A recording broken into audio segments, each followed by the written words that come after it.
The stupid fucking Donkey Kong game, huh? Yes. Yes. Yeah. Yeah. It's probably gonna be Huh? pretty good, but gotta ham it up. He hates banana. I do. I do.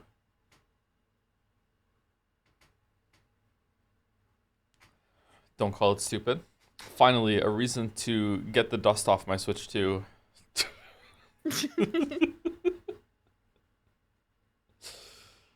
Oh no. Okay. I'm not sharing my screen with you. 1 second. Nope. Hey Joe, hey Mouse, hey Jelly. Mouse, are you the famous narrator on the famous video that has 22,000 views known as The Bad Guys Learn How to Make Frozen Popsicles bonus feature the critics have to know? No, I'm not a narrator in any YouTube videos of note. I don't think, except a cameo in Witcher 3. Really thought that I was you. That's crazy. Oh well. know, I Yeah. know. At what point in the stream will you ascend to godhood? We're just revisiting all of yesterday's bits, huh? My controller is not plugged in, so I cannot ascend. Sorry. Oh, I should unplug mine too so I don't get rumbled. Yeah, here you go. New tech.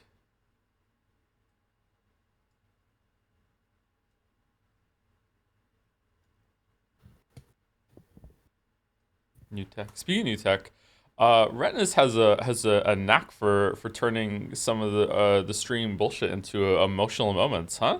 Like the ending of the Death Stranding 2 highlight with the amount of bikes like left behind and everything. Like damn. Boulder makes a good point. Are we gonna do Boulder Scramble today as a treat? Oh, is it just a link? It is just a link. Sure, we can do Baldur's This Scramble. this one shouldn't dox you. I DM'd it to you. It shouldn't dox me. Okay. Well, let Oh me my drop my god. window capture just to be Oh, safe. we're starting strong. Have you played Void Stranger? I have not played Void Stranger. Is that on the voted list or no? I don't think so. Okay, so I don't really understand how this happened, and I still maybe Mouse can explain. But apparently, Balder made his own Scrandle, and like it is made the rounds, and like a lot of people have like seeded this with like decisions or whatever. So Baldur's Scrandle is like it's taken on a life of its own apparently. It's just pictures out of his phone, I think. So did Baldur take the pictures or did he find the pictures or what? I think it's just pictures out of his phone. Okay, Like so his food that he pictures he took. so we have straight ice cube in the freezer, age unknown, versus cup of water with ice. Free for convention attendance, free mugs were available, but I wanted to leave those for actual coffee drinkers, so I went back for more water multiple times instead. Alright, it's an easy left. It has aura, right? No. It's gotta be right. It's gotta be right. It's What? gotta be right. Really? It's gotta be right. There's no way. That straight ice cube is losing. There's no way. Okay, alright. Let's go right. Let's see. Wow, 6-4. You were right. Okay. No, no. Nerds. Pictured one serving, 142 grams,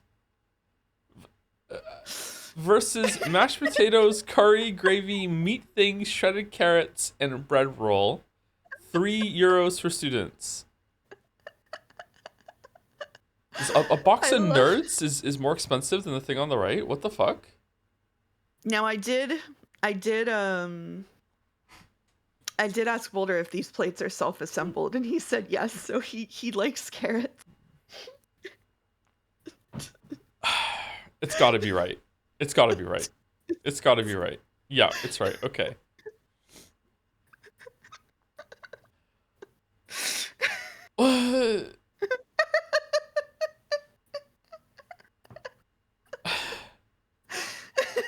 Pasta bolognese vacuum sealed? How is this even possible? There's gonna be like ripping this off. There's gonna be bits of plastic in your bolognese. What the fuck? Versus spinach soup boiled egg. I mean, I still kind of want to, price not calculated, I kind of still want to go with the bolognese, to be honest, even though it's kind of freaking me out. Yeah, yeah, I kind of think so. Yeah. New scrandal, no, new scrandal, new me. This is Baldur's own personal scrandal. The stickers on top of the plastic under. No, I understand that. I just don't. I can barely see the plastic. It's freaking me out. I'm going left. Okay, I'm going left. Okay. All right. All right. So far, I'm better at Baldur's Scrandal than regular. No, you got me the first answer, so we're cheating. All right. Taco Bell What beefy is it cheating? I'm on cheesy. the stream. Okay, No, whatever. no, I'm cheating because like Okay. you gave me the answer. Taco Bell beefy cheesy burrito meal, upgraded fries. That is possibly the best Taco Bell I've ever seen. In fact, I I think I've know, right? seen this picture before on Jad's and said that to Balder. That is the best Taco Bell I've ever seen in my life. Versus strawberry cold cheesecake. Why cold? Why? I don't know. The Okay, cheesecake goes kind of hard, but I do think that the left by rules of Scran is in fact more Scran. that looks so good. Yeah, Yeah. yeah.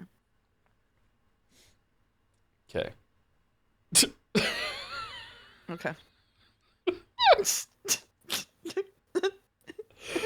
Bacon burger fries versus glass of cold water on a hot night.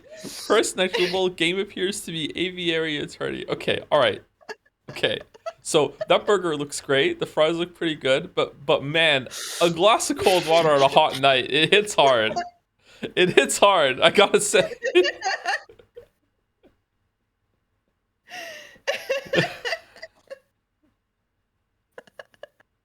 How was this calculated? Were these matchups given to people beforehand, or did people just rank the Yeah, photos so separately? no, so this does so confusingly this does work how you thought Scrandle works. These photos were Oh, compared and a stack ranking was created. And so it's yeah, you're comparing against other people's comparisons. that's true, chat. Is it tap water or is it bottled water? Inquiring Shiroyas wants to know. I'm going left. Okay. It was close. It was Wow. close. Yeah. It was It was close. close. Yeah. Okay, chocolate Swiss roll, probably Pepsi with ice. You're mixing a sweet dessert with a soda? Oh god. Rye bread, cheese, unknown fancy meat. What do you mean?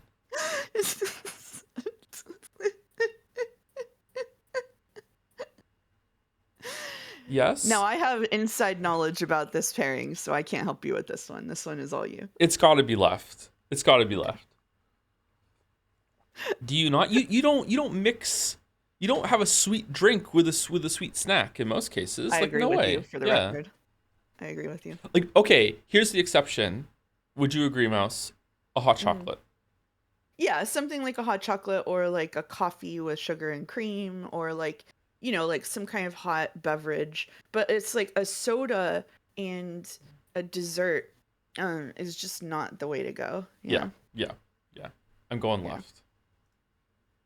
Ooh, I like the reindeer cup. It's cute.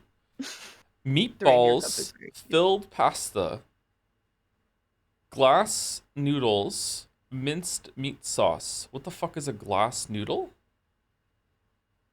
I Price don't know not why they're called that, but calculated. it's just a specific kind of noodle that's very thin and papery, basically.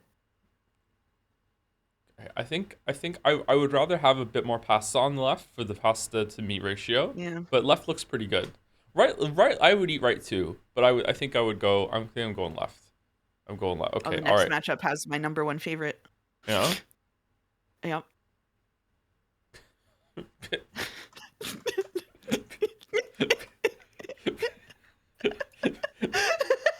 Picture of unknown, unrefrigerated liquid. 1 glass included with €3 student meal. And you took a picture of it. Okay. Fish balls, noodles, and mushroom sauce. It has to be right. It has to be right. With zero, Zero wins. no one wants the Zero mystery wins. Yeah. Kool-Aid. Zero wins. Healthy drink from mom. Thanks, mom. Boiled egg with air bubble on the side instead of at the top. The fuck are you talking about? What do you mean? What do you mean? It's set up at the top. Okay. Boiled eggs might be a little bit Mhm. controversial. Do we think Mhm. that Thanks Mom is a mom buff? No. You know what? I don't care if I'm wrong. I'm respecting the mom. I'm going left. Okay. All right? I'm All right. respecting the He's mom. going left. Here we go. God damn it. God damn it. Almost a perfect scran. Almost a perfect scran. Two fives. Bread, cheese, Dr. Pepper with ice. What the fuck do you mean bread cheese? This looks like a little like novelty slice of pizza. What? This is apparently a kind of Finnish cheese that Baldur described to me that sounds actually pretty good. Although I wouldn't I wouldn't eat a single slice of it for dinner with Okay. Dr. Pepper. I don't like Dr. Pepper, but if you do like Dr. Pepper, then that's not a bad pairing there. Two fives has the Mm. meme potential from the voting game, but are people gonna know that? Probably not. People are not meme voting Yeah, on this website. I don't think. I yeah. think they're being very earnest about his. I think number right. Holy fuck! I think the right one Number is right. Number right. number right. Okay, nine out Yep. of 10. 9 out of 10. 9 out of 10. All right, pretty good. Pretty good. Yep. All Yep. right, Pretty good. but Baldur Scran. Thank you very much, Baldur. Almost a perfect Scran. How do you have so many pictures that you can have your own scran? Who has their own scrandle? What are you talking I about? probably could. Probably have enough food pictures in my phone to make my own scrandle, but it would be a very different experience, for sure. This is melee. Nope, it's brawl. God damn it. Wow. Streamer is washed. Yeah. It's What? not. It's ultimate. No way. Okay. Oh my god. Which one is it? Is it just for the Wii U? Okay. Fuck off. Wow. That's cheating. That's Do you have a cheating. Wii U? I have a Wii U. I have a Wii U, yeah. Nice. Barely played it. Well, it's got a gun in it, so that narrows it down. Yeah. I feel like this is one of those like movie tie-in things. Mm. See, it's Counter-Strike, is it really? Oh. Not Counter-Strike. Hmm. Time Splitters? Oh, it might be Time Splitters. No, it's not Nope. Time Splitter. PlayStation 1. All right, let's skip a little bit. There's a flower coming out of the gun. Oh. I I don't know got this no game. idea what this is. Yeah, I have Yeah, no I idea what don't this I is. don't I don't know this game. I don't think it's Time Crisis. It was Time Crisis. It was just Time Crisis 2. Damn. Damn. Oh, is that shit? All right. I think I Okay. played this game too. All right, Bandle. Right. Okay. I'm Can we minimizing hear it? chat. I can hear it. 2018, a billion views, medium difficulty. Oh, this is from the era where I didn't listen to any music.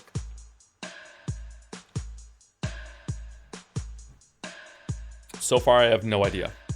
Yeah, I got no clue.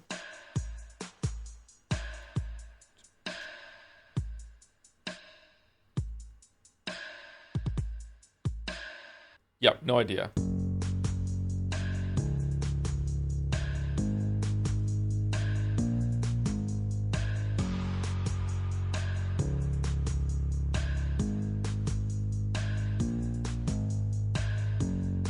I was walking back and forth to work at a game studio where everybody listened to video game music, so there was just no scenario in which I heard new music. There was no Spotify, there was no radio, there was no coworkers sharing it. For me, Oasis is. it was just World of Warcraft all the time. Oh, there Uh, you go. I feel like this might be it's not Call Me Maybe, but I feel like it might be Carly Rae Jepsen. Is that her name? Like This is this doesn't sound like any Carly Rae I know, but it could be. one of the ones I haven't heard. Oh, she only has one song on here. Never mind. Well, it's definitely well. That's a travesty, first of all, Yeah, because I I like agree. Carly Rae. But Yeah, I do too. all Yeah, right, she has a lot of good fuck it. music outside of that song. Okay, so it's not that. All right, Sin. Yeah.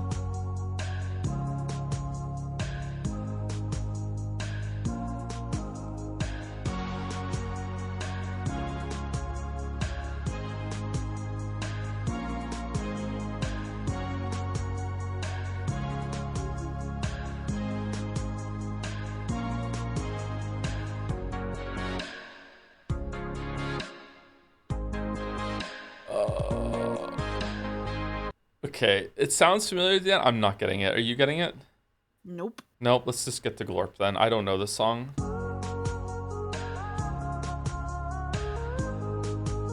Now I think I probably know it, but I don't think I'm gonna be able to dig the title up.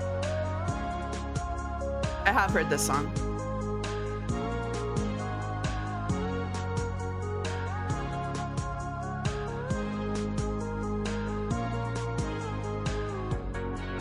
Is it a Lana song?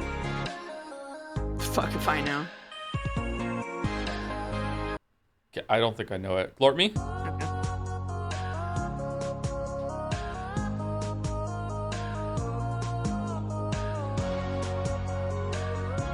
I kind of like it. Yes, I've definitely heard this song, but I don't know what it is.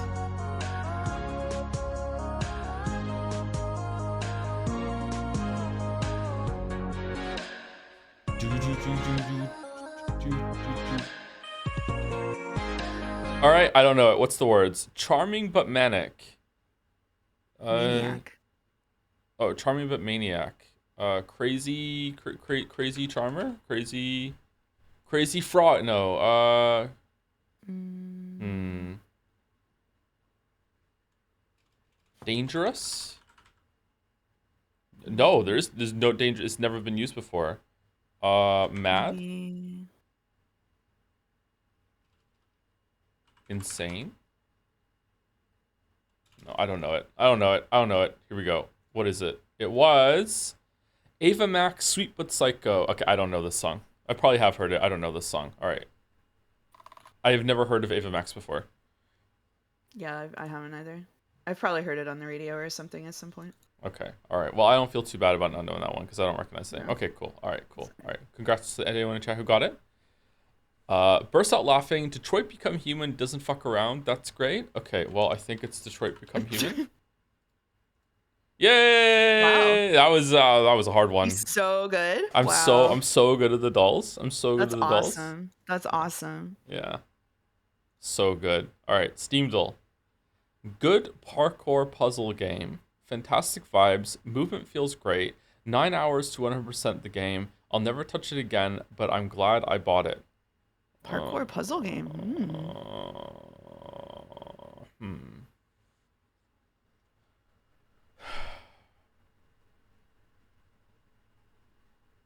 It's not Mirror's Edge. I feel like I've seen a parkour puzzle game around, but I can't remember what it's called. Ghost Runner? Ghost Runner is kind of a puzzle game. Yeah, it's parkour, and it's pretty good too. No, it's not Ghost Runner.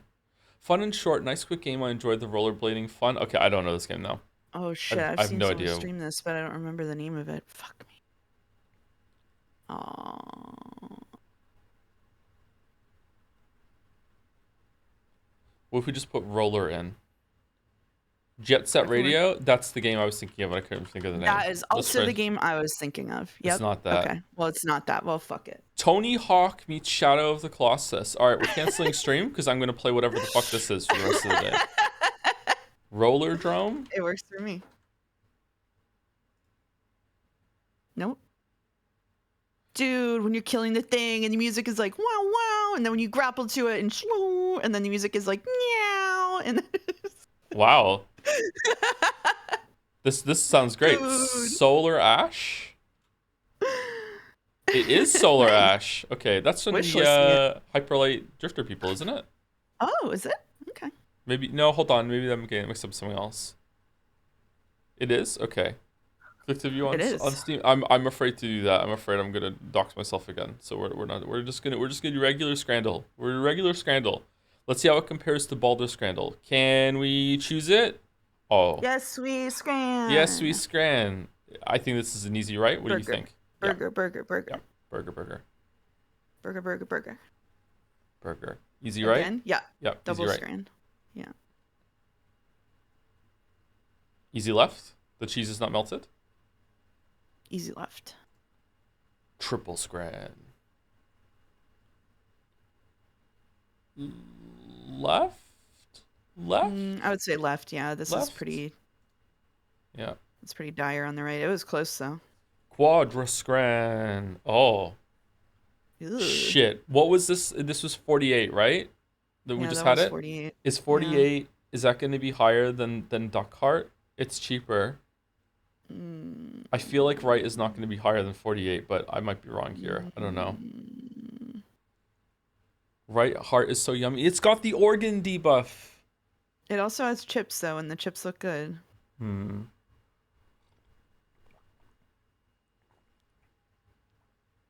Are the chips included or are they just in the photo? I do not know. It's such an easy right. Okay, chat is convinced it's right. Let's go with right then, and we'll see. All right, chat. Is Mouse British? I'm leaving. No, I'm the British one. Mouse is not British. Chat was right. 52. Okay. 52. Is Okay, Mouse British? fair. I'm leaving. What the fuck? Why is that the deciding factor? Left, I think. Left. Although right is Yeah. pretty cheap.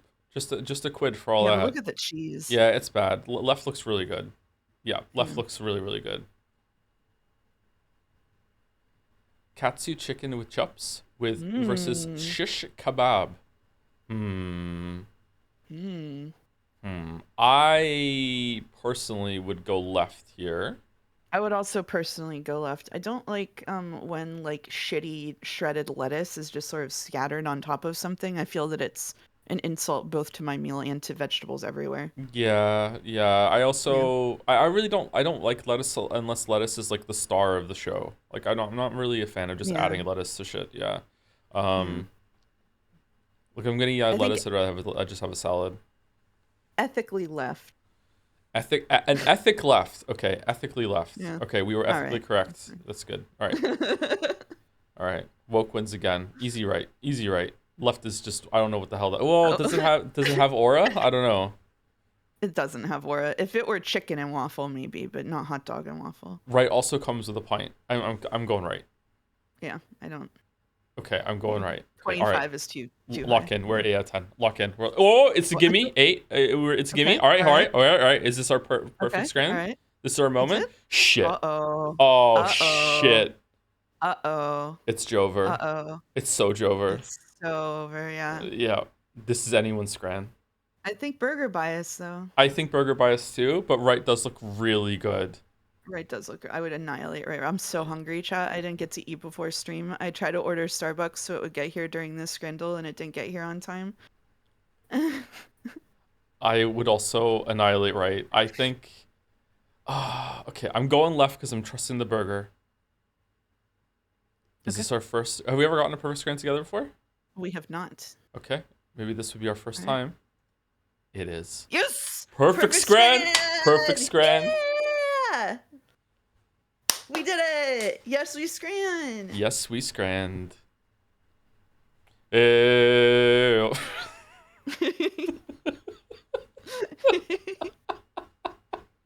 The sixth perfect. Perfect games. Chat did help though. I think I would have went with the other one unless you convinced me to go Duck Heart. So chat did help. Mm, Yeah. okay. It's important to undermine your accomplishments as soon as they happen. I agree. Exactly. Yeah, yeah. You gotta be humble, lest you become the Joker. Yeah. Mhm. Yeah.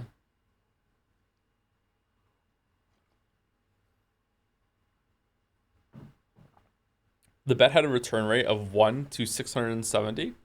People didn't think that Wow. there was gonna be a perfect scran. Wow. I won 153k just in time for monocoins to not mean anything anymore. Yeah, I know. Sorry. Yeah, you're gonna have to think up something else for them to mean. Yeah, I'm scared. I'm scared. I don't know what to do. Yeah. I know. It was combined for a bet for both scrans. You got 19 out of 20. Oh. What if we had got 20 out of Oh, 20? interesting. I think Mouse forgot to say it, but chocolate Swiss roll is the absolute number one dish in my scrandal, followed by the bacon burger and the Taco Bell. I Okay, was purposely not saying it in case he ever wanted to do it again, Boulder. I was not going to throw the ranking information in case he ever wanted to do it again. good to I know. didn't forget. Meta scranning. Okay.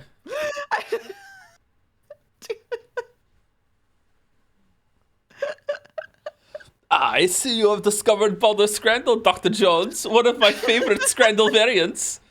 I got the perfect scran my first time, but you are still on the 9 out of 10. Still have a lot to learn, Dr. Jones.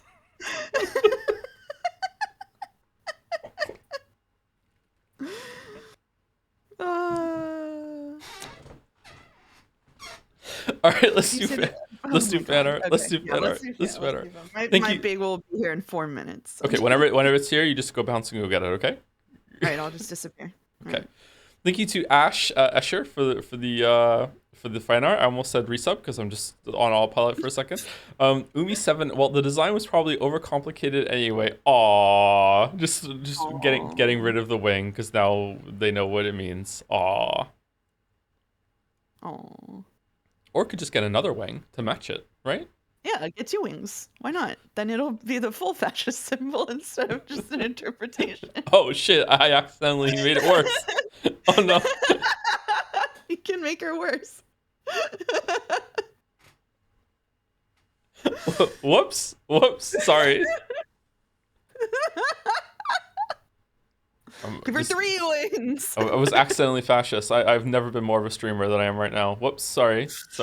Oh man. Oh no, thank you to who's I supposed to thank you to yesterday? Was it Quick, how do you feel about the Stop Killing Games initiative? Thank you to Lord Kitten Slaying. Wait, what? For or is it oh okay. I'm not saying that. Thank you for the bits.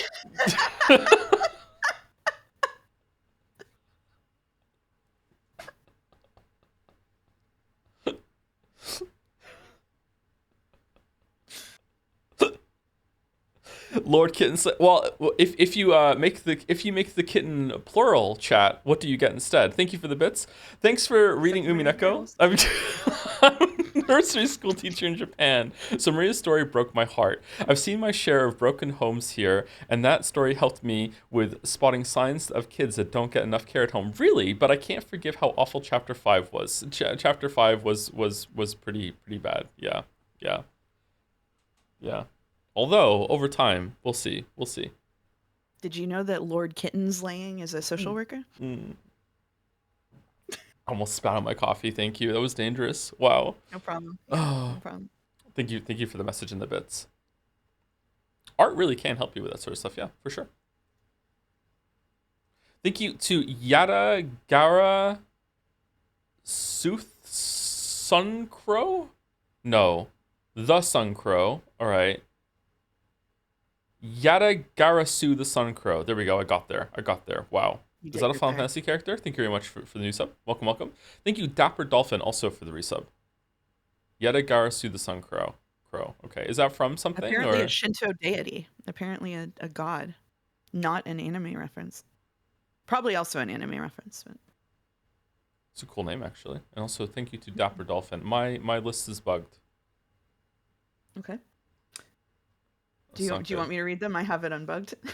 No, it's okay. I fixed it with a refresh. But hold on, let's continue. Thank you, Ash Escher. Right. Thank you. Oh, the crystal block is early this week. Okay. Umi3, the Umi Full decided I should show the stakes next. Shout out to CM for suggesting they all have different fishnet styles. Interesting. Interesting indeed. She's really pulling this off. I think this is an improvement. The tie is really cute, I think. Mm-hmm. 4 of them. I do think the fishnets are an improvement for me. Are they? Yeah. They have different fishnet styles. Mm-hmm. Oh, I see. There's different ones down here. Okay, is it on Yeah. both of them, or like they're mismatching fishnets, or Oh, I Oh. see. Okay. Ah, Getting some Natsui vibes here for some reason. I don't know why. I see. It's the Probably headache 'cause she looks expression. like she has a headache, yeah. Yeah.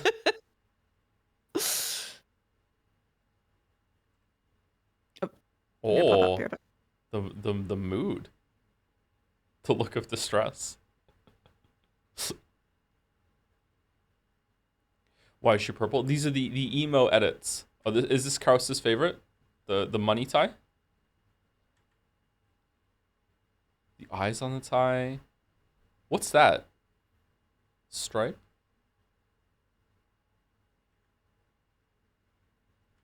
Pizza? Oh, it's Domino's. Okay, it's Domino's. So heart, Domino's, the eyes, and then the money. She's the food one. Every character gets their own stake that represents their interests. Thank you, Crystal. I think that number 1, 2, 3, 4. I think those are my rankings of the stakes for absolutely no reason that no one asked for. Thank you to Sheepbeat for the resub as well. Thank you very much. With a cat face. Thank you, Super Scoop, for the resub too. This sub, of course, is worth a banana. Ooh, banana. DK Bonanza is a lot of fun, but I'm told you hate fun, so your mileage may vary. Looking forward to your stream. Yeah, we're gonna have to stream it, unfortunately. Probably after Expedition 33, we will stream the stupid Donkey Kong game. I do have a Switch 2. I haven't played a single thing on it yet, but I do have a Switch 2, so we will do that. Why do you say it like that? Banana? Because that's how he says it in Donkey Kong 64. He's like, ooh, banana. Just to be clear though, I don't think the game looks stupid. It looks like it might be fun. Like I'm just kind of playing it up and hamming it up. Like I'm not like every trailer I've seen of the game, I haven't been like that looks trash. When I saw the Odyssey trailers, I was already kind of like, that doesn't look like what I want out of a Mario game. But like I don't have any big expectations of what I want out of a Donkey Kong 3D game. In fact, I've only played one Donkey Kong 3D game. Is there only one Donkey Kong 3D game? I don't like Donkey Kong Country 64. I don't. I played that game at release, and I was really, really disappointed in Donkey Kong 64. It had too many bananas, too much character switching. It just wasn't as interesting as Mario 64 and Banjo Kazooie. Like Donkey Kong Country 64 was a really big disappointment for me. The best part about Donkey Kong 64 was the DK rap for sure. One of the most popular ROM hacks is one that lets you swap Kongs anyway. See, that sounds like it would be a big improvement. Maybe they couldn't get that working on the original hardware. Hmm. Thank you, Jonas NY Baka, for the resub too. Glass cold water, extreme difficult, or extreme diffs. Sorry. Oh, why is my list bugging out? I'm sorry. I would love a cold glass of water right now after this coffee.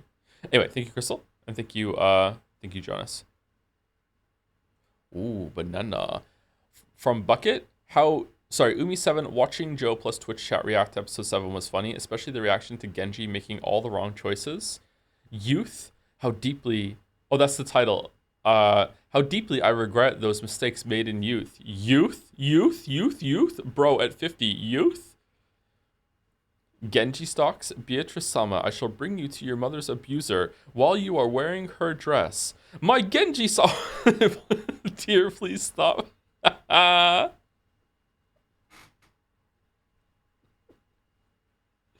funny. That's funny. +2, that's funny. Kraus and Nets look so cute. Yeah, yeah. I wonder how Nats would react to Kraus's Bored Ape NFT run and then funding AI if they lived that long. And number 2, I have no more regrets in life. Fuck, I thought I was gonna die. Biology doesn't really work that way.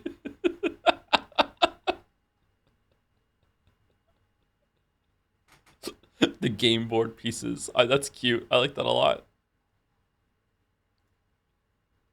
Thank you, Bucket. Cool expression there. Can we zoom in on this one too?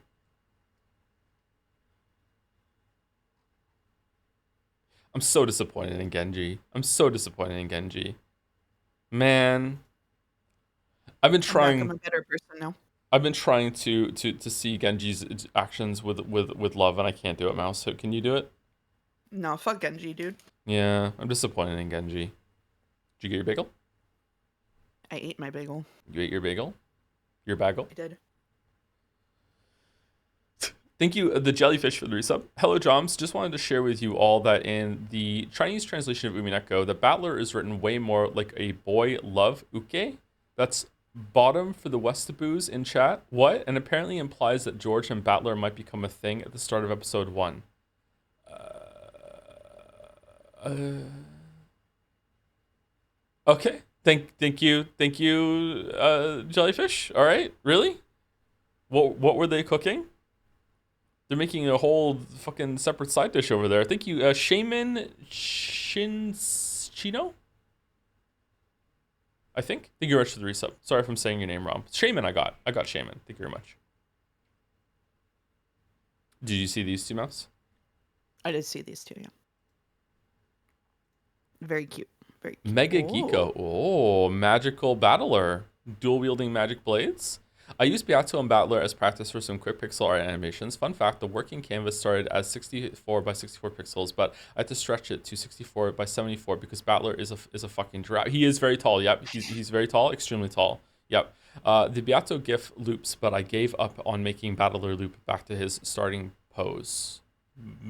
Oh, it's 1 out of 2. What's the other one? Who is the one person who voted for Kinzo in the best dad poll? Please show yourself in chat and justify your take. I think I know who it was, but I don't want to give them the satisfaction of reading their name out loud. Do Alright, fair enough. do. You know exactly who I'm talking about. Yeah, I do. Yep. This is cute. This is cute. Very cute. Oh. Thank you, Annie, for Prez, for gifting out 5 gift subs. Thank you very much, Annie. Hope you're enjoying Umineko still. Sorry to anyone who was genuinely worried that we're not reading it anymore, but I thought the bit was pretty obvious. But yeah, we're back with Umineko. Don't worry about it. I will admit to you, I leaked the truth to Annie for Prez specifically, and no one else. Ah, okay, that's good. That's good. Good decision. I approve. Thank you. Thank you, Annie, for Prez. How many DMs did you receive? Like 1 or whatever. I haven't read my DMs in a while now, so like there was no risk of that. I'm still chronically behind my DMs. It's been over a month. Thank you to Job BT? No, PT. God damn it. Job, thank you, Job, for the bits. Glad Umineko is ending soon. Is ending so a good VN with gameplay. Uma Musumi can take its fucking hell. Fucking hell.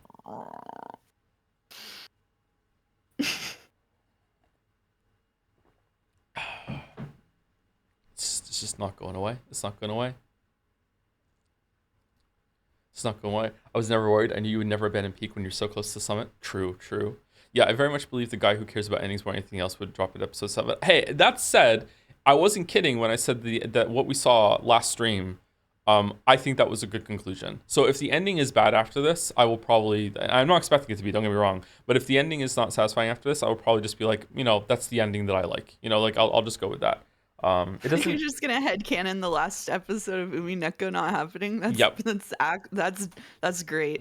Yep. That's great. I hope that happens. Yep.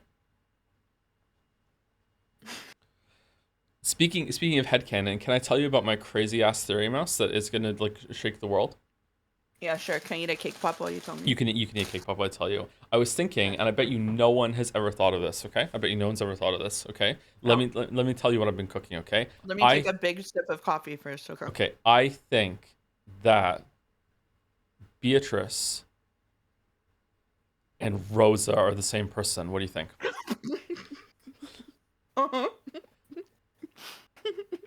We could call the theory Barosa, or maybe even Rosatrice. What do you think? I think the text supports it. I think the text supports it. Do you think instead of reading episode 7 Tea Party today, we should go back through all of the episodes and find all of the ways that the text supports it? Yes, we should. Yeah, we should. Okay. Yeah. Thank you, Mega Geeko. Thank you, Luna Panda, as well. I heard you have unique powers. Join my band. I need a new good name.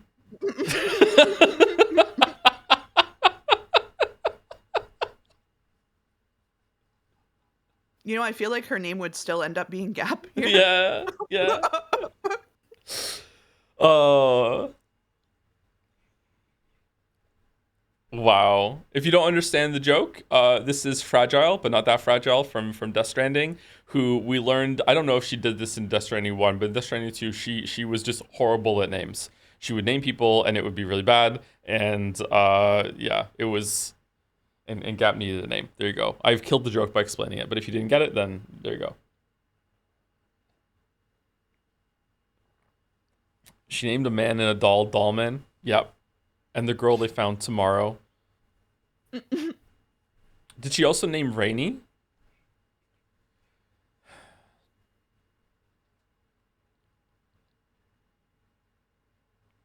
Thank you, Kiss Cash, Kais Cash for the resub.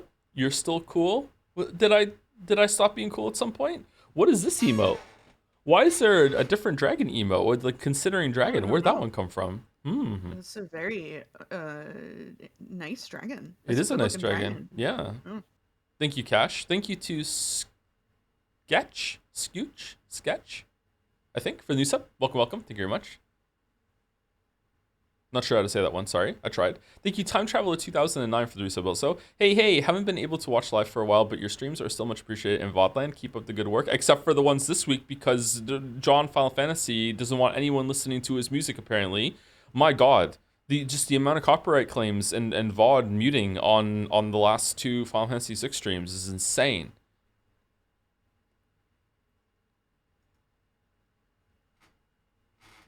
In weird places too. None of the opera got claimed somehow.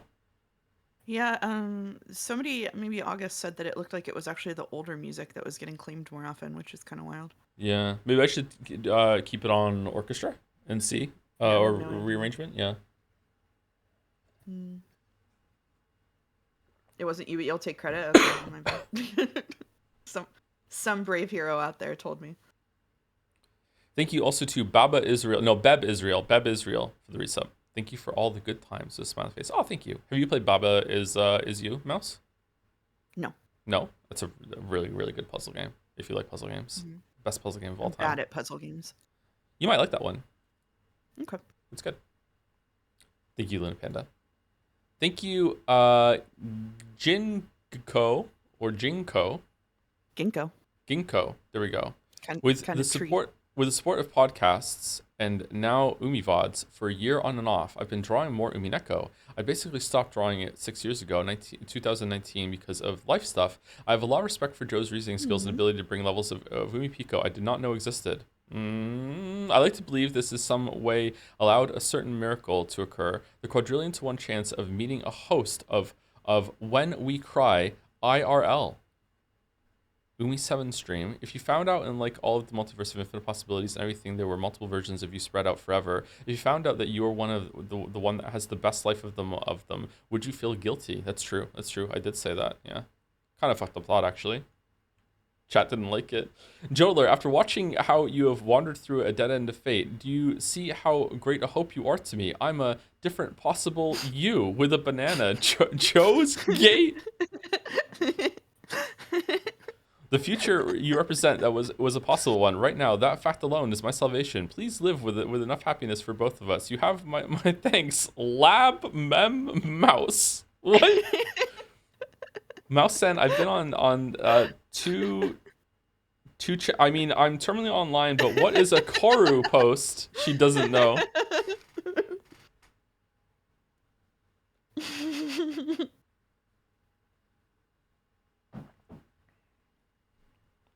Okay, yay. This is 102. The second one.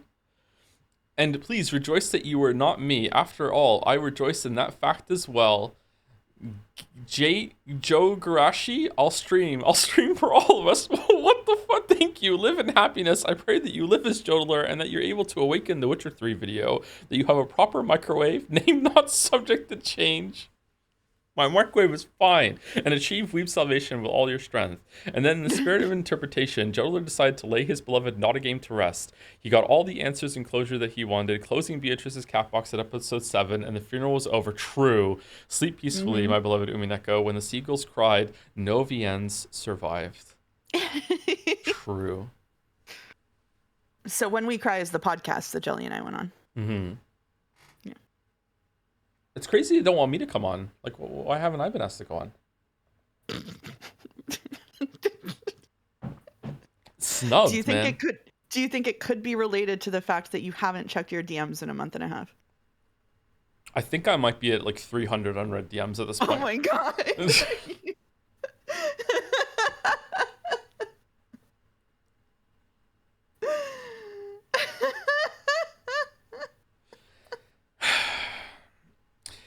Thank you, Petty Piddles, for the resub. The visual novel art continues. It does, yeah. I don't know what we're going to do after this. We have some decisions to make. Definitely want to take at least a short break from VNs, I think, on Saturday. I think. We'll see how it goes. Sekime is ending soon, too, probably. Yeah. Pentiment is a VN with extra steps, but it might be a nice departure from weeb stuff for you. It could be, yeah. Literally steps because you walk around, right? You can walk around Pentiment? You do walk around. Yeah, you walk around in Pentiment. That's good. Yeah. Thank you, Petty Piddles. And thank you to Paus for the bits, too. Wow, a lot of Umineko art for this Fate stream. No, we're not doing Fate. You know, because Umineko was canceled, Clueless. So true. We're just going to pull up Sekime after this. Thank you, Yinko. Thank you, Bucket, again. What do you think, everyone? See, Delanor, we have landed on peak. This level of peak finding is possible for Furuto Erica. Giggle, giggle, giggle. I still don't know if these two secretly got along or whatever. This was a weird relationship. I remember when she said Erica also pisses me off. I thought she secretly hated her, but then she seemed to have some like begrudging respect and understood her like role as Erica's like helper or whatever. I'm not sure. I think she feels bad for her because of Burn. Is the impression that it gave me. Why does Liner have scissors on her hat? She always has. I don't know what those are meant to be. Some symbol? A weapon? Not sure. Cross They're keys? crossed keys? Oh, that would make sense. Yeah, that does make sense, yeah. 2 keys, yeah. What if they were big enough to use as blades? Would you think that would be good or stupid, Mouse? If there was like a key sword? A key that was big enough to use as a sword? I'll really have to think. Give me a couple of months to consider that. Yeah. For no reason at all, I'll get back to you near Christmas. Yeah, you might be become like intimately acquainted with those soon. Yeah. Yeah. Good luck. Yeah. I hope it goes well. It won't. Poor Delanor had to follow her directions and she still ended up here. Thank you to Foxen for the resub. You're the best, Joe. Oh, thank you. That's nice. 50 months as well. Thank you very much, Foxen. And thank you, Watanubi, for the resub too. 16 months. Thank you. I don't know why sometimes I read out the month amount. I just stimming with the subs. I do that maybe. too. It's kind of arbitrary. Thank you, Golden Kilp for the resub. Hi, Tom and Mouse. Have y'all made any more progress in Final Fantasy 14?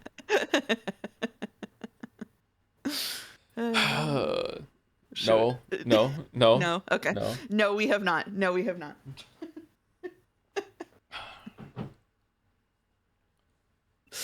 Not yet. We did the first zone with one of the fail sons, and that was it. Yeah. Yeah. We did Sea of Clouds. Yeah. Sea of Clouds. Thank you to Creo Syvac for the resub also, and as the end of my list, I got through with before the fan art ran out. Thank you very much, Creo Syvac. What a great streamer with the dancing joms.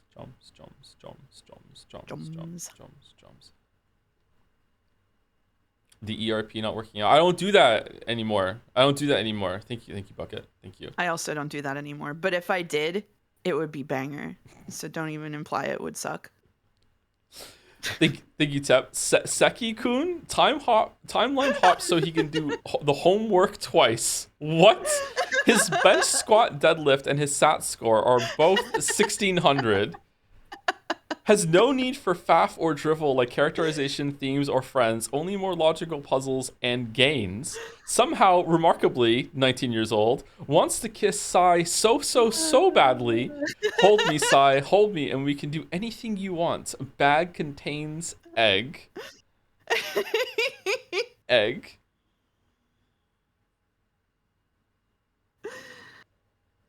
Egg. Egg. Oh, it is a 100 Yeah. line shirt. It is a 100 line It is shirt. yeah, it's the 100 line shirt. It's Speaking really of funny. speaking of 100 line, I want the new marble thing, the monocoin thing to be chat can pick a game for me to play. However, I will have to veto some stuff because there's no way I want chat to do 100 line. And I Mm. also don't want VNs. Like there has to be like an upper limit on how long it is. Yeah. Why does he look like Agent 47? Haven't you always like thought that if you saw Agent 47 in the wild, you would notice? Gotta be fate? No, no fate. No fate.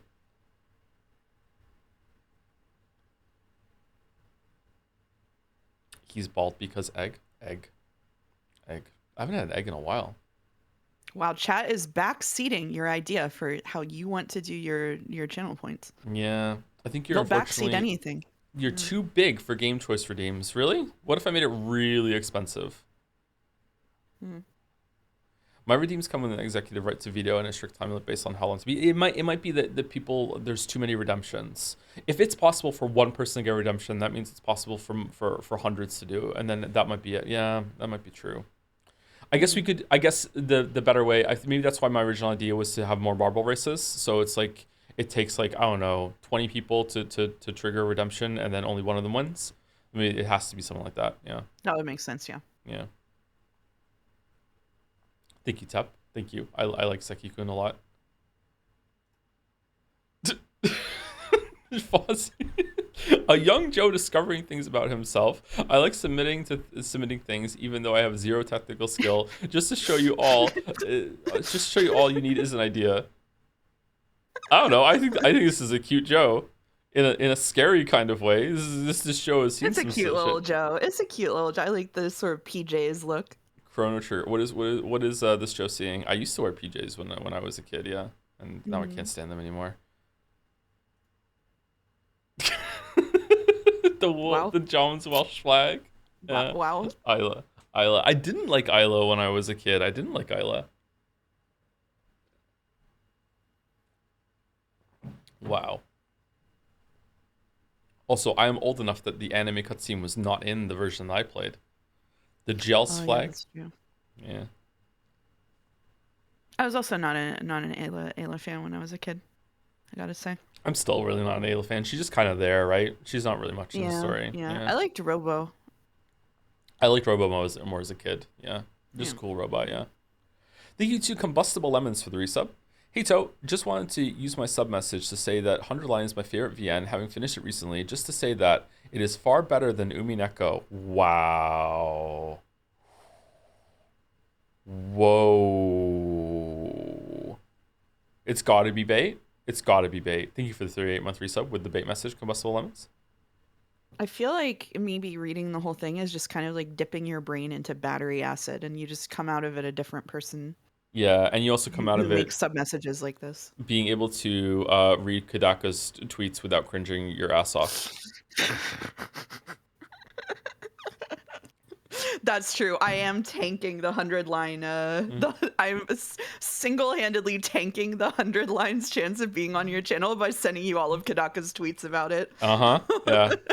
Donkey Kong Bonanza sure is a great game, but you know what's a great thing to do when you have had enough of collecting some bananas? Take a break and play this VN 100 line. Oh boy, it's on sale on Steam right now. Fucking hell. Shameless. Kadaka shilling is hilarious. I don't think it is hilarious. If he did it just a little bit, maybe, but like, no, it's gone too far. Don't link it. Okay, it's linked. All right, thank you, Fozzie. Thank you. Denny Slim Jim.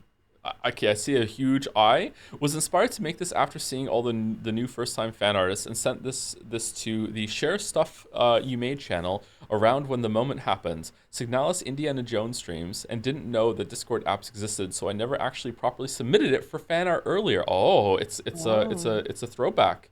IRL Dragon Den again. Red girls are so gross. They're so gross. They're so gross. IR what? Oh, it's Jacksepticeye. Watch Prison School. Oh no.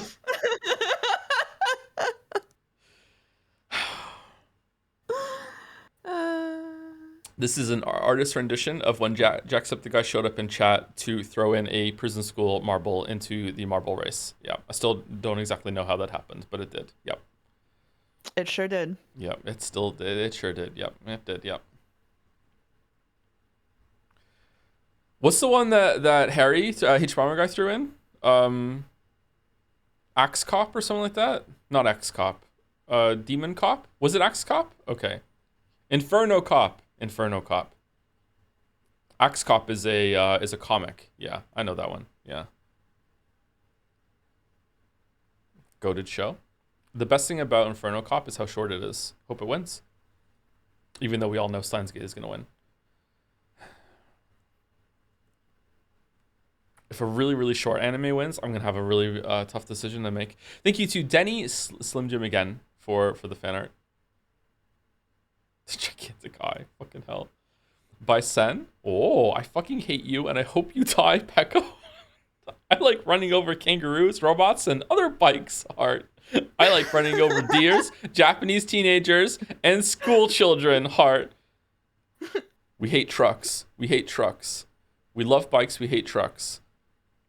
Hey Joe, it came Loves to my bikes, hates trucks. Exactly. It came to my knowledge that you, a nearly 40 years old man, and your gang of weebs have been relentlessly bullying my 2-month-old son on stream. Do better. You shall breathe manually as a punishment. Oh no, now I am breathing manually. No, not the manual breathing. No.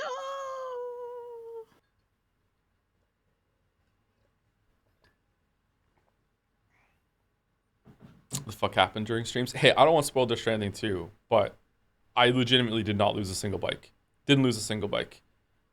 Did not. I've just been pinged with vital news for you and the community, which is that they've re-added the oof noise to Roblox. Interesting. It's huge. Interesting. I was personally pinged to let me know about this because finally out of limbo. Only do they, yeah, it's out of limbo. Not only do they want me to play Kingdom Hearts, they want me to play Roblox. Oof. Oof.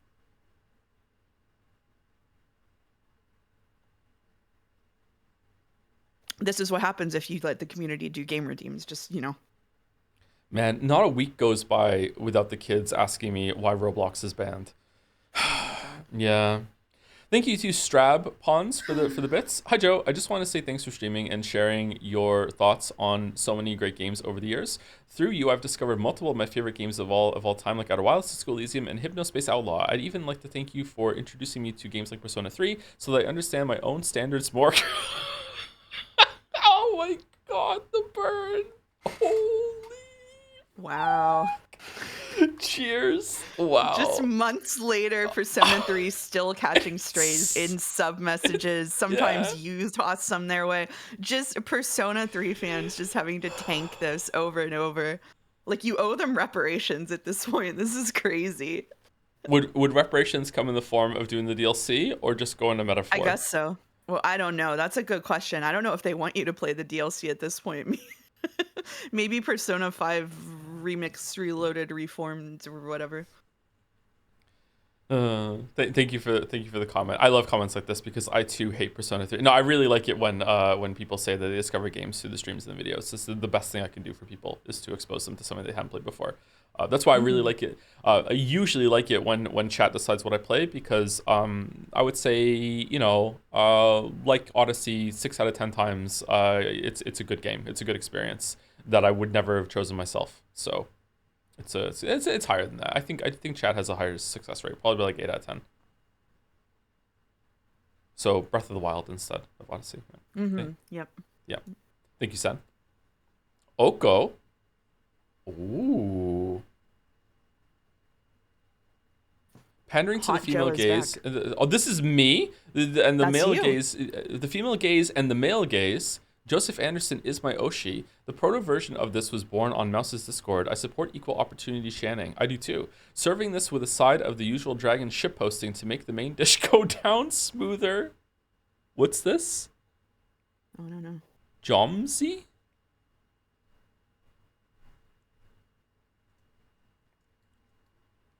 Let me pull it up myself and see if I can. I'm not stubborn. I'm right. Man, it hits different when you're hot, huh? No chance. I understand this one. This is the Mega Mind thing, right? No chance. Coffee. What is this? Not only have I played it, yeah, yeah. Ah, Cringe Killers protects against weeb allergy. Irony supplement. Joe after he plays Uma Musume Pretty Derby.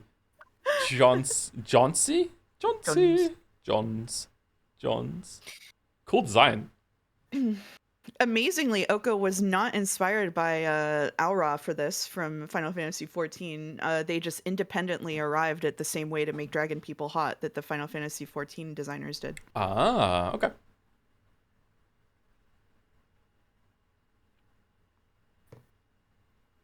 What do you Well, think? what is the hairstyle called when your like bangs are the longest part of your hair? Oh, I don't know. Or is it just like brushed forward or something like that? I don't know.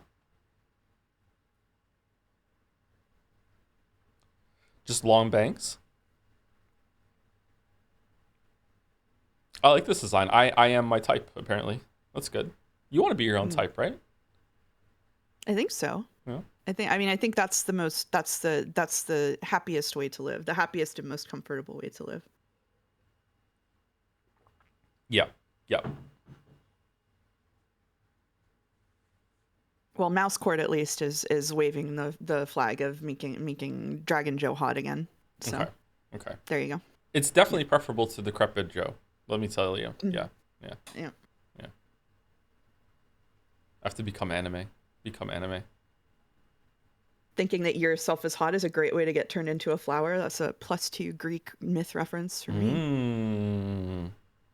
Maybe this should be the beginning of the VTuber. Oh, oh, Oh. oh. Thank, Okay, thank I you, like Oko. it. Thank you. Thank you, Azrael Cat, as well, for the resub. Hey, Joe, still a chance you stop here. I think the story concludes perfectly before the tea party, so please just go play Hello Neighbor 2. Oh, God. Is that my choice? More Umineko. I would reread all of Umineko before Hello Neighbor 2. Fuck that. My God. Thank you, Oko. And, and our last today is Dry. For you, that one chatter on stream who asked for drive in style of live chandelier reaction. I drive. I drive. I love that you also don't like that movie, by the way. I God, don't like that movie.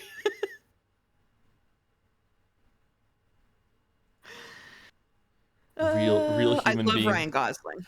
I Just also just love to Ryan assure Gosling. everyone. Yeah, Yeah, I just don't like that movie. love Ryan Gosling. Yeah, Yeah.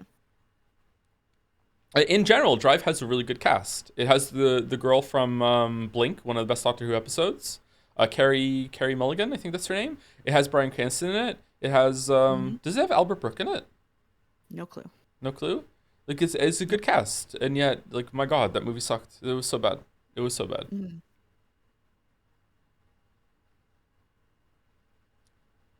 So what is the term again when you legit get turned on by yourself? It is called autosexual, right, Sam? I think it is a legit thing. It is not even related to narcissism.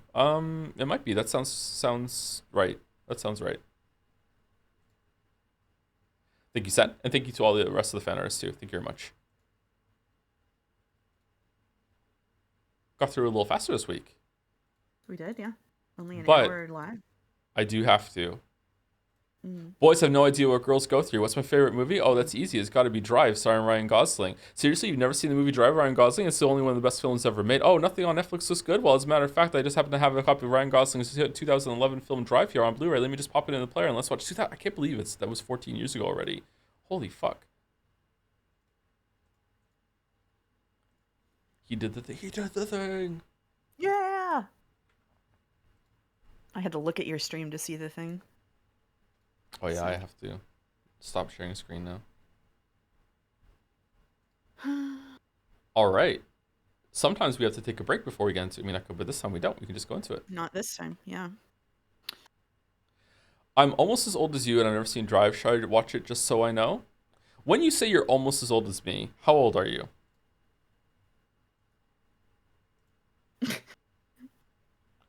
Do do do.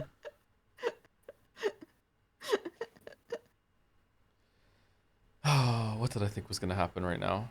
I don't know. I really don't know, but there hasn't been a single 69 when I'm looking at the chat right now, which is crazy. There we go. There's one. There we go.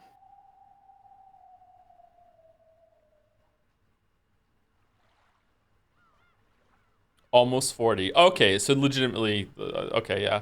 You should watch Drive. You might like it. Most people do like Drive. Yeah, you shouldn't just take my word for it. It's a bad movie. Yeah, most people enjoy Drive.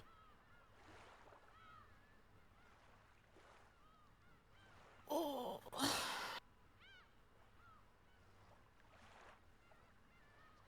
As I am listening to Umi stream at work, I'm offering you the opportunity to choose what henna tattoo I will put on myself. It can be literally anything. Complexity doesn't matter. It will live on my body for at least a week, so choose wisely. I don't... Henna tattoos are the ones that you put on your hands, right? Or can they go... Can they go other places? They can go other places. They're very commonly put on hands, though. Yeah? Okay. Well, you have to do a Joms. You have to do a Joms. This is the easy answer is a Joms. The safe answer. If they're on each hand, Joms on left hand, Decoy on right. Go for it. Get a Joms womb tattoo. What the fuck? No. No. No. It's my turn to say bad chatter. No. Bad chatter. No. Oh.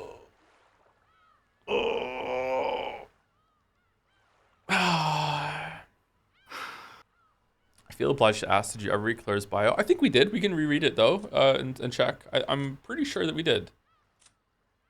Nope, we can't do it. Hold on.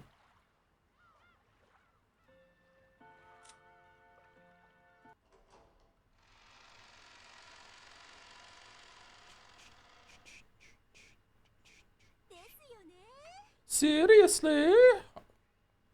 I don't know why I did that. Sorry. Okay, let's go here.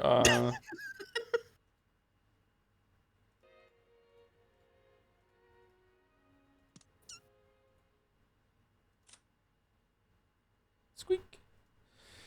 Claire Vau Bernadus, created by Burncastle to be a reader or else a substitute actor. Technically, she's a vessel used to personify Beato and her game. I remember reading this. Maybe I just read it in my head. Therefore, she has no personality of her own. In that sense, perhaps one could say that she is not a person but a tool. Her name signifies her position as the final guide in Beato's game. Cool boots. I like the boots. What do we think about like chunky boots with like a more ornate dress? I think it's a good look. Not for me. Not for you? Not for me, for sure. Yeah, not for me. Do you think she's pulling it off or no? I think she is because the boots kind of match the dress. Like this is definitely like a.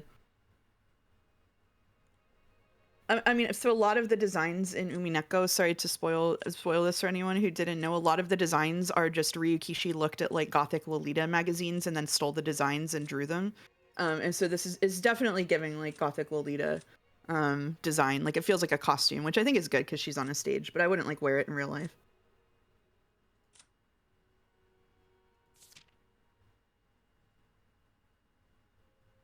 Shannon. Okay. There's someone in my Discord who posted the magazines that he stole it from. Sorry, that he borrowed. He was inspired by. Stole? Wow. Posted the outfits that he was inspired by, but I haven't been able to find it when I try to go back and look. So. Okay, we'll do an audio. We'll do an audio thing in just a second. Let me say thank you to Elf's Gamer, Cake Walking Remastered, and Tyler JL26, all for the resubs. Elf's Gamer with the message: "This tea party is, in my opinion, one of the best moments in all of Umineko, and have been anticipating your reaction to it for a while now. Enjoy the rest of the ride." Really? Okay, cool. All right. Well, I'm setting my expectations even higher than they were before. It's definitely like 2 notches above Expedition 33 expectations. Yeah. Excellent. Yeah, so it's a level 35. Thank you very much, Elf Gamer. And thank you to Cakewalking again. Do you know that none of the 33 Devons who made Expedition 33 were social workers? That's why they couldn't write a single good character. Wow. No love. Wow. No okay, love. if you can answer this, Mouse, without spoiling, if you just be like, no comment, and that's it, that'll be the end of it, okay? Is Expedition 33 more of a character game or a plot game? Plot game. Ooh, really? I thought it was a character game. Wow. Mm. Okay. Thank you, Tyler J, again, and thank you to Bad Fetus for the resub with a bad Joms. Bad Joms. I need to tell you ahead of time that there is a part of today's episode, unfortunately, that will auto scroll. Someone in Umiful just reminded me, so thanks to Okay. them for reminding. Okay. So there is going to be steel yourself for auto scroll. I will try and read quickly then when we do it. Okay. Joe, I came from the future with the microwave. You gotta stop reading Umineko now before it's too late.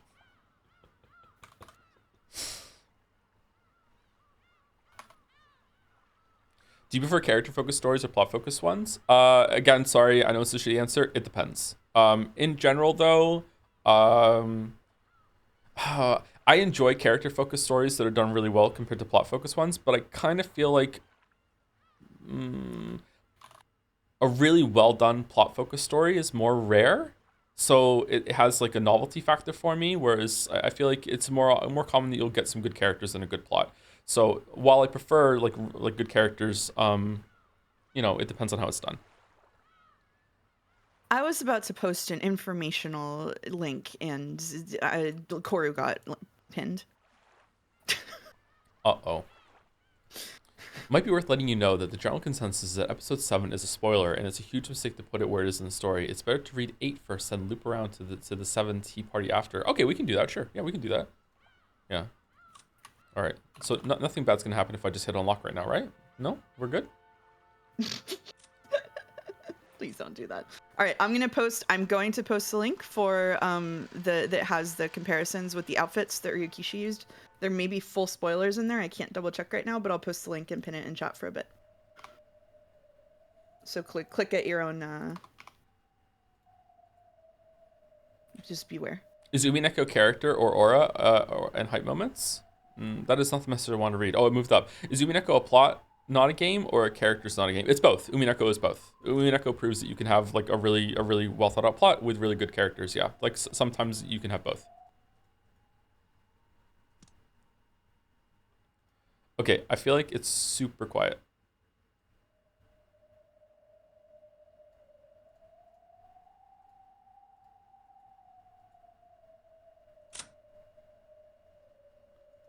Did I fuck this up? No, it's only wind sound at the beginning.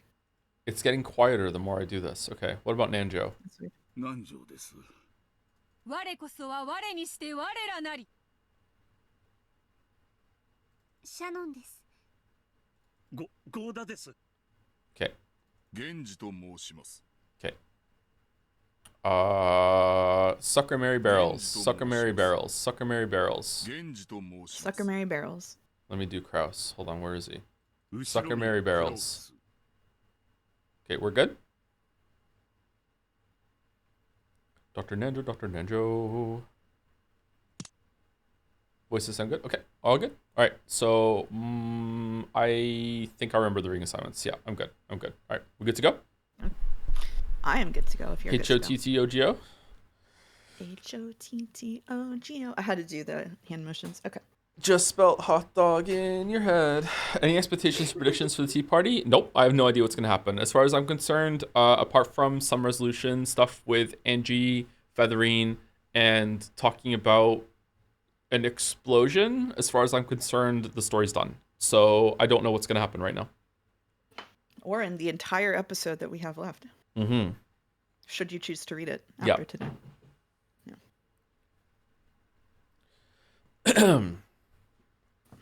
All right, hold on. All right, getting some pre-reading stretches in. Okay. Okay. It's just the hot to go hand motions. When I came to, all was silent. The room was dimly lit, and yet it was massive. Where on earth is this? I was sitting in what seemed to be a very short sofa. It was very constricting, and it looked like there were several more of them off to each side of me. Sofa. Once I noticed that, I realized that I was in a theater.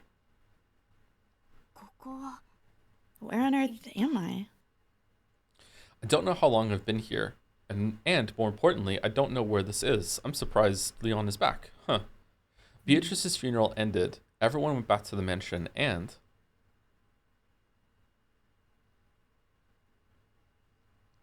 And after that, my memory gets fuzzy and I can't recall anything else. Then I was surprised to notice the presence of another person. Apparently, I wasn't the only one sitting in the audience seating of this vast theater. The sound had come from a seat to the side of mine. When I looked, I saw a girl sitting several seats off to my left. It's going to be Angie. It was a face I'd never seen before. Who is she? She looked like a high schooler or a college student, about the same age I was. This is you. She groaned. Apparently, she had just woken up. I didn't want to scare her, so I decided to introduce myself first. Hello. Sorry. Hello. Hey! Apparently, she was equally surprised to find someone other than herself here. She jumped when she heard my greeting. Who the hell are you? I feel the same way. It seems that neither of us is here of our own accord. Is that the one with the one-winged crest? Are you a fascist? Huh? Do you recognize this crest? She looked suspiciously at the one-winged crest emblazoned on my collar. Her stare, which was unmoving but not openly hostile, wasn't exactly pleasant for me. Allow me to introduce myself first. I am Ushiromiya Leon. Ushiromiya, huh? What? Leon. Written as Leon but pronounced Leon. Leon. Pretty strange name, don't you think? Oh, the ring. No stranger than mine. Also a ring. But I'll have to apologize. I don't know who you are. That's hardly surprising, since I don't know you either. That's not what I meant. Who are you? There's no one like you in the Ushiromiya family. And why are you so sure? Do you have something to do with my family? I'm a member of the Ushiromiya family. But that's... She showed me her left sleeve and the crest of the one-winged eagle emblazoned upon it. I regret having to ask the same question, but who are you? I've never seen you in the Ushiromiya family.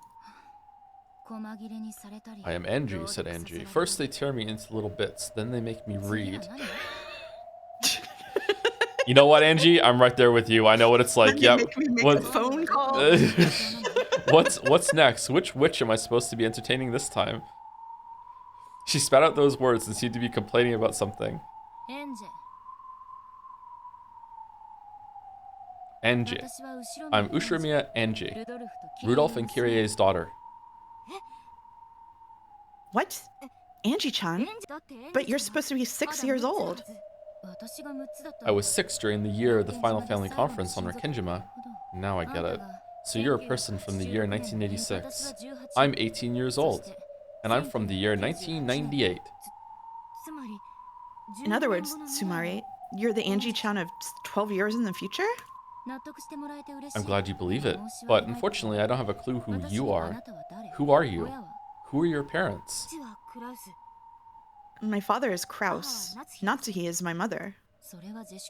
That would make you Jessica One-chan. Jessica is my little sister. What's going on? Wasn't Jessica One-chan an only child? By this point, I was starting to figure out that the situation this Angie had come from. She's probably from the world where I awakened as a witch, the world where Leon doesn't exist. It'll be a bit difficult to explain, but think of it this way. In a world slightly different from the one you know, I am also a member of the Ushiromiya family. In your world, a different fate leads me to walk a different path through life, so that I do not live as an Ushiromiya family member. I really like Leon. Are you a witch? Sorry to disappoint you, but I'm just an ordinary human. What I just told you is something I heard from the witch called Bernkastel-san. Bernkastel? That one with the long blue hair and the gloomy face and weird attitude? Yes, that probably fits her, I think.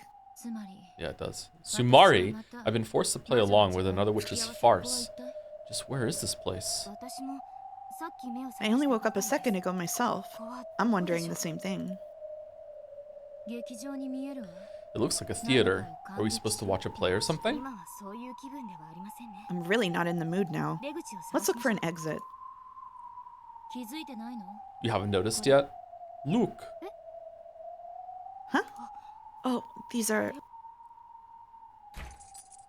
Uh-oh. Clank. I finally noticed. Both of my wrists and ankles had chains attached to them. Really? It took you this long to notice on your wrists? As I sat here, I had enough slack that I could move about a little, but it looked like there wouldn't be nearly enough for me to get out of this place. Alright, that's how I feel reading this. When did... Who would do something like this? Once a witch has made you her piece, you'll be their plaything forever. There's no way to escape. No escape. Angie crossed her legs, making the chains clank together. She realized that no amount of struggling could have broken those chains. Getting panicky wouldn't accomplish anything. She must have had nerves of steel. What do you mean a witch's piece? It's like being their slave. I made a deal once. I said I wanted to see my family to bring them back from that day. In exchange for making that a possibility, that witch turned me into a witch's piece. At least the witch kept her promise. I was able to see Oni-chan again. You mean Battler-kun? Well, I wasn't even able to tell him who I was. And in exchange for that short bit of time, I'm now trapped inside the witch's toy box for all eternity. Looks like you are too. Did you make some sort of contract? Nothing of the sort. Did you ever ask a witch to grant a wish for you? Never. She taught me what a miracle my existence is, that's all. Either way, neither of us is getting out of here. Okay, witches? What kind of show do you have for us this time? Have we moved from reading aloud to theater going? Am I supposed to watch someone else read aloud this time, or what? Enjoy, chat. If that's it, then start it up already. I'm bored enough as it is. Enough scrandal. Let's go. Angie yelled this to the pitch black stage. Her voice reverberated throughout the theater, but no one gave an answer. No, someone did. And that was also in a voice that rang out across the theater. However, that voice sounded theatrical, as though someone was announcing the start of a play.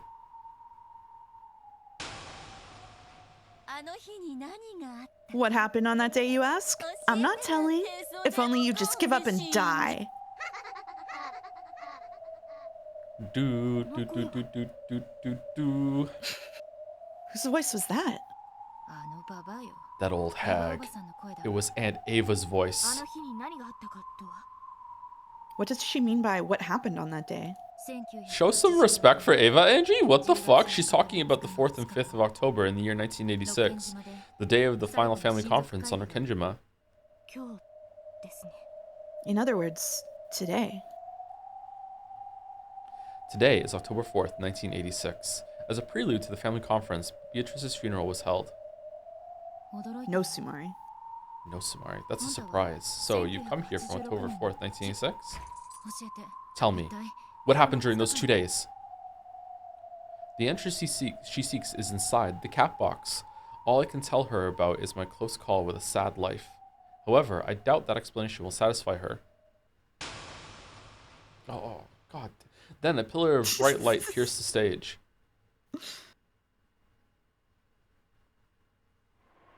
There stood a white shadow. That white dress was obviously Claire's. Of course, Angie didn't recognize her. She looked suspicious, apparently wondering who in the world this was. However, even I felt as though something was wrong.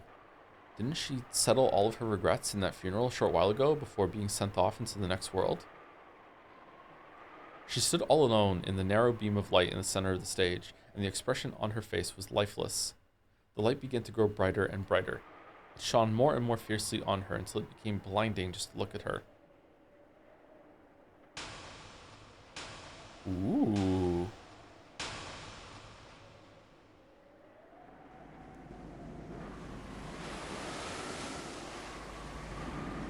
The world was enveloped by a light so bright that we couldn't open our eyes. Surrounded by a sound like wind or television static, and our minds began to go blank. It's the ocean. What are you talking about?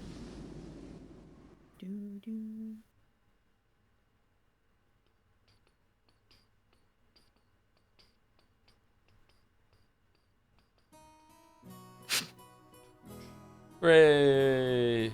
Welcome back. back to Arkenjima. Yeah. Whoa, they're blooming wonderfully again this year. Must be a pain to take care of all these. Pretty easy for us though, just looking at them. I agree. We've got to thank the people who take care of them for us. But it is a bit lacking in grace. I prefer the way it used to be before Nissan decided to pile so much on. The old look did have its own charm, didn't it? Do you want to be Maria for the fans? No. Ooh, I love roses. I like them even more if they didn't have thorns. Ooh. Whoa, this rose garden really takes me back. I totally forgotten about it these past 6 years. I guess it really has been that long. Both you and this garden have changed so much. Oh, let me introduce you. This is Canon-kun, one of our servants. This is the first time you've met Battler, right? Pleased to meet you. You can just call me Battler. Nice to meet you. Shannon's here too today. Remember when we used to play together? Ah, Shannon-chan. I'd totally forgotten. That really takes me back. How's she been doing? Fucking hell. She's grown more and more beautiful these past 6 years. You should say hi to her later on. Shannon and George Oni-chan are really good friends, ooh. Maria, shh. That's a secret. It's a secret. If you would, everyone, allow me to guide you to the guest house. After enjoying the lovely welcome provided by the roses, the relatives follow Goda in the direction of the guest house. Oh, thank you to Swazi Magic for the resub with Sucker Mary Barrels, 73 months. Thank you for Swazi Magic. Thank you, Mario the Mayo, for the resub too. Happy Umi Day. Can't believe you're going to finish episode 7 today. We've come such a long way from Umineko on Elite Day. We really have, yeah. We really, really have. What a journey. We are within like spitting distance of the ending, yeah. It felt like this would go on forever, but like, no. It's been pretty good. Yeah, I'm looking forward to having it done though, in the book of Umineko closing. Thank you to Mirot for the resub also. I'm also looking forward to rereading it at some point in the future and seeing all the hidden stuff. Thank you, Mirot. October 4th, 1986. Kenjima, in a world without Leon. On the day of the Ushirimiya family conference.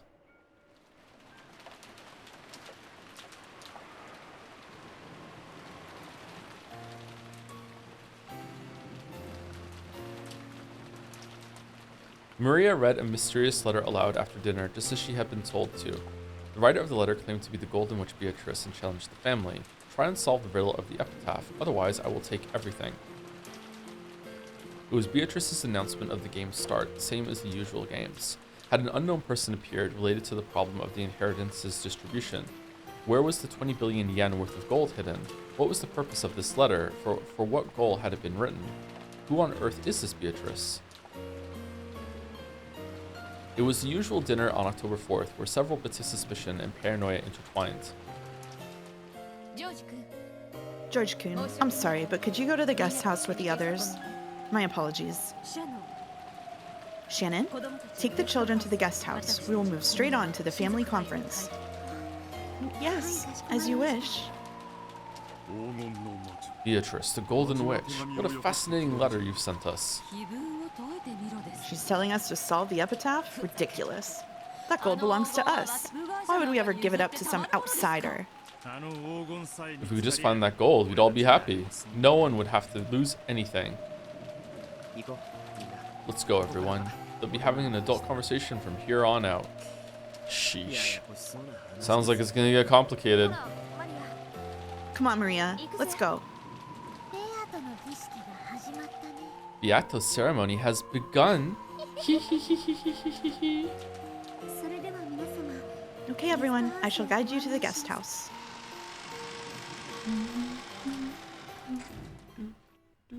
See, episode 1 could have been paced well. What's all this about? Probably a replay of one of the old games, or else an entirely new game. This is our hell. We just have to re-experience this over and over again. In all the games, October 4th happens in pretty much the same way. A new game?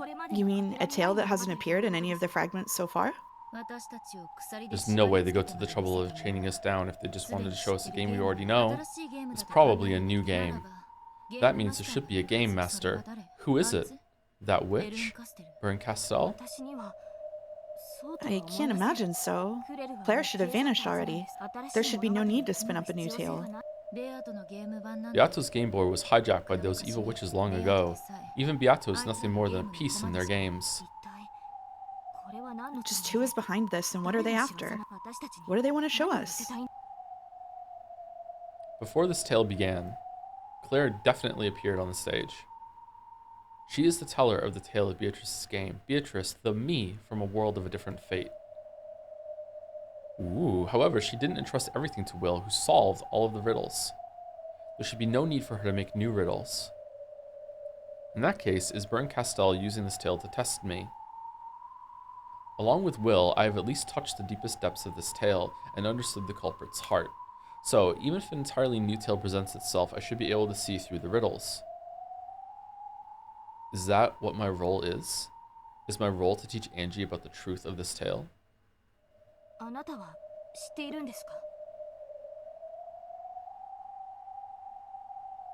Sorry, I was laughing because there was an ice cream truck going by outside and I was afraid it was going to get picked up on me. Oh, I couldn't hear it. Do you know?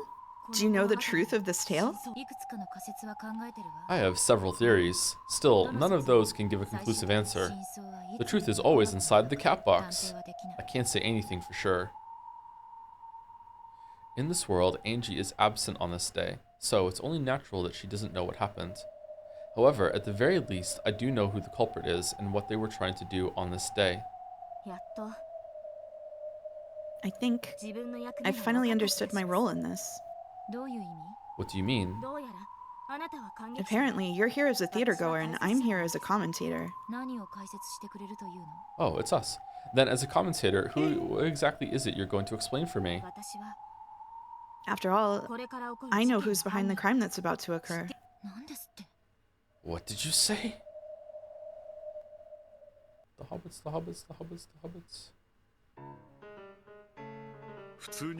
Thinking about it straightforwardly, which is hard for me, the only explanation I see is someone's trying to make us solve the epitaph, hoping to then snatch the gold for themselves.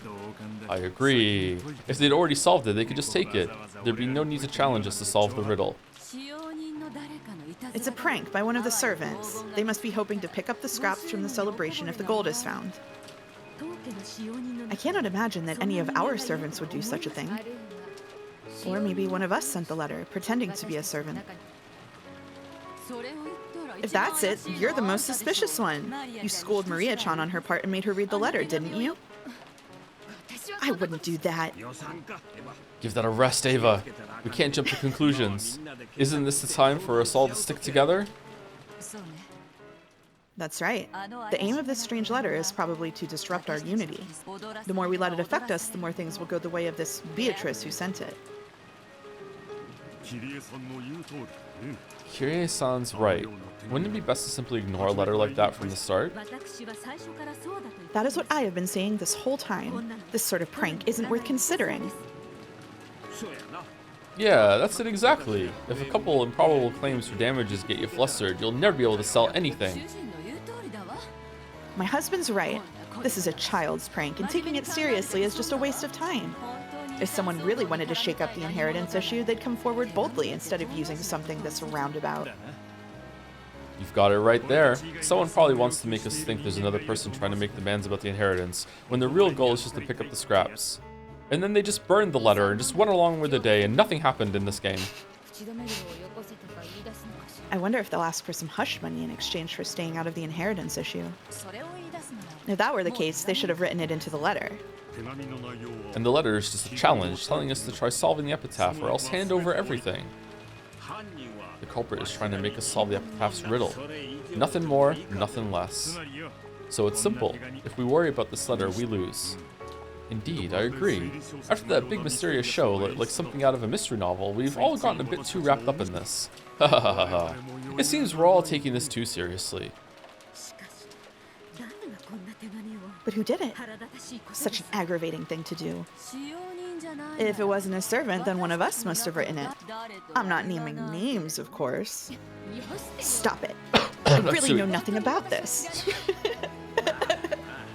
Settle down. Anyway, this letter says what this letter says does make a bit of sense. All of us need money, and if possible, we need it right away. Right now. More than anything else, no one here has any objections to that, right? Of course not. Whether it's money or love, you can never have too much. We don't know when Father's inheritance will come to us. However, the gold of the epitaph is different. If we find it, we can just split it then and there. This really feels like Chrono Trigger pacing, doesn't it? Compared to the Does. beginning. Yep. In a sense, it's even closer to us now than the inheritance is. Assuming we can solve the epitaph. Everyone here has tried solving it on their own, yes? Carrie asked the room at large, and everyone wordlessly nodded back. Here we have 4 people who have inherited the blood of the one who made that riddle, and each has tried solving it on their own. That doesn't sound very efficient, does it? True. We've all been greedy and tried to go it alone. However, we've already reached a decision about how we'll split the gold up if it's found. And about acknowledging Aniki as a successor. Though you demanded quite a lot in exchange. What a great scene that was. I wonder if we can solve that epitaph if we pool our efforts and work together. 2 heads are better than 1, and here we have 7. Today we reached a general agreement about the inheritance problem. Why not take a shot at the epitaph for a bit of fun on the side? Nice idea. Let's give it a try and call it a break. Ridiculous. Of course there's no hidden gold.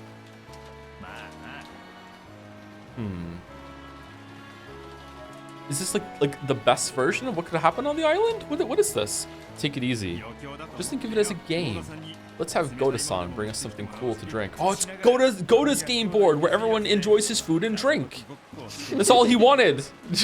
We could take a break and all play with riddles as a big happy bunch of siblings for once.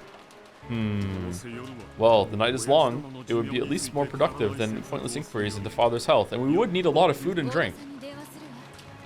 I'll ring up Goda-san. Yay! He can bring us something. Let's have tea and sweets. Oh, and a map of Taiwan. What? What?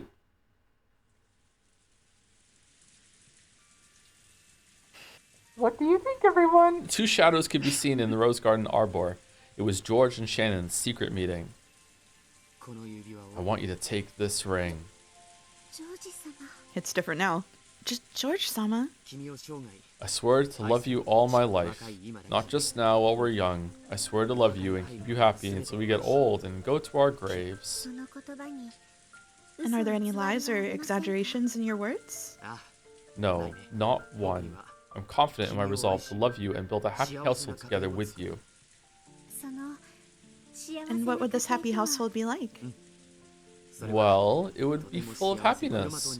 We'll have a house, with a car, and a yard, and 1 dog.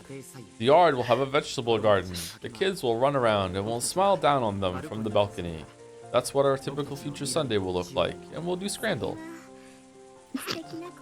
That would be wonderful.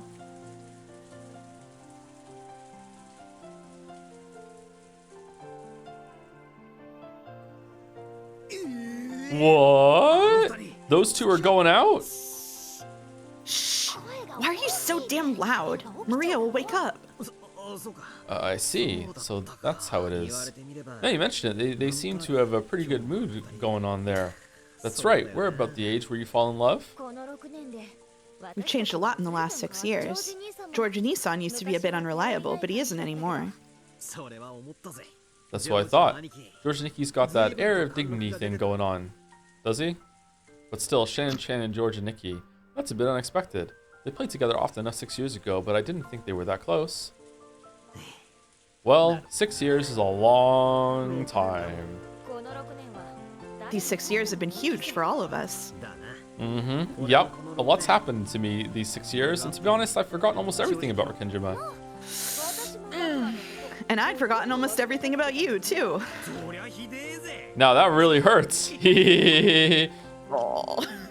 Talking together like this, it felt as though we'd been teleported 6 years into the past. 6 long years, so long that I'd forgotten almost everything. And yet, it's coming back to me bit by bit.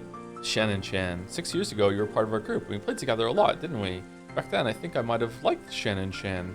That was the age when we were all overly self-conscious, in love with love. Bittersweet memories of jokes involving melodramatic, flippant words. That takes me back. I think I remember saying all kinds of stuff that I'd be way too embarrassed to say now. Yeah, just remembering it is making my face go red. Shannon might be a scatterbrain, but her memory is incredible. Guess I'll just have to ask her all about your dark, embarrassing history. Quit it. She'll kill you. That was 6 years ago. The statute of limitations has got to be up. That's true. She'll understand. That's true. Yep, I see. So, Shan is going out with George and Nikki. What am I thinking? Could this be jealousy? Didn't really think about it until now, but that thing Shannon and I had back then was probably my first love. Well, it's not like I have any right to be jealous after forgetting the whole thing until we met again.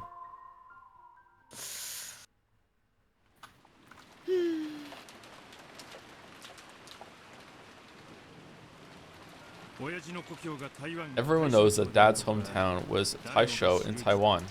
Everyone. He still chews areca nuts from time to time in memory of that place. Apparently he got hooked on that instead of smoking when he was young. I love that they keep bringing up the areca nuts so that Ryukishi can be like, look, I foreshadowed it. Yeah, yeah. But there must be several rivers there with sweet fish swimming in them. It has several mountain streams that are famous sweet fish fishing spots. Anyway, you could probably find sweet fish living anywhere the water was clean. We're completely stuck. Maybe it was just some nearby creek Father played in as a kid. He said sweet fish, but maybe we're looking for something more like carp. Or it could be some sort of metaphor. The river isn't necessarily a river with water flowing through it. What do you mean by that? Well, now. Who knows? Kirie has a point there. Isn't it a bit too early to be sure that Taiwan is this homeland or that this Sweetfish River is a river with water flowing down it? If we look at it that way, we're just stuck again. The more you think about this riddle, the harder it gets. That's it. This is just a riddle. Kirie-san is right. We need to be flexible in our thinking. If we're looking for a river near Taisho, that would have to be Danshui River. Are you even listening? We just said it might not be the kind of river with water flowing down it. Is there any proof that this river is a Sweetfish River? Calm down, Ava. You're right. I'm sorry. Well, it probably did have sweetfish in it. After all, Dansui does mean freshwater. It makes sense that a freshwater fish like sweetfish would be swimming in it. Sweetfish are freshwater fish. Thank you, Kraus. So a Sweetfish River would be a freshwater river. Is that how we get Danshui River?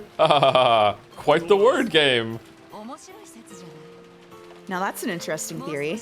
Let's advance our reasoning a bit further. As you travel down the river, you'll see a village. What's the name of the town at the mouth of Danshui River? It says Danshui here. I went sightseeing in Danshui. It was a calm and gentle harbor town. Beautiful sunsets. Did you find the shore the two will tell you of? Not really. It doesn't ring any bells. I guess the beloved hometown wasn't in Taiwan. It might have been Odawada after all. If we can't discount any possibilities, then we won't get anywhere. We can't even get past the first line of the epitaph. Quiet, you're distracting me. It has to be Taiwan. Father wouldn't describe any other place as beloved. That is one thing we can agree upon. To this day, Taiwan is the homeland of Father's heart. It's probably best if we don't spend too much time on the first line. There are 99 more. I'm going to take a look at the others. Just a quick peek, starting at the first twilight. Me too. I'll leave the Sweetfish River to you, Aneki, and I have a go at the second half. On the first twilight, offer the 6 chosen by the key as sacrifices. How mysterious.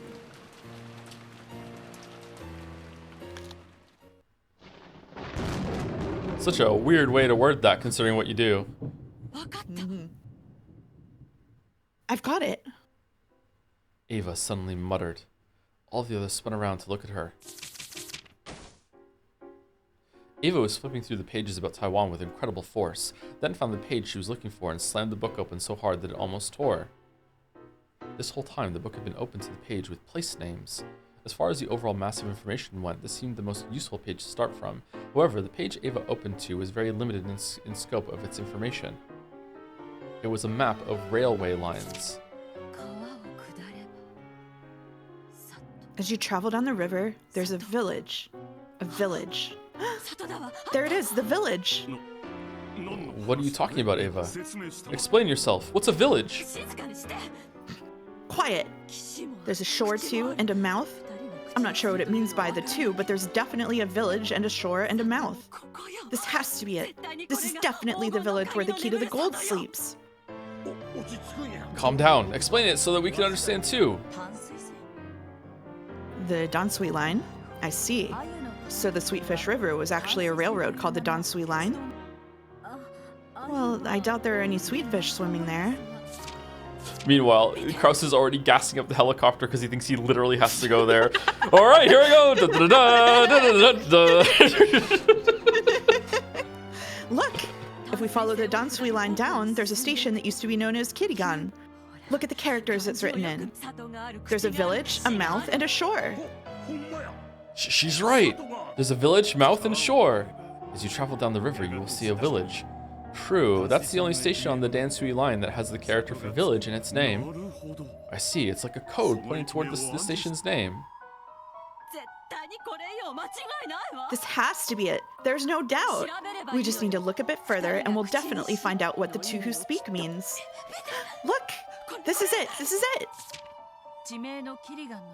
The region around the station has the same name except with a mouth in the second character. That makes a total of 2 mouths in Kirigan. Are these the two who speak? Incredible, Nissan. This has to be it. Does this mean that the key is hidden somewhere in this town of Kirigan? I wonder. The whole riddle so far has been a word game. If so, isn't it likely that the sleeping key is also a word game? I agree. On the first Twilight, the key selects 6 sacrifices, right? So it's hard to imagine it's actually something key-shaped. Ooh, this is getting damn interesting. It's so fucking dumb. The men are so stupid in this fucking story. All of them were so fucking stupid without exception. Oh man. Offer up the 6 chosen by the key. Let's think of a key that's somehow related to this. And let's break down this name, Kirigan. I'm absolutely sure that this is a word game. It has to be. Think, everyone. Oh, Will's smart. Yeah, Will's the only smart one, yeah. Will is smart, yeah.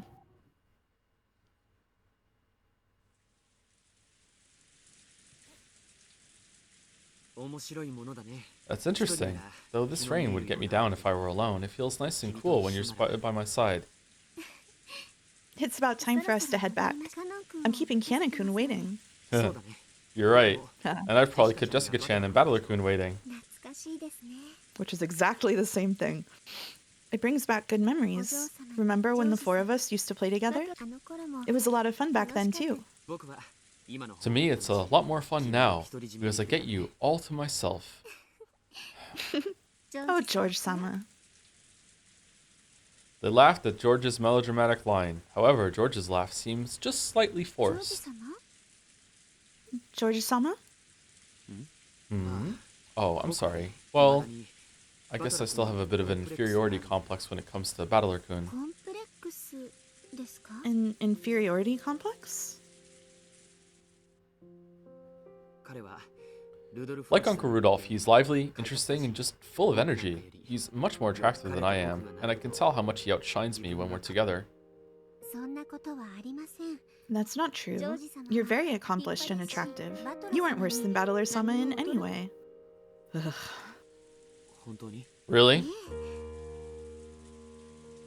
Yes, really. The truth is, when I first heard that Battler-kun would be coming back this year, I wasn't happy about it. Why not? 6 years ago, Battler-kun was the one who was really close to you. I wanted to get closer to you, but I just couldn't manage to get between the two of you. You two just looked so good together that I could do nothing but watch on longingly. Is that how it was? Wasn't it just Battler-sama making fun of me one-sidedly? Of course, you looked incredibly good together. There's no doubt about that. I was sure you two were going out. That never happened. You're overthinking it. I really am pathetic. I was afraid that when I handed you this ring today, you'd refuse. Why is that? Why should I refuse your ring, George-san? Because Battler came back. I was afraid that you might like Battler even now. And that, now that he's here, you wouldn't have any use for me. True. Oh! ジョージさん George-san, これをご覧くだ please さい look at this. 私の You see this silver glint on my ring finger? これは何 What do you です think か that is? You're right. Sorry. And there's no way you're gonna go and pretend to be a corpse with a ring on your finger tomorrow in the shed. What's got me so shaken, I wonder?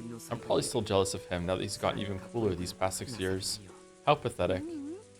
いいんです No, it's okay. その気持ちは Those feelings are a sign that your love for me is so strong you don't want to give me up to anyone. もし If you're worried about my feelings switching to Battler-sama, just love me all the stronger so that such a thing would be unthinkable. 私が Love me so much that I don't have time to think about other men. 私だってこう I'm scared too. 魅力的な女性なんて What? いくらでも現れる I'm sure you'll meet many women in the future who are much more attractive than me. あるいは Or you might tire of me when I don't match up to your expectations. 生涯 It scares me to think that I might not be able to grasp hold of your feelings for the rest of my life. There's no need for you to be scared of that. I swear to love you all my life. 私もそれを But even though I 違った swear the same thing, you're having trouble believing it just because Battler-sama came back.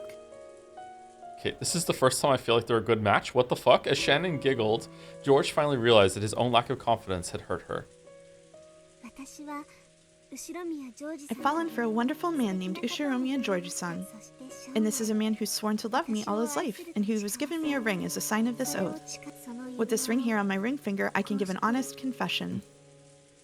Sure. 私は確かにおっしゃると Yes, as you said, I did like Battler-sama 6 years ago. 多分 I think I probably liked him more than you.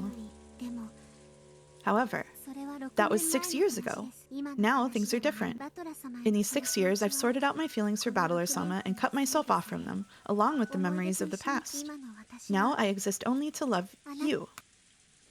Shannon spoke clearly and strongly. Like a regular person, George gave a single uncertain laugh. It was probably the same sort of laugh that George 6 years ago had made, because what Shannon said was kind of fucked up. Then he stretched resolutely and hugged Shannon without saying a word. In that moment, he said goodbye to the person he had been 6 years ago. Whoa, holy fuck. This is a good place for a break.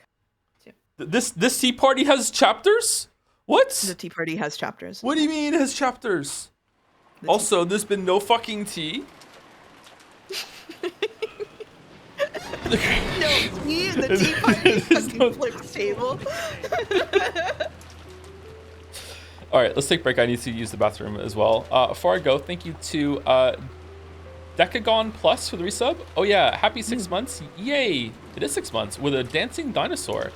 Thanks as always for the streams and good times, Sigurus Decagon Plus. Thank you, Nelly Orion, for the resub.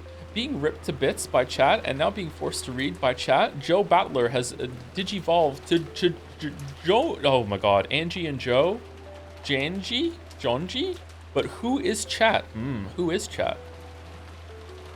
Who am I? Who does chat want to be? Yeah, who's Mouse? I think we're Angie and Leon in this today. So Yeah, I who guess what's so. chat? Thank you, Skunky Emerson, for the bits. You know, I keep thinking about Erica, and I think I'd like her more if she had blue gloves and also wore a blue mask, and was also named Swiper the Fox.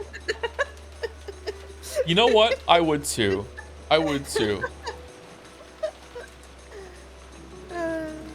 It kind of makes me angry at myself that I really don't know if my opinion of Erica would be like 100% different if she just looked like she was 24.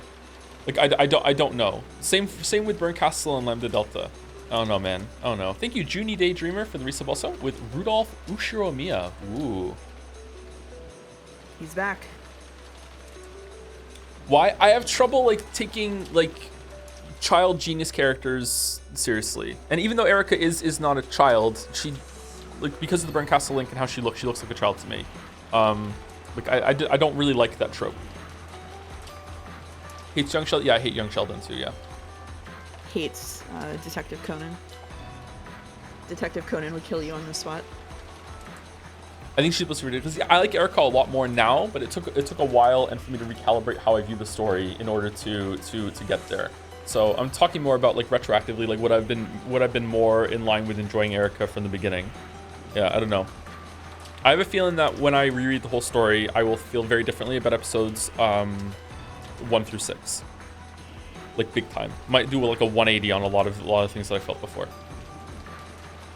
Everybody in chat rushing to spoil the premise of Detective Conan as quickly as they can. I already read that. Out loud. It was a My Anime List thing, yeah. Damn. Yeah. It's crazy. Anyway, let us take a break. We will be back in about 5 minutes or so. Might be a little bit longer if one of us makes a tea. I don't know if we're going to be doing that or not. Anyway, we're back. Okay.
Hello, chat. Hello, chat.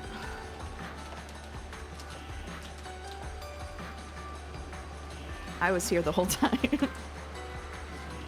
The whole time. Thank you, Paramo Nata, for the bits.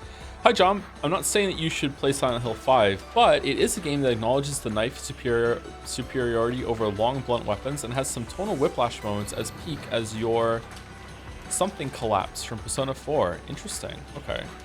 I would like to play all the Silent Hills. I'm not sure if I want to stream them. We're definitely going to stream Silent Hill F, but I don't know if I want to stream the other ones. There's a fifth Silent Hill. Aren't there 8 of them? No, that's Resident Evil. How many Silent Hills are there now with F coming out? 6?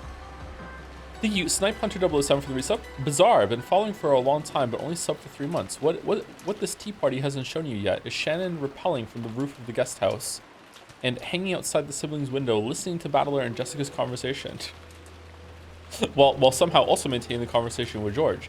Thank you, Zyre91 for the resub too. 66 months. If you had stuck to leap year bit, today's stream would fall in the year 2168. Yep, I believe it. During which we'll both definitely be alive. Yeah, for sure. For this Tea Party chapter, I'll take narration and you can take Ava. Ava, okay. As well as the bros. Okay, bros and Ava too. Okay. Yeah, exactly. Do you think Persona 4 is a Honkaku mystery? Yep, for sure. Yeah. I've got the ladder. Here we go. Oh, they solved it. Holy fuck.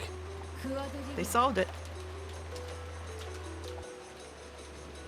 Quadrillion. This is the only place you'll find that number written on this island. 1/10 of 10 quadrillion. How suspicious. If our idea is right, there should be some sort of device embedded in that relief. We just need to check. Who's going up? I'll go. Hold that ladder down, okay? Rudolph loves fucking climbing ladders. Be careful. It's fairly high up. Rudolph climbed up the propped-up ladder, step by step as the rain poured down on him. Look at the Q. See anything? Some sort of device? Ladder's a bit shaky. Oh boy. What is it? Did something happen? Bingo. Take a look at this. Rudolph tossed the Q down. Oh shit, my bad. Rudolph tossed the Q down. It hit Kraus on the shoulder and landed in a puddle. This is the key. What does it mean? Rudolph-kun, don't tell me you can take out the other letters too. Yeah, looks like it. Guess our crazy theories weren't far off after all. What's the next letter to take out? I. And then L.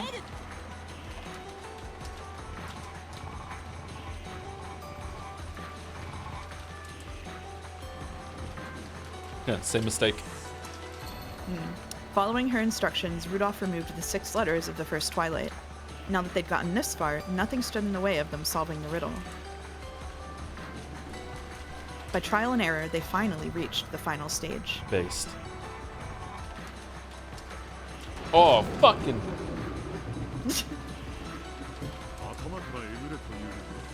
It says to gouge starting from the head, which must mean going from left to right. Very good, Kraus. Off the bed.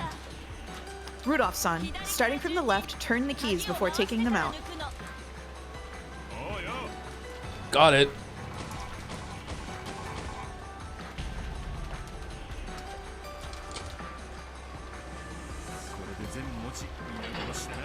Now, we've massacred all of the letters. We reached the 9th Twilight, and none are left alive. So, did something happen? Felt like something clicked, but nothing changed. Did a hidden door open up somewhere? Hey, look at that!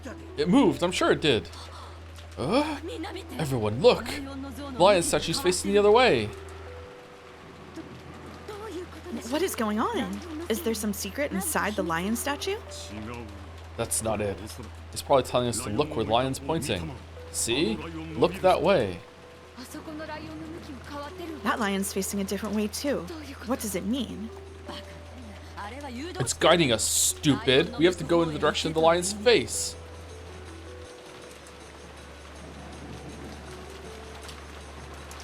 Ava dashed forward. The others all chased after her. The gold was right in front of them.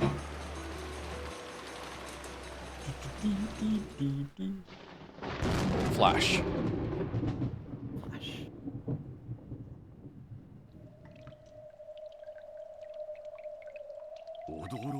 Now this is a surprise. Who would have thought that a hidden stairway like this existed? 納得だわ。 It makes sense now. Father didn't like people going near the chapel. この仕掛けは一体いつからあったのかしら。 I wonder how long that device has been 地 there. 下道の感じ Judging by the feel of this underground passage, probably for quite a long time.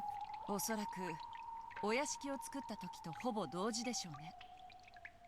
I imagine it was built at nearly the same time as the mansion itself. 多分 The riddle of the epitaph was probably also planned many decades ago.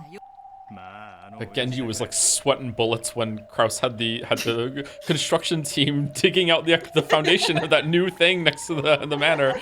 Oh god, where's he gonna put it? Fucking hell! Oh, this is dad we're talking about. I try not to let the things he does surprise me, but this. 一体この階段どこまで続くのでしょう。 Just how far does the stairway go? Hey, maybe the old rumor was true. You know, the story about him having a mistress in a hidden mansion somewhere in the forest. I see. It's likely that this underground passage goes all the way there. あの日のあのお屋敷に I wonder if it connects to the mansion from that day. どうや I think we found the ら goal. ゴールドな扉が Look あ at るわ that filthy door. 何か書いてある Something's written on it. Phew! Bingo. Second bingo in like 5 minutes. Something was written on the door in red paint. On the 10th twilight, at journey's end, you shall attain to the power of the Golden Land's treasure once and for the last time. 開く Does it open? 開くわ It does. Ready? 開けるわよ I'm going to open it. So we finally reached the gold. We can only hope that such a sweet deal is really true. 姉さん Let's open it, Nissan. Right. 開けるわよ I'm opening it.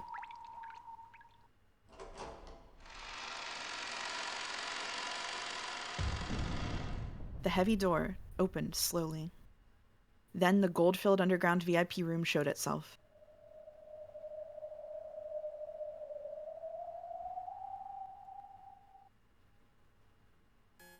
They only had an instant to admire its splendid furnishings. As soon as the mountain of gold next to the canopy bed came into sight, they all froze, stunned.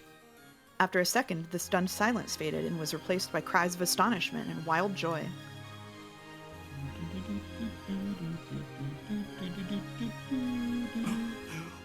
Incredible. すごいわ I can't believe it. It's 20 billion yen in gold. It really does exist. What a shining mountain. It almost blinds the eyes. We did it! We did it! We win this game! 緑に触ってはなりませ You ん mustn't touch it without permission. This is Father's gold. あらそう Oh, really? Then why don't you call Father down here now? Right away! The time for your farce is over and done with. Natsue-ne-san. Let's put an end to the obvious lies, shall we? We have a real mountain of gold right here. Shouldn't we all be honest with each other? 幸いにも私たちは Fortunately, we're all in a good mood and feeling very gracious now. Just give it up already. A pile of gold this massive carries magical power within it. That power draws out the most honest feelings within people. The light from the chandelier glinted off the golden mountain, lighting them up with its golden sparkle. It was as though the sparkle controlled everyone present. For some time, they forgot their age, and howled and laughed, running around and rolling about like a bunch of excited kindergartners at a park.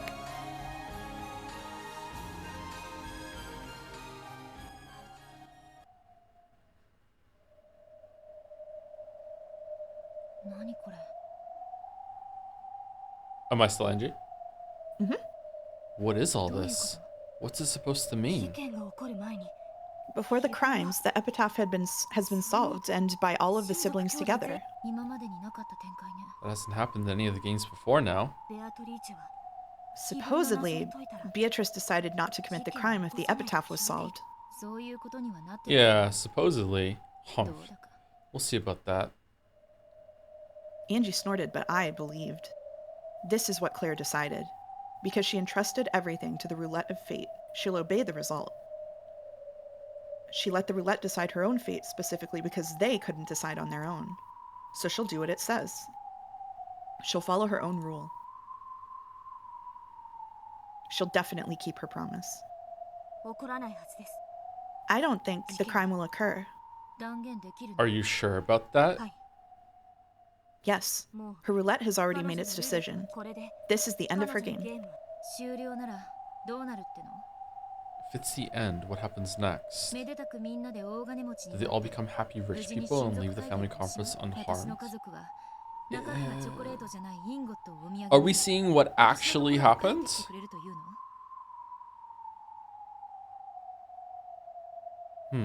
Does my family get an ingot that isn't chocolate as a parting gift before coming back to これ me? で全てがハッピ Will ー it be a エンド happy end for あの everyone? 魔女どもが You think those witches would chain us to chairs and show us a naive dream like that?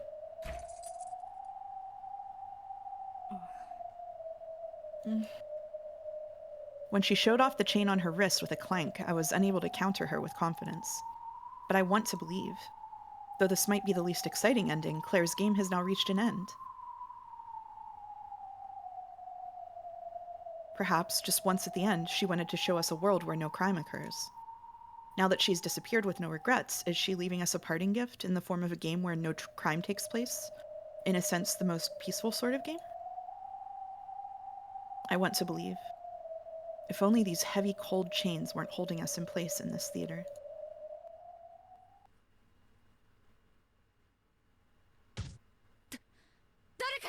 Is someone there? Rosa's shrill cry brought the celebrating to an immediate stop. Rosa knew she'd seen it. The curtain against the wall had fluttered, and a shadow had been there behind it. Come on, don't do that. You're just imagining things. 誰かいるの Is someone there? If you are, come out.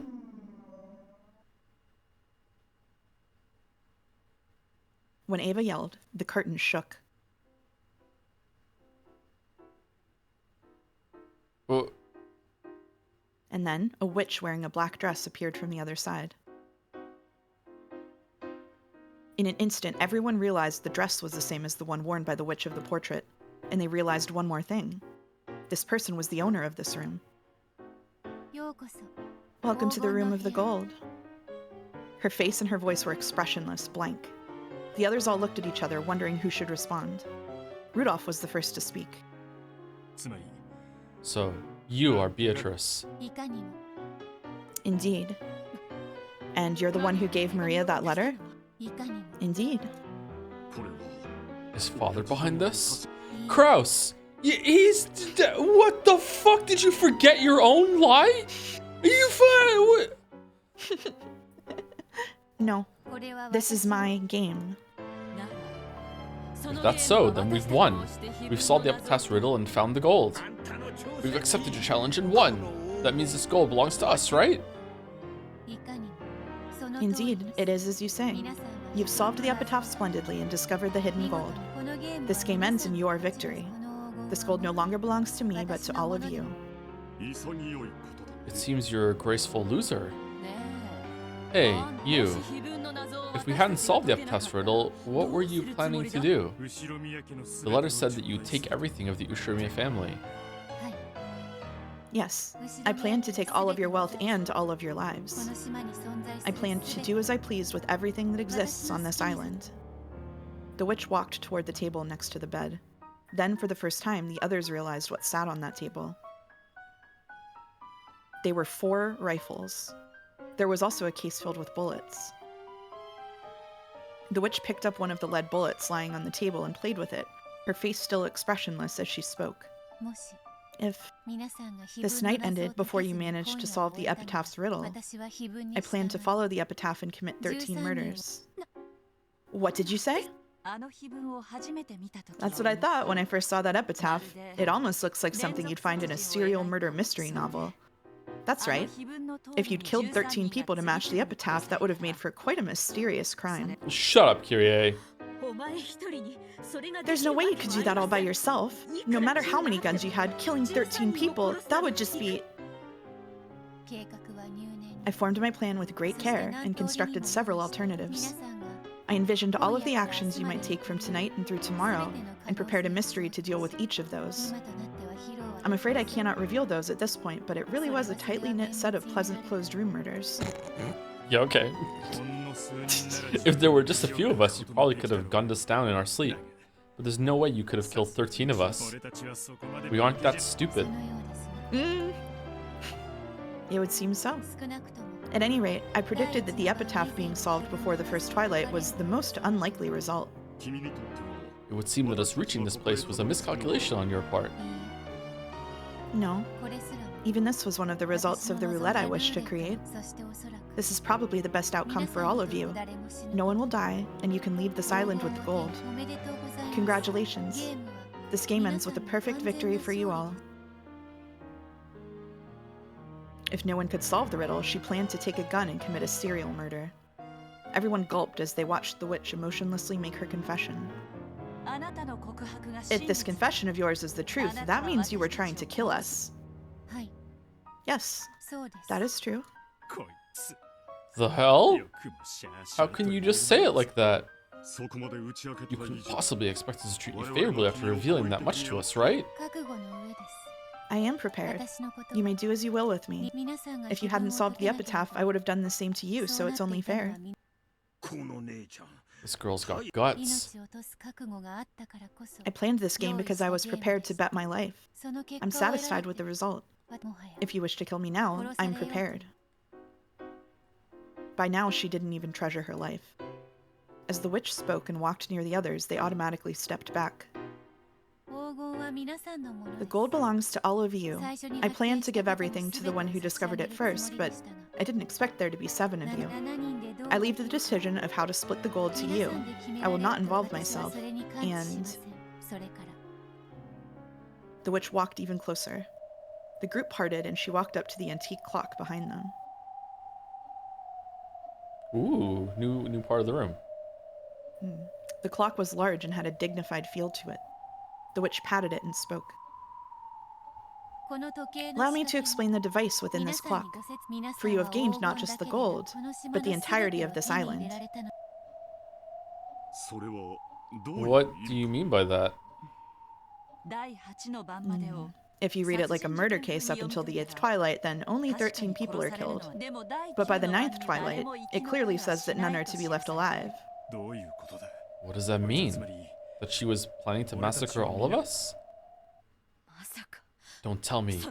That clock. As you have guessed, it is linked to a set of explosives. Are you the one who set that up, or was that Ushiromiya Kinzo? Kinzo is the one who set up the device. It's the source of his mad magical power. What? I don't have a clue what you're talking about.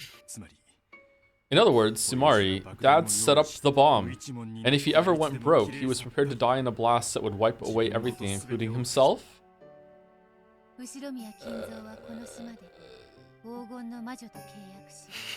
On this island, Ushiromiya Kinzo made a contract with the Golden Witch and obtained the gold. However, that was not all he gained. What are you talking about? Wait, don't tell me. There's that rumor about the remains of an old Japanese military base existing on Rokenjima. Could it be? Your guess is correct. Beneath this island sleep the remains of an underground Japanese military base from the time of the war, along with 900 tons of explosives. 900 tons? That's unbelievable. If that exploded, the result would be unimaginable. Forget just the mansion blowing up, it'd leave a massive crater. I believe an expert's estimate put it at a hole several dozen meters deep and a kilometer across. There wouldn't be even a trace left. Those explosives can be ignited by a special device, one connected to the activation switch I just flipped. The witch toyed with a switch on the top part of the antique clock. If midnight arrives when the switch is in this position, the bombs will explode. I miss Delaner so much right now. It's almost midnight now. In other words, Sumari, it won't explode X hours after you flip it. It's a time limit bomb that only explodes at midnight. Indeed. It is almost midnight now. If such an explosion is what you desire, you need only leave it like this. Who would want that? Turn it off. By this time, Kinzo was probably the only one who knew. The secret base on Rikenjima had started out as a submarine base. However, when that plan reached a standstill, it was redefined as a top-secret base for Homeland Defense. A huge plan had been drawn up to have the Army and Navy perform a pincer attack on American forces if the latter decided to land on Kujukuri Beach and press toward Tokyo. Good job. As a trump card for this massive defensive maneuver, the Navy started stockpiling large quantities of explosives and fuel in absolute secrecy. And the Rikenjima base was the location of that top-secret stockpile. So secret that they forgot that they left them there. The buried explosives weighed 900 tons in total. Also, fearing that the Americans might find out the island's secrets and seize the explosives, they set up a system for the self-destruction of the entire island. Kinzo, who knew all of this, decided not to remove this device, but to tie it in with this strange clock that could trigger such an explosion in the night at midnight. Kinzo was famous for building up his funds using a vast store of gold, then using those funds in several sink-or-swim gambles, one after another. Just what did his stockpile of gold and the 900 tons of sleeping explosives mean to him? At this point, we can only guess. Perhaps the true source of Kinzo's mad power wasn't the gold after all. If he lost a big gamble and all that he owned, he could erase this entire island from existence with this device. For the rest of his life, he must have put the gold and everything else he had on the line. Kinzo probably stared at this clock at times, sometimes flipping the activation switch and letting it tick down. Maybe whenever he came up against a troubling problem, he would hide in here and flip the switch, with the intention of blowing everything away if he didn't think of a brilliant plan before midnight came.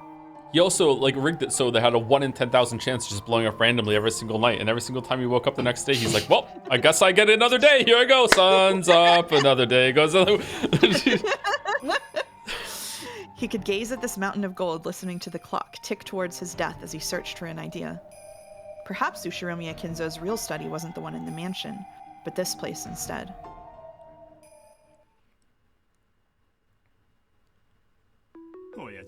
Sort of switch sounds just like Dad. So, maybe each time Dad worried about something, all of his kids were put on the line as well. I failed that one. This is Father, so it wouldn't be unthinkable. This device now belongs to all of you. If you desire a massive explosion, use it whenever you please. Are you crazy? Who'd want a big explosion? These explosives are half a century old, right? Would they really go off? Yes, of course. The explosives and the fuses are still working. I tested them myself. Oh. You tested them? You mean that... The shrine! I see. Now I finally understand. So that's why the shrine disappeared without a trace. That summer, the shrine had disappeared completely, along with the reef under it.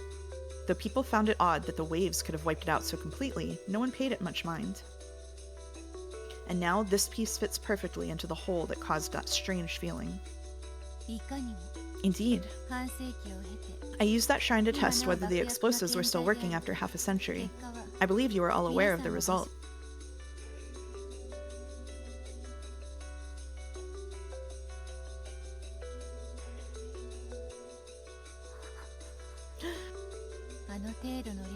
The little bit I used was enough to make that entire reef vanish. It's easy to see how 900 tons of that would cause an explosion large enough to rewrite the map. If an explosion like that were to occur, it would certainly kill all of us.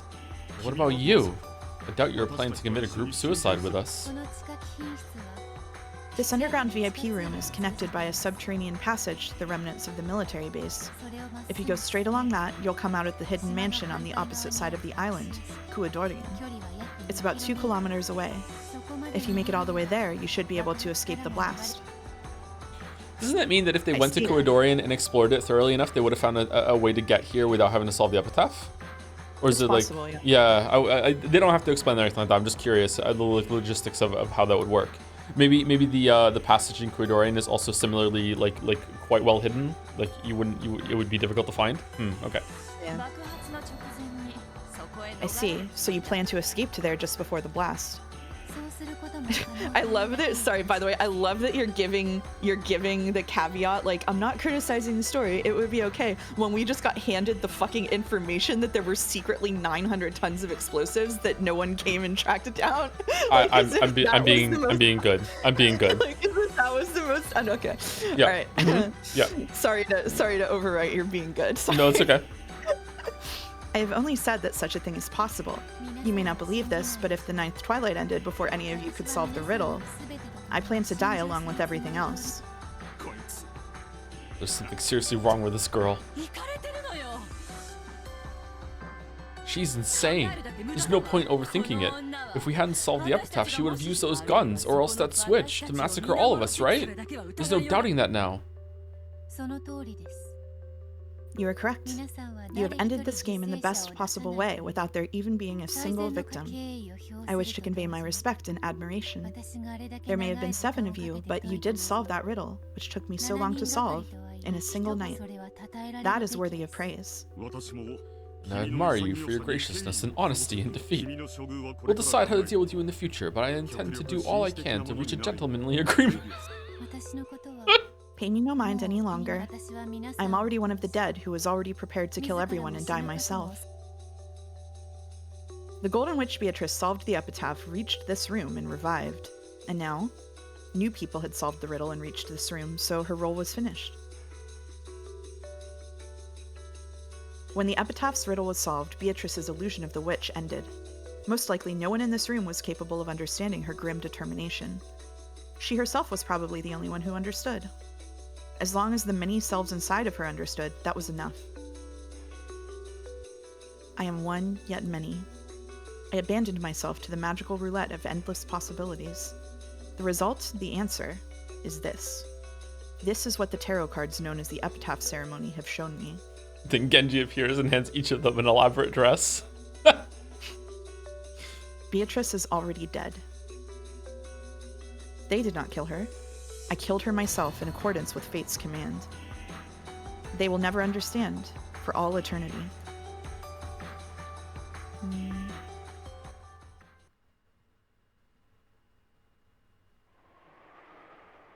The witch stared up at the ceiling without speaking for a while, then looked as though she'd suddenly remembered something. She grabbed at the sleeves of her dress and took out some sort of card. Oh, yes. I forgot. I have no need for money after death. I will give this to all of you as well. A cash card? I have converted a portion of the gold to cash. This is for the account the money is in. I see. So this is the source of the Golden Witch's magical energy. How much? I've forgotten the details. However, there is more than 1 billion yen. 1 billion? Now that really would be magic. True. There's nothing you couldn't do with that much money. Very true.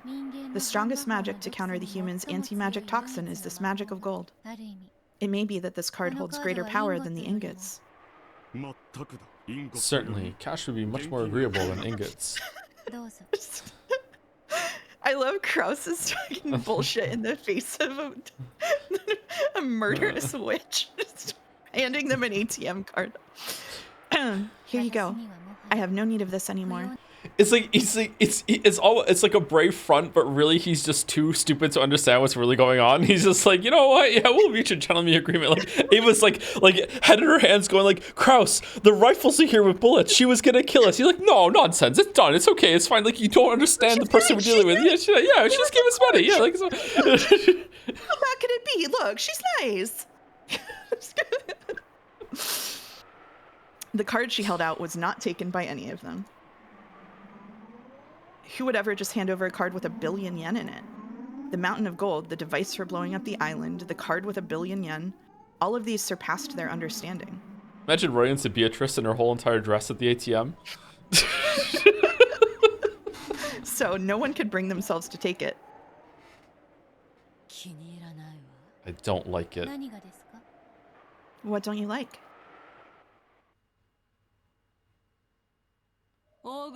Here you go. Here's a mountain of gold, and I'll turn off the explosives and give you a card with 1 billion yen while we're at it. It sounds far too good to be true. You're trying to trick us somehow, aren't you? 騙す気もありませんが、 I have no desire to trick you, but I won't try and force you to believe. 私は全てを I have 指し offered you everything, revealed 全て everything. を何を What 信 you じ believe and what you do is now for you, the new masters of the gold, to decide. 私の言うことを何も信じ You are even free to disbelieve all I say and leave this place. エヴァ Ava. I can't imagine that she's lying. なんでそうだってわかるのよ How could you know that? I don't like how relaxed she's acting. It's as though she thinks she's already won. I just had an idea a second ago. What if she's lying about which is the off side of the switch? それ What do you mean, Nason? さっきその女は Just a second ago, this woman flipped the switch to the side. She said would turn off the bomb. What if that actually armed the bomb? We solved the riddle, and you turned the bomb switch to on, trying to blow us and everything else up, right? Let's get Cannon with his wheelbarrow to get this gold out of here right now. And then Beatrice is like, okay, I'll go get him. Just takes the dress off. Here I go. Carl's like, yes, good Cannon. Yeah, take the gold. Yeah, it's good. でしたらどうぞその時 If 計 that の is ス what イ you ッチを think, 入れ then てく feel ださい free to flip the switch on this clock. あと1分 It will be midnight in 1 minute. 真実は The 時 clock 計 will が show you 教 the えてくれ truth. What did you say? おい Hey, what are we supposed to do? Is the bomb set to on now? Or off? 彼女が嘘を Can't imagine that she's lying. It's inactive now. We shouldn't flip it. でも気に入らないのよ But I don't like it. Why is she resigned to her fate? Why is she offering us things one after another? She's tricking us to buy time. She wants to buy time until midnight so that she can go down in flames along with us. Hold on. Where was it? Was she flipped it from what it was before when they came in to something else? It had to have been inactive, right? So she did arm it. She left it armed? Okay, this is interesting. What's gonna happen? Sorry to interrupt.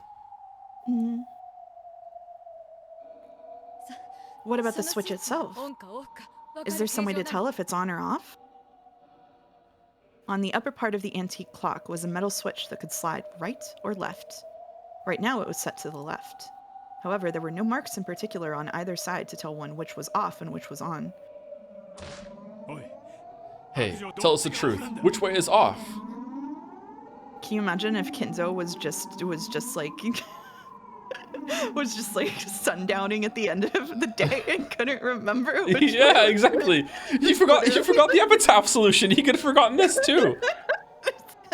Or he's like his fingers are greasy from all the dominoes and he can't grab the switch properly. Oh shit! Oh no!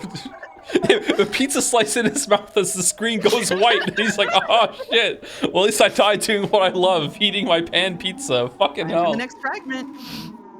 Left. It's off now. 今がオフ バカルドルフ You idiot! You really expect an honest answer from her? It's the opposite. It has to be. The right side must be off. もう時間がないわね We don't have any more time, ど Nason. うせエヴァ Quit it, Ava. Don't touch the switch. It's set to off now. その手を離しなさい Ava-san, take your hand off it. 私は同感よ I agree. It's off now. If she wanted to kill us with a bomb, she wouldn't have told us about it. ベアトリーチェ Beatrice! 私を騙そう Don't think you could trick me. 5 5, 4 4, 3. Can you do it in Valley Girl?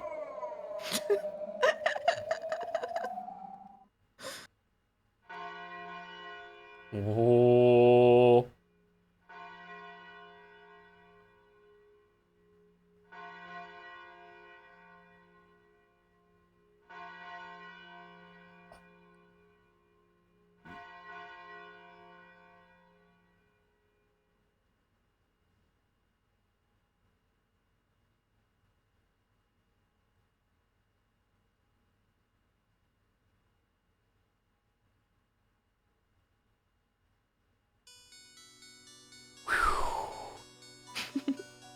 The second hand of the clock ticked past midnight. October 4th ended and the curtain rose on October 5th, 1986. The switch was still pointing to the left. The witch's words had been proven correct. これで Have I gained your trust now? You bitch! With a hideous sweat-covered expression, Ava snatched the cash card away from the witch's hand.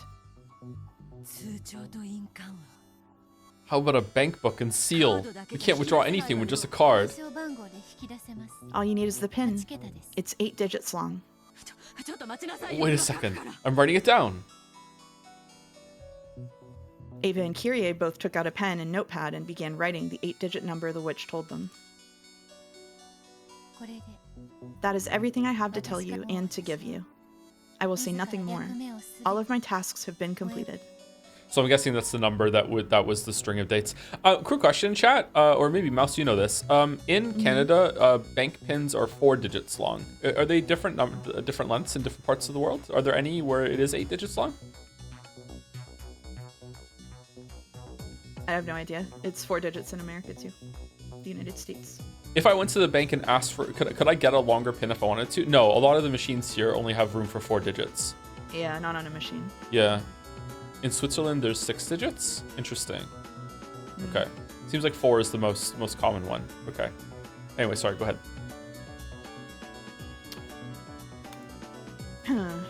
After saying this, the witch spun around and sat down on the bed. She wasn't even looking at the others anymore.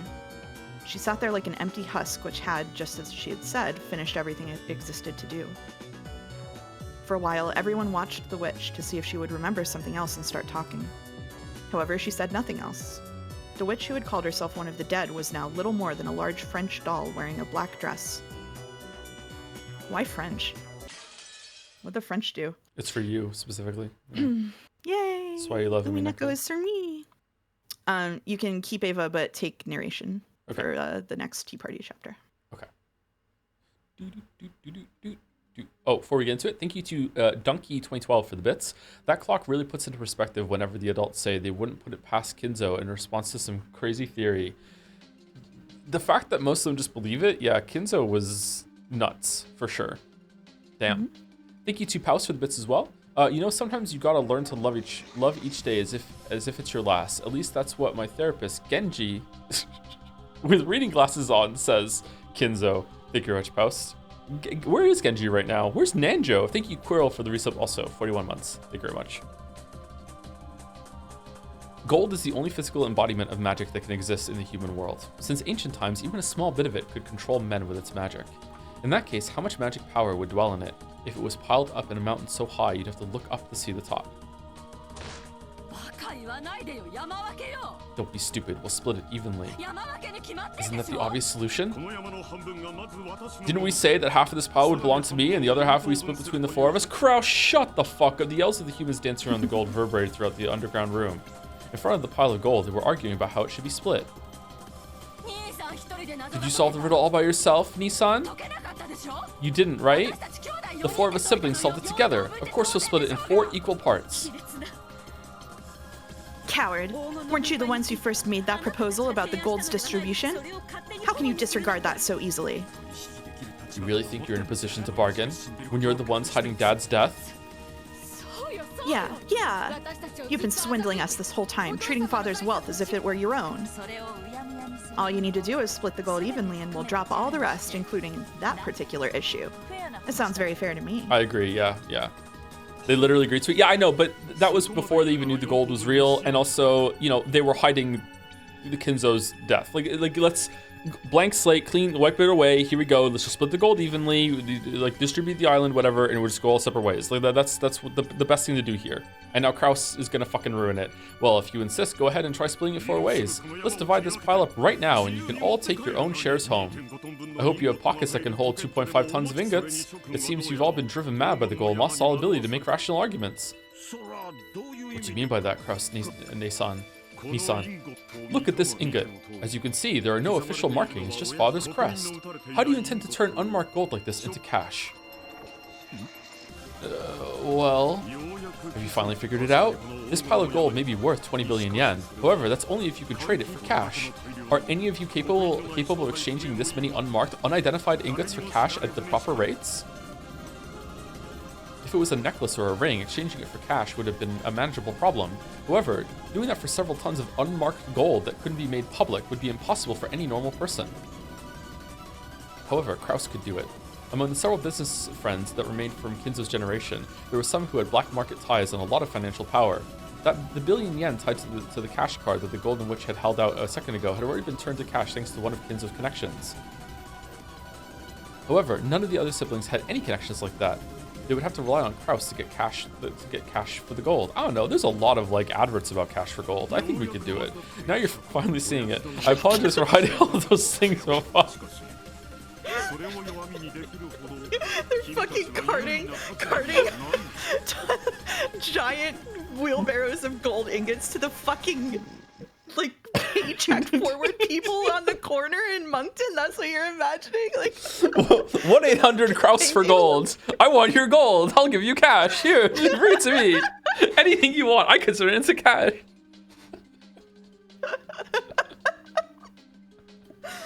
I apologize for hiding all those things about father. However, you're in no position to take advantage of that weakness. You really think you have such an advantage just because of something like that? Where's the gun coming from, Ava? What do you intend to do with that gun? Please, you're scaring us. Ava was gripping the gun so hard it looked like it might snap. The 4 guns that the witch had placed in this room were now in the hands of the relatives. Just as the gold had led their hearts astray, it seemed these guns had the magical power to turn their hearts to violence. Finally, a scuffle arose between Ava and Kraus. Off to the side, Natsui started arguing with Rudolph and his wife, and the grand underground VIP room was filled with thundering jeers.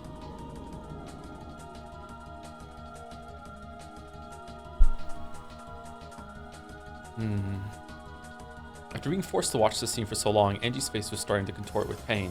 It was only natural after being shown this abusive argument between her parents and her other relatives. what on earth? It was painful for Leon too. Leon would have tried to intervene and calm them if that had been possible. The gold isn't going anywhere, right? If you just slow down and think, you'll be able to resolve this. Going by what Ava and the others said, it's clear that they'll need a lot of money before the end of the year. However, the billion-yen cash card should be more than enough to pay for that. That would handle their emergency flashback? The expenses so they could convert the gold to cash at their leisure and just split it amongst themselves.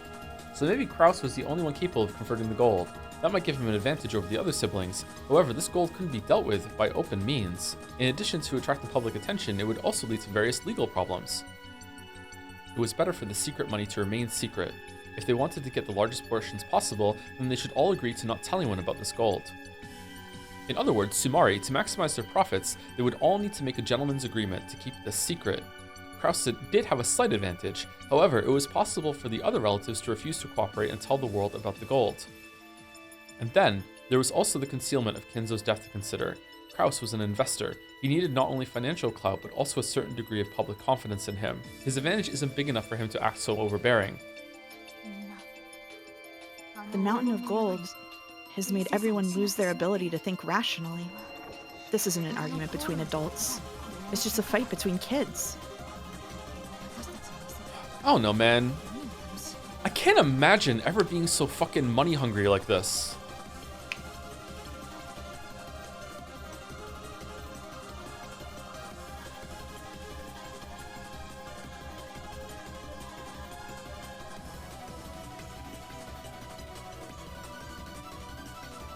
Really? Yeah, really, yeah.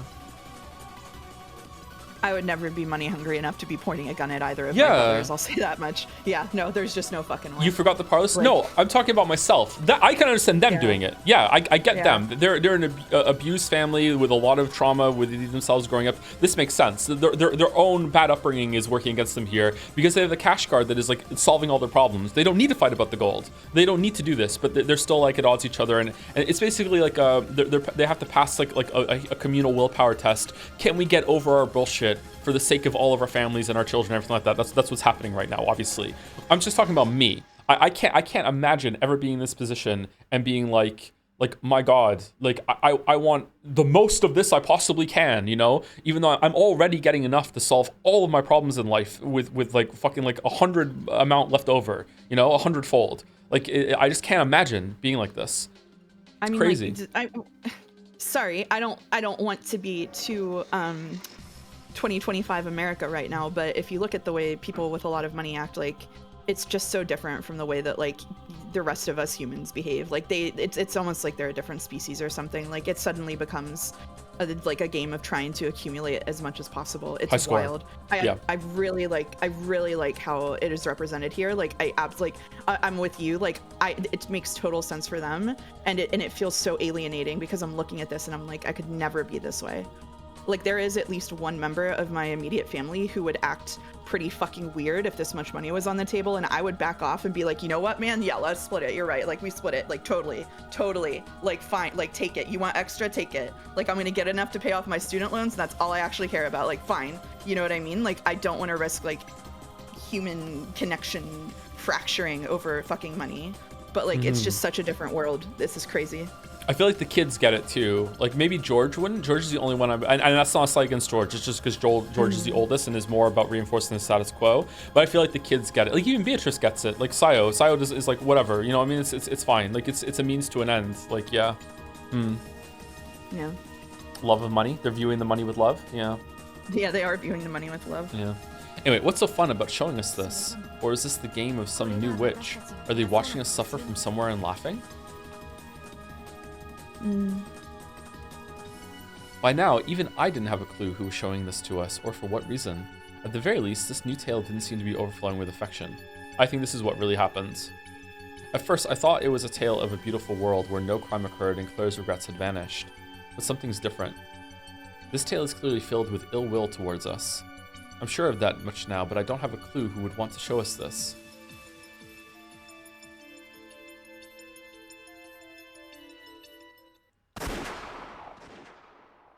Suddenly, an explosion rang out. I didn't think it was the sound of gunfire. It was actually the clock, and daylight savings time was in effect. After all, people living a normal life never hear that kind of sound. Sorry. Drip, drip, drip. It was the sound of thick raindrops hitting the floor. There was no rain in this underground room. It was blood dripping down from Natsui's right eye. The bullet had gone in through her right eye toward the back of her head. It was Rudolph Kyrie, I'm guessing. Natsui? Oh! It's your fault for jumping at me. Came right at her. The gun, which fell from Ava's grasp, landed on the floor with a hard metallic clang. As though in response to that sound, Natsui's head slowly turned to face the ceiling.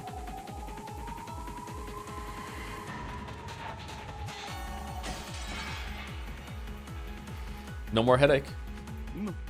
Natsui. Natsui! Natsui flopped backwards. When the back of her head hit the floor, a red splash spread out beneath it, forming a single flower to adorn her dead face. Natsui-ne-san? Why did you shoot her? Why? Ava! Ava! Kraus howled, raised his gun, and ran at Ava. At the same time, Hideyoshi leapt between them. A scuffle broke out between the two men. How could you? Natsui! Ah! Kraus-ne-san, you got it wrong. You got it all wrong. It was just an accident. Nissan, not Nissan. Ava, how could you? I'll kill you. I'll kill you. I didn't shoot. I didn't. Even though I told her to stop, she just jumped at me. Kraus, who had just seen his wife killed before his eyes, had lost all traces of rationality in his expression. He was so furious that if he had knocked Hideyoshi aside and jumped at Ava, he might have torn her throat out. Why did you kill her? Why? Ava! It was an accident. An accident. Calm down, Kraus-ne-san. I would already be shooting if I was Kraus. Yep, okay, another explosion rang out. Hideyoshi's face was covered with blood. The two of them had been fighting over the gun Kraus held, trying to push it away for themselves. When the barrel had turned to point at Kraus's chin, the sneering, formless Reaper, master of the Gold Room, had swung its scythe once more. A line of blood trickled from Kraus's mouth. The two fell down with Kraus's body on top of Hideyoshi. Letting out a cowardly cry, Hideyoshi backed away before Kraus's body could cover him. The deer! I didn't do anything! Kraus-ne-san's finger just got caught on the trigger. It's an accident, I tell you! That's right, an accident. That was all an accident. As the pair of them broke down sobbing and repeatedly claiming that it was an accident, Rosa and the others were unable to say a thing. The witch also watched this scene, but said nothing and appeared to be completely disinterested. Also in the corner, Nanjo watched on along too. Non-gentries. Yeah. It wasn't our fault. It was just an accident. You saw, right? Right? Fucking power couple over here, just accidentally wiping them all out one at a time. You saw that, didn't you, Rosa? Kraus-ne-san and Natsui-ne-san both let their emotions get a hold of them and charged at us. Who knows? I couldn't say either way. Stupid Rosa, you saw, didn't you? You saw from right there, so you must know. I'm sorry. I can't tell if it happened by accident or if you killed them and tried to make it look like an accident. Rosa, you... Rudolph-kun, you saw. You know what happened, right?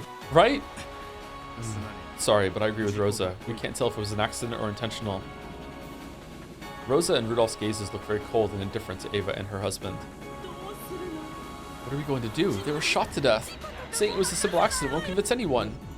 The forest. We'll say they went to the forest and went missing. That will buy us some time. That won't get us off the hook, right? The police will just search the whole forest. And anyway, why would those two go off into an uncultivated forest like that? It looks suspicious from the start. There's no way we'll get away with it. It'll be okay. If we hide the corpses here, no one will be able to find them. If we all play dumb, it'll work.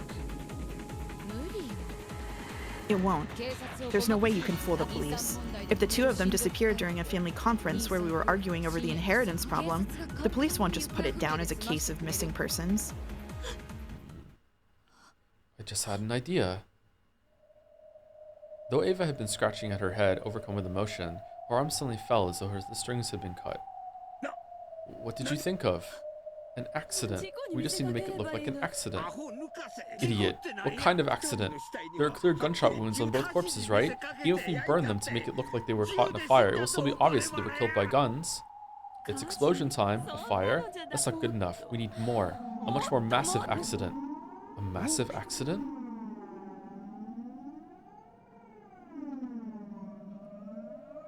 Eva slowly walked forward, tapped it, and spoke.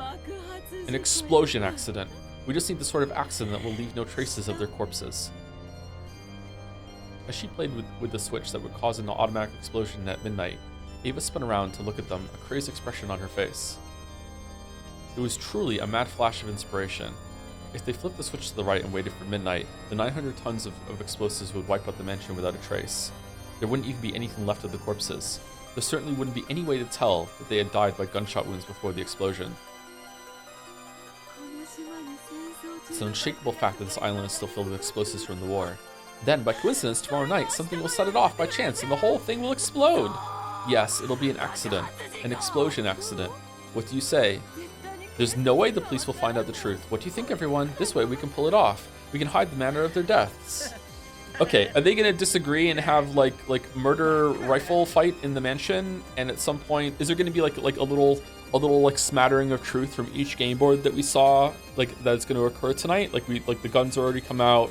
There's an explosion at the end. I wonder if at some point that weird phone call that happened with Battler when Battler was speaking to Kyrie. I wonder if that's Kyrie is trying to explain to Battler, like, look, the adults in your family just spent the whole entire night killing each other. It's better if you think it was fucking demons or some shit. That's crazy. Shaking, Hideyoshi frantically searched for a counter-argument, hoping to shut down Ava's mad idea. But he couldn't find one. If they blew everything up, the facts would all be muddled.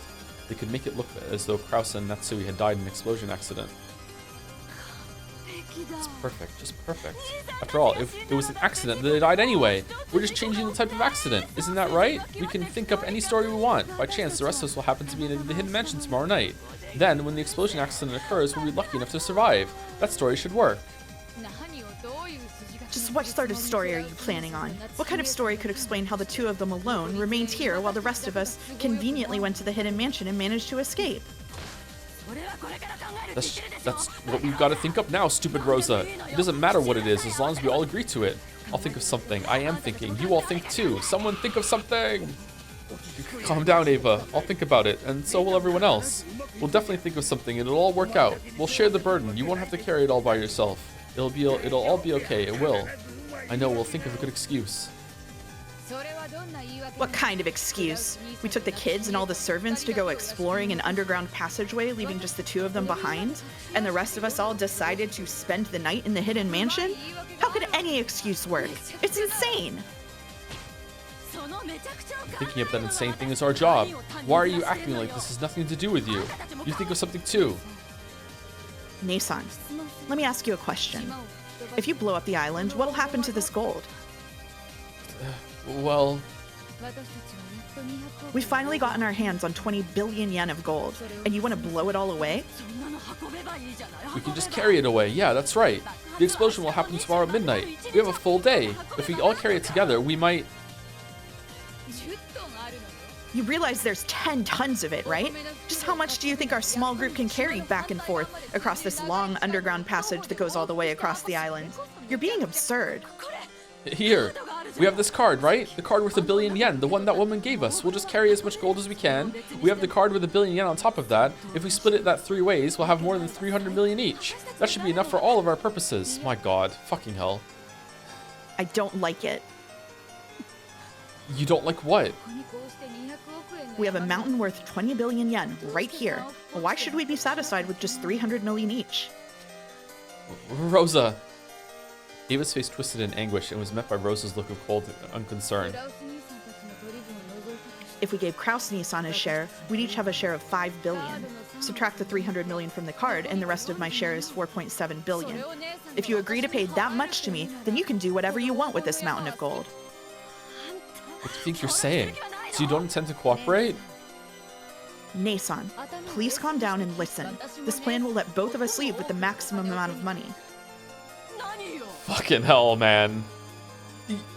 Your brother and his wife are dead on the floor right now. What is Rudolph and Kyrie doing? What? I want you to go to the police and turn yourself in, admitting that you got into a scuffle and the gun went off. Are you crazy? I don't want to go to the police. Of course, we don't want to say that the crime happened here. The police would find the gold. Yes, how about the rose garden? It's pouring rain now, so the police probably won't find any contradictions at the crime scene. I'll let you think of an excuse for why you and Nissan started fighting while you were holding guns in the rainy rose garden. Please, don't try to get us and our shares involved just because you want to hide your own crime. Rosa! It's not so bad, right? After all, it's not like they'll keep you in jail for several decades. It was an accident, right? You'll be able to get out just after a few years. When you've paid for your sins and come back, then you can do whatever you want with your 5 billion. No, I'd never do that. What would happen if we were arrested? What would happen to my husband's company? Who cares about the company? With 5 billion yen, working any longer would just be a waste of time, right? Rosa had never intended to go along with Ava's proposal. If it was a question of maximizing each person's portion, no one had anything to gain for an explosion accident. An explosion would conceal Kraus and Netsui's deaths, and it would serve no further purpose. From Rosa's perspective, the ideal outcome would be for them to confess to their crimes without any unnecessary tricks. I am stunned that Kyrie has not started blasting already. All she wanted was to change the crime scene from here to a different place. However, Ava didn't want to be arrested. She didn't like having her share shrink from 5 billion to 300 million. But even that was more than enough to cover the amount she had been trying to wring out of Kraus in the first place. She wanted to hide what had happened here, even if it meant blowing away 4.7 billion yen. What would happen if they were arrested? The life, the company, and trust that Ava had worked so long to build were things that couldn't be brought back with money. So, she wanted to hide Kraus and Netsui's deaths, even if it meant blowing up all 4.7 billion yen worth of her gold. But from Rosa's perspective, that was just irrational nonsense. Rosa? What do you think you're doing with that gun, Nissan? Are you gonna have me die in the explosion too? That'll make finding an excuse even harder. In fact, it'll make it harder to explain away the other 2 deaths as accidents too. 3 whole deaths means it'll be quite a large-scale crime. It would probably get you the death penalty, or life in prison if you're lucky. Even in the best case, you'll probably be put away for more than a decade, right? Turn yourself in. If you do, this will be no more than a pair of unfortunate accidents. Of course, your jail term won't be too terrible either. Don't worry about George-kun. We'll take good care of him. And we'll make sure that your entire share of 5 billion yen is waiting for you when you get back. Ava ground her teeth and glared. The Rosa she knew should have been shaking and obeying her commands, and yet Rosa wasn't scared. Her blank expression, no, that faint smile, was one that Ava had never seen before, but Maria had. Sorry, yours? Put the gun down, Nissan. Once you calm down, you'll see that my plan is the best one. Jail isn't so bad, right? Think of it as a financial strategy. Even if they put you in for 10 years, there will be 5 billion waiting for you when you get out. That's like working for a 500 million yen salary, right? If you think of it that way, won't you enjoy your job more? Liar. You just want to steal my share away while I'm in there. Like your man did to you. He has nothing to do with this, okay? I won't run away. I'd never run away with someone's money. Oh, I'll never do it! He was talking a lot of shit for someone who just killed her fucking sister-in-law. Rose's once frigid face was filled with rage. The two howling people pointed their guns at each other, shouting insults. You could smell the gold room's reaper slinking closer. The smell of gunpowder, the explosive smell of death filled the room.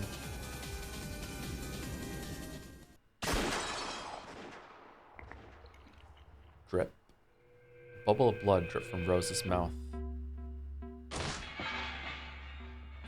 Then she fell over lifelessly like a mannequin someone had pushed over. Ava? It wasn't me. I swear I didn't even pull the trigger.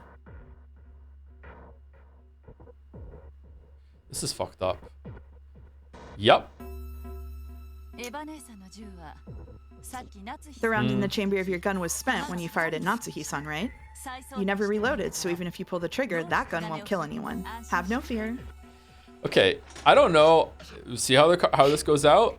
I actually don't really blame her right now. Like, I feel like if I was in this room and I was in this position, as soon as Kraus died, not when Natsui died, as soon as Kraus died, my mind would have went to, yeah, none of us are getting out of here alive. Like, here we go. There's no way this is getting unresolved. Like, there's no fucking way. Like, once that was broken, like, they're fucked. They're fucked. Joe, sorry, maybe I'm wrong, but right now, like just knee-jerk reaction. It's a good thing I wouldn't be in this situation. I swear, they're fucked, man. They're fucked. Like, as soon as the blood hit the floor, basically as soon as Ava picked up the rifle, I would have been like, all right, here we go. Like, this is Ava's fault, 100%.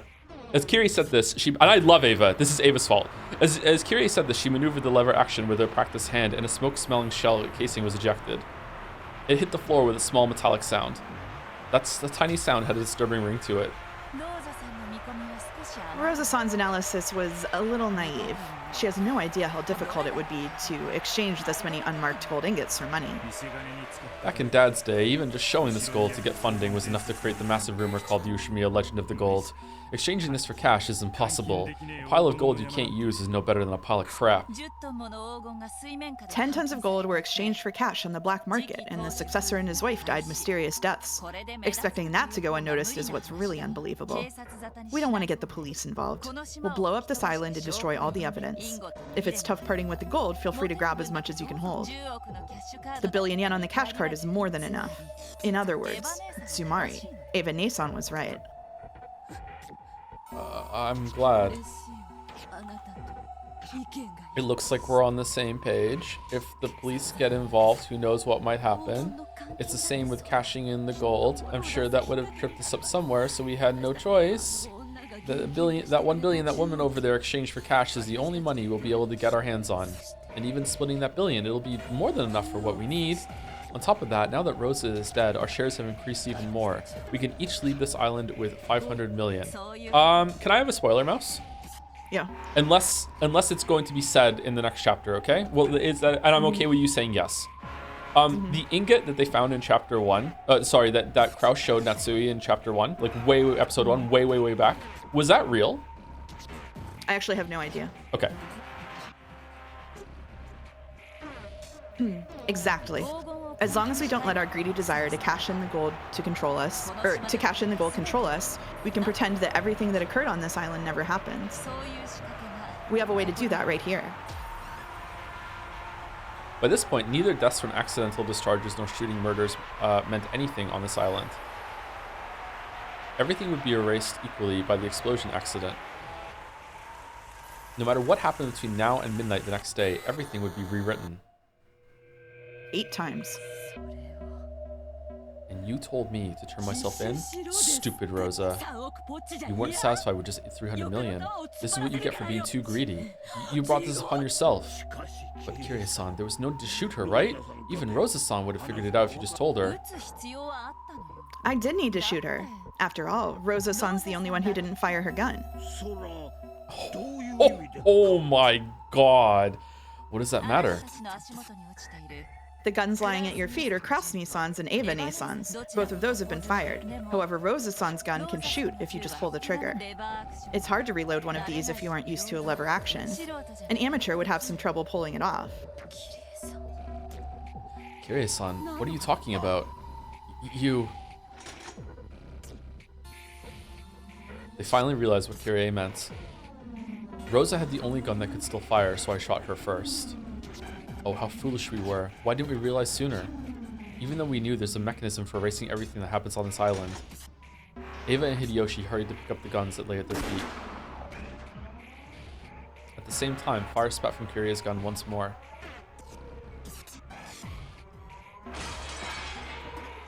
Hideyoshi let out a short scream, clutched at his chest, and fell over face down. Dear? Dear! Why is this? Eva fiddled with the lever action, trying to imitate something she vaguely remembered from a Western movie, but something seemed to be caught, and the still open lever didn't budge. See? It's pretty hard. You... Kirie finished reloading with a fluid motion. The way she held it was as innocent and sure as a kid playing with a squirt gun. I fucking love Kirie so much. So, it's fucked up, but I do too, yeah. With another heartless cry of gunfire, the puppet called Ava slumped down to the floor as though its strings had been cut. Okay, so this isn't what happened. Alright, Rudolph-san, the billion-yen card. Sure. You're just reading her lines, huh? Sorry. It's okay. The cash card with a billion yen, which Ava had just grabbed from the witch. That alone was worth more than enough. 20 billion yen pile of gold had skewed everyone's sense of value. Just a few million yen is enough for people to kill over, and this was a billion yen. Rosa-san, those are some famous last words there. Just 300 million? You were too greedy. Yeah, no kidding. Lucky me, I don't have to fish through her corpse. As Rudolph walked to Ava's body, he found the card lying beside it and picked it up. So this flimsy little card is worth a billion yen? Sticking with the company would be a waste of time. So, do we close up shop and spend the rest of our lives in some southern country? What's Beatrice doing? I'm sure you'd get bored right away. Besides, I like seeing you get all worried about some problem, then leap around like a little kid when you finally overcome it. Sure you do. Thank you, Miss Golden Witch. Rudolph-san and I will make good use of this billion.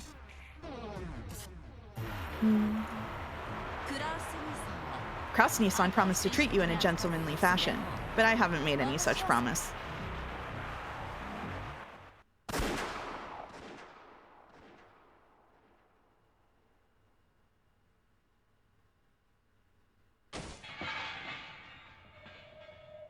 She pulled the trigger without a trace of mercy. When the ringing of the gunfire died down, blood trickled from the witch's mouth and she fell over onto the bed. Once again, Kirie ejected the used shell casing. The four metal sounds of used shells hitting the floor seemed to symbolize the fact that Rudolph and his wife now possessed all shares of the gold. All of them were really slow-witted. From the moment they heard about the bomb, they should have known they wouldn't be leaving this island as a big, happy family. Sorry about this, Aneki, Rosa. Well, that's life for you. Give me a break, okay? Aneki and Aneki get into a fight, Rosa gets dragged in, and I'm the one who picks up the pieces. Just like it's always been, right? I disagree with that part. I think that they could have tanked it and they could have been fine.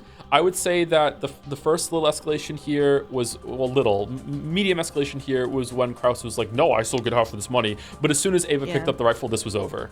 Like, as soon as Ava, that only one faction was getting out of this room alive, as far as I'm concerned, as soon as Ava picked up the rifle. Maybe I'm wrong. Maybe that's too hasty or too fucked up of a perception of this for me. Maybe that's wrong. But like, you know what? Like, that's how I read this. What about you, Mouse? Yeah, I mean, I think it's hard to pin down. Like the whole visual novel is setting up a fucking the dominoes of misery. You know? Dominoes of misery. Yeah. For me, I'm just like, who fucking knows what got pushed the wrong way? You know, like at the end of the day, this whole thing's a fucking disaster. That's why Kinzo loves it so much. Thank you to Ix-Axel or Lix-Axel for the resub with Baka Rosa, Stupid Rosa. Thank you very much, Axel, for the resub. It wasn't as though Rudolph and Kirie had planned to kill everyone and take everything for themselves from the start. Kirie had quickly realized by the length of the barrel of the gun in her hands that it would probably hold 5 rounds at a time. Yes, Kirie and Rudolph were both very familiar with this gun.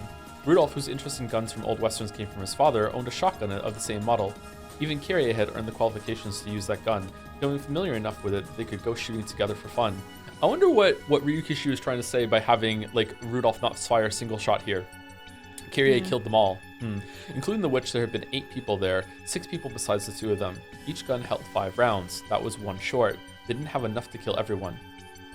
To be honest, it really surprised me when they got into a fight and one of the guns went off. That coincidental accident had provided the missing bullet. It wasn't the second shot. The very first shot, which had accidentally killed Matsui, had guaranteed that this massacre would happen. In this smoke and corpse-filled room of gold, the 2 of them wore easygoing smiles, hardly any different from those they usually wore. What do we do now? Rudolph picked up Rose's gun. Then he fired a test shot at the wall and ejected the old shell with a smooth motion like Kirie's. Kirie went to the box of bullets on the table, casually picked up a few, and loaded them one after another into her gun. Set the bomb switch to on. Then we just need to wait 24 hours. Everyone's gonna run wild when morning comes and they can't find us. Then we just need to make sure they don't. Guess so. What about Battler? He's your son, not mine. Don't say that. Look how attached he is to you. He really respects you. Then think of a clever way to trick him. I'll worry about Angie, you worry about Battler-kun. Fair enough? Sure.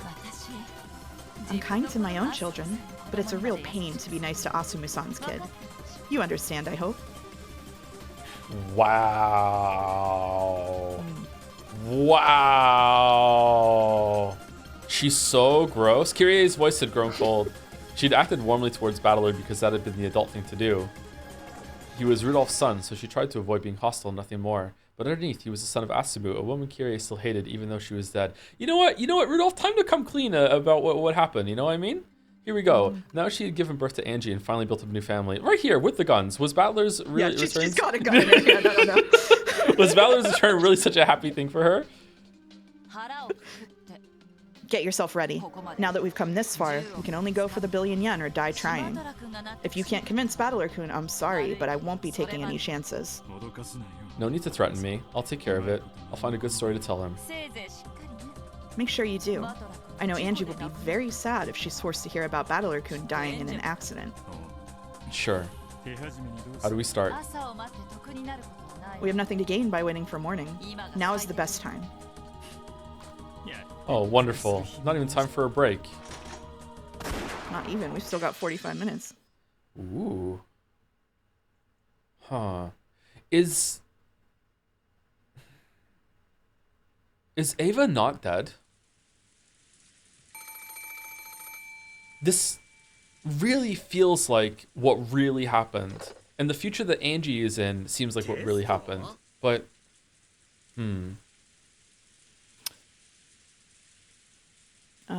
Same assignments for the next chapter. Okay. Except I'll take narration again, at least for a bit. Okay. At least until break. Yeah. A test?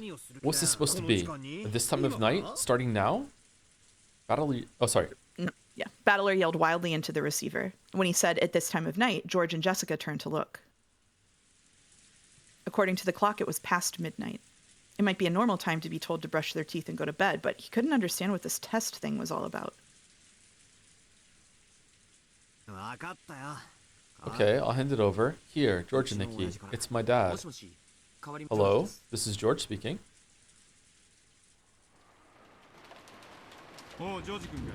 Hey, George-kun. Sorry to call so late. You weren't sleeping already, were you? You're all still up chatting away? Pretty much. Maria-chan is sleeping. Oh, wait, it looks like she just woke up. So, what did you want to talk about? Battler-kun said something about a test. Yeah, Dad can be such a pain sometimes. He suddenly came down from his room, a bunch of stuff happened, and by the end he was talking about which grandchild would make the best successor. So this is episode 4, right? Yeah, definitely episode 4. But isn't Uncle Kraus the successor? He says the 4 of us aren't up to the job, so he's gonna skip us adults and choose one of you grandkids instead. It's all so sudden, we're really freaking out here. Aniki and the others are all arguing about it across the room. I'll bet you can hear Aneki shrieking in the background, huh? Is that so? If that's what grandfather says, then there's no way around it, I guess. In that case, what should we do? He says he wants to call you out one by one, starting with Jessica-chan. Oh, wait a sec. Okay, you still there? It looks like you and Jessica-chan will be first up to bat. He wants Jessica-chan to go to the parlor in the mansion. You're supposed to go out in front of the chapel. This is so fucked up. It's so sudden. I hardly feel ready. What sort of test is it? Looks like Dad made some sort of crazy quiz. Some weird questions about what it means to be the head. Of course, a few things about this. Sorry. A few things about this seemed off to George. However, Kinzo was famous for doing radical things on a whim. Even this strange test seemed plausible once he heard that it was a sudden idea of Kinzo's. But even so, if he wanted to test them one by one, why wouldn't he call them out one by one? They could have just had everyone wait in some reception room to be called in one at a time. Why would two people be called to different places at the same time? The plan didn't seem to make much sense, and George felt he was missing something.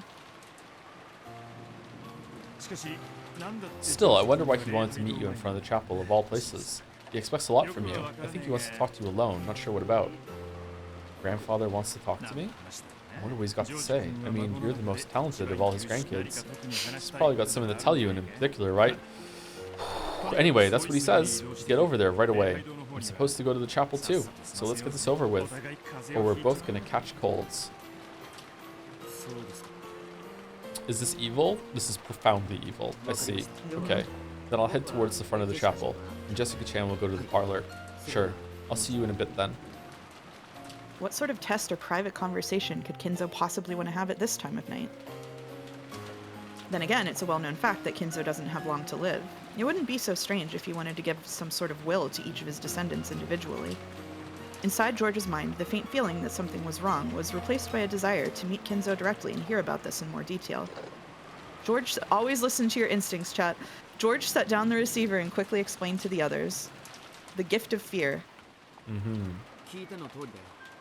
It's as you heard. Grandfather says he wants to give us all some kind of test. Ooh, a test? After hiding in his study all these years, he suddenly decides to give us a test this late at night? Damn that old geezer. What's he thinking? Huh, so they didn't tell you. Interesting. It seems our parents feel the same way. It sounds as though they're very worked up about it.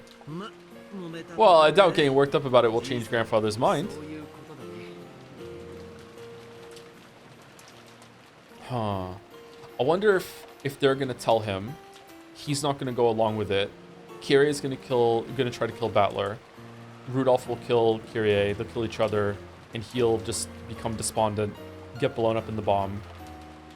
I can't. Sorry, I just can't stop thinking that this is the actual future. So that means Ava's not dead, but Ava is dead, right? There's no way that Kyrie would not confirm that kill. What if Nanjo said that she was dead and Nanjo's lying? Yeah, where's Nanjo for all of this, huh? Sorry, exactly. We might as well accept it. It's grandfather's order after all. Let's obey it. To start, Jessica-chan and I are being called out. I'm going to the chapel. Jessica-chan is supposed to go to the parlor in the mansion. What about Maria and me? I think they'll contact you later. Wait here. Ooh, a midnight test. What could it be? What kind of test is it? A quiz? A puzzle? I'm really good at wolves and sheep puzzles. Ooh. Maria, who was now fully awake, seemed to be very excited about this unexpected midnight test. Then we'll just hang out here. Yes. Okay, I'm going. It sounds like they're already waiting for us. So he's making one of his grandkids the successor. Sounds great to me. Now I can let one of you guys deal with it. I'm gonna become the successor. I want to do it. Ooh, ooh, ooh. Haha. Having Maria as the successor wouldn't be so bad. Bye. See you later. Carrie and Rudolph are gonna be really confused when they can't find Shannon or Cannon to kill them.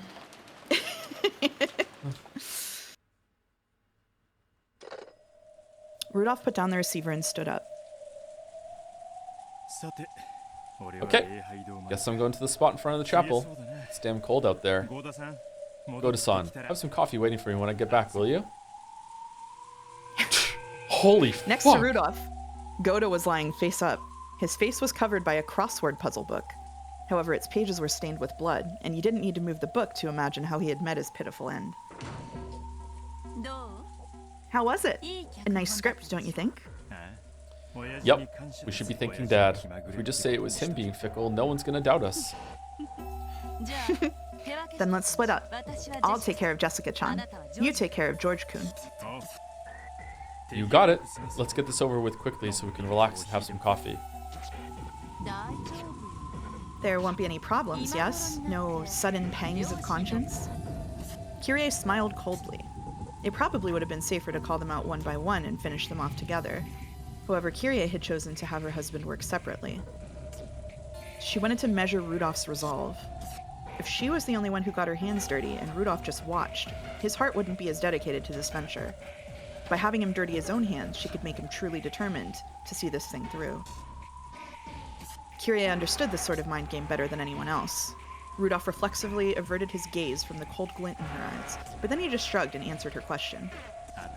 This is really good so far. Of course, we have 1 billion yen riding on this, and I'm a man. I'm not gonna miss a chance that'll never come again in my lifetime. I expected no less of you, Rudolph-san. I love people who seize chances when they come. That's why I fell in love with you.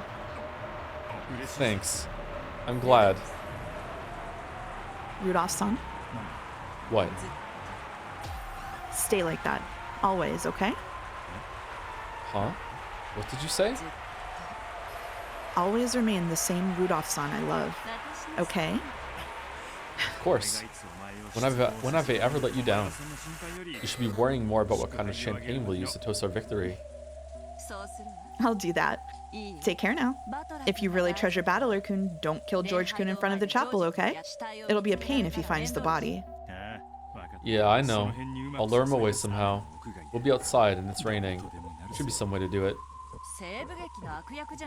And you aren't a villain in some old western, got it? Don't grant any last requests or take down any final messages, okay? Kyrie lifted up her gun again and ran the lever. She's so good. Holy fuck. To eject the casing from the round she killed Goto with. I know.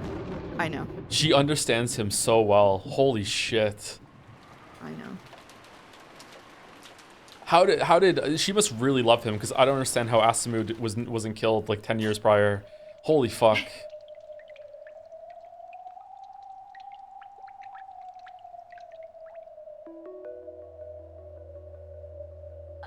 There you go. Dear. Wah. Still me? Ava was holding... Yeah, she's still you, yeah. Ava was holding Hideyoshi's body and crying. She hadn't been shot at all. The bullet had grazed her head and missed. She hadn't been playing dead. She really thought that she'd been shot. When Kyrie's gun spat fire, Ava felt something fierce skim past her head, before feeling lightheaded and fainting. Then she had awoken in the now silent room of the gold. The remains of her beloved husband lay beside her, as well as Kraus, Natsuhi, and Rosa's corpses. It was a room of death and piled up bodies. When she had cried all she could over Hideyoshi's body, she realized she still had something she needed to do. George is in danger. George. They're trying to use the bomb to blow up everything, to bury this whole island with an explosion accident. Of course. As Ava had expected, the switch on the clock was set to the right, which meant that it was active. Ava moved to flip it to the left, and stopped. That's right. As long as the switch points to the right, everything that happens will disappear in this night of illusions. Yes, this is an illusion.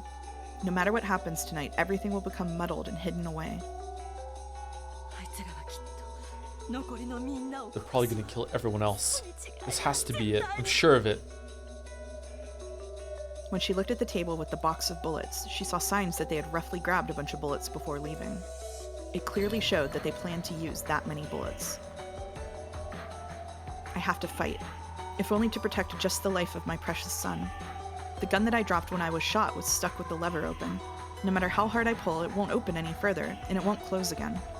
Apparently, a bullet had gotten jammed, breaking it. It's just as Kyrie said, loading a bullet is tough if you aren't used to it.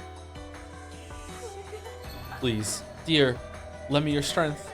Lend me your strength so that I can protect George. In Hideyoshi's hand was Kraus's gun, which he had been trying to pick up. Ava took it, prayed to her husband one more time, and tugged on the lever handle. With a light metallic sound, the golden casing spun through the air and bounced off the ground. When she timidly tried to push the lever back, this time it returned to its original place without any resistance. There was another metallic clang. It was the sound of a new bullet being loaded.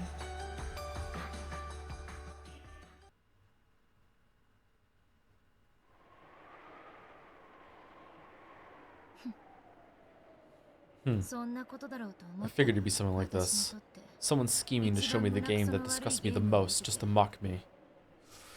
Oh, In the Angie. game so far, various people have been suspected of being the culprit or an accomplice. The only difference now was that Rudolph and Kyrie were those suspects. However, to Angie, that was the most infuriating plot twist possible. Even Leon was full of painful thoughts. Solving the epitaph was supposed to be the only miracle that could lead to a game without a single victim. But ironically, the tragedy hadn't been averted even so. Does this mean we aren't allowed to have a future where we all happily return from this island alive, even if the epitaph is miraculously solved before the crime occurs? A miracle certainly will not occur. Those words, which I had heard in one of the fragments Berncastel had shown me, raced through my mind. Berncastel-san, you showed me how wonderful my world was. I don't want to believe that you created this tale just to hurt Angie. By now, even I realize that you're the game master here. Please tell me, why are you showing us this game? Of course, no one answered Leon's muttered question. The game created to mock Angie continued emotionlessly, with more terrible twists that didn't betray anyone's expectations anymore. It's a really good choice that the two characters that are here to witness this are the two that are least involved in the story. They're like the ones that are from the outside. They can do the role of observer the most. Yep, Yeah. Absolutely. Ha. Show whatever terrible game you like. You're trying to say that this is one of the endless possibilities of the cat box, right? Just do whatever you want. I won't let something like this get to me. Someday I'll find out the truth of what happened on October 5th, 1986.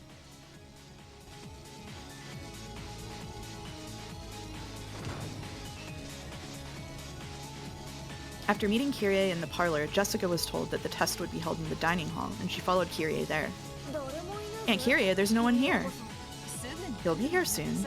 Sit over there. Jessica sat in the chair she'd been offered, looking nervous and agitated. Kyrie was by far the calmer of the two. Kyrie closed the door behind her, revealing the gun that rested behind it. Jessica was facing the other way, so she saw nothing. Did you hear anything about this, Aunt Kyrie? Like what kind of test this is? Yes? It'll be over soon. I sure hope so. As she complained, Jessica turned her head around and the tip of her nose bumped into cold metal. Huh?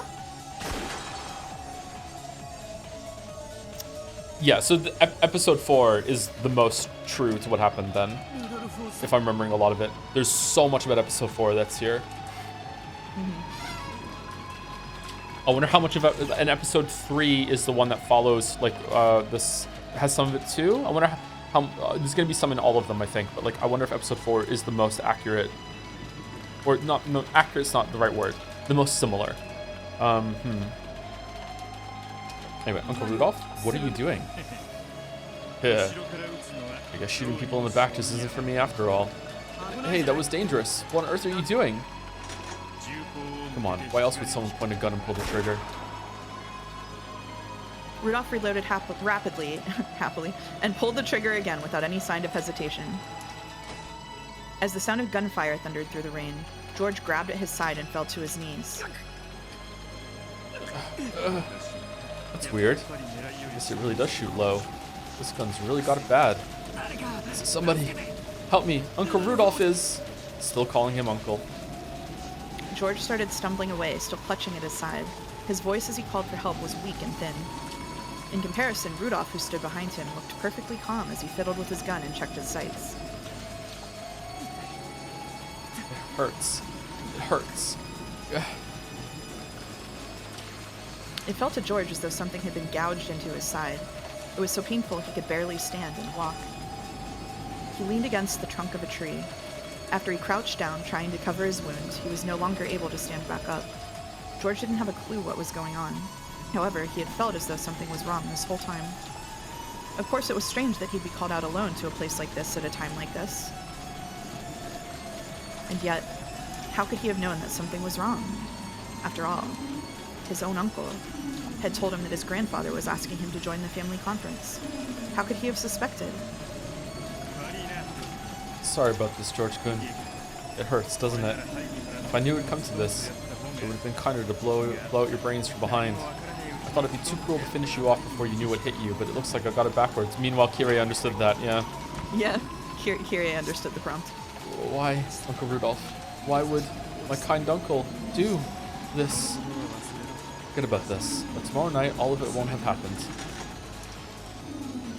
With a quick use of the lever handle, he loaded another bullet. The casing of the bullet that had pierced George's side fell heartlessly in front of him. Everyone's gonna die in a sudden and unfortunate accident. Until that moment, we'll all be a big, happy family. That's how it's gonna be. So don't worry about this. Forget it all. Of course, George didn't have a clue what Rudolph was talking about. All he knew was that Rudolph wanted to kill him, and that he showed no trace of hesitation. His image of Rudolph as the ideal, cool, joke-loving adult didn't match up with the man standing in front of him holding a gun. No, maybe this feels wrong because it fits him too well. He has that same smile as though he's about to tell some hilarious joke. But he's pointing a gun at me. Why would that kind, funny Uncle Rudolph do this? It made him feel unimaginably sad, and tears flowed from his eyes. Uncle Rudolph, I admired you so much. Haven't I always told you, George-kun? Make sure you don't end up as an adult like me. Now you see why. In the next world, make learning how to spot villains your first priority, and know you can do it. After all, it's just another kind of studying. Gah!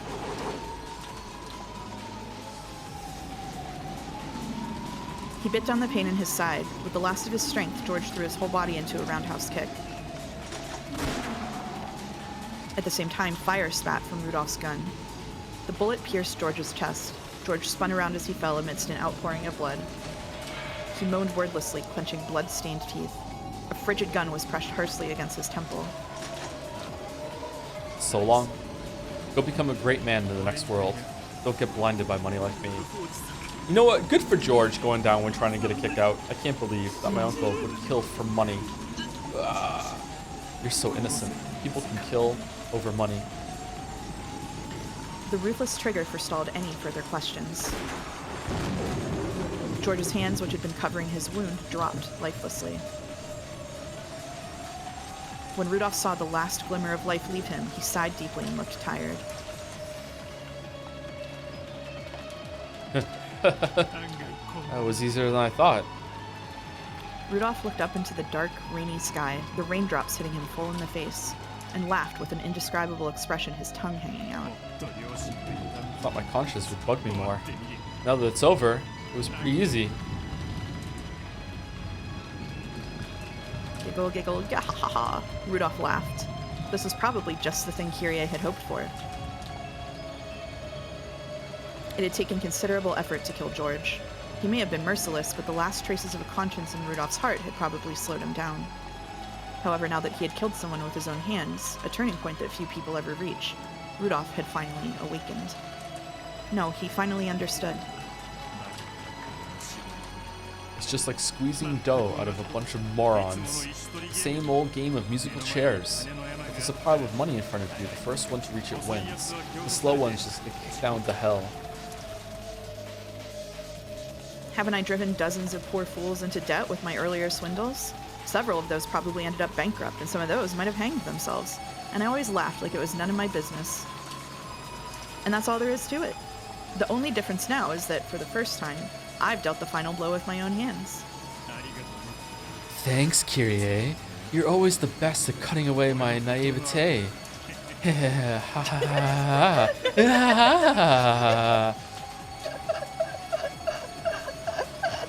Rudolph's evil laugh rang out. The laugh was so purely evil it was almost soothing. Hypocritical evil that still contains some pangs of conscience is far more repulsive to behold.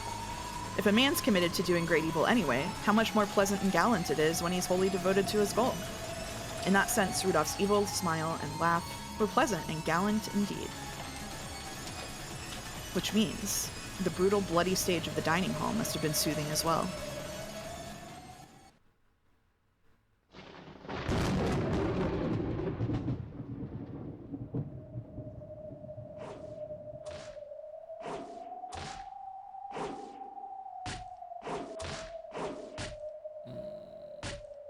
A clang, a thud, a crack, a squish.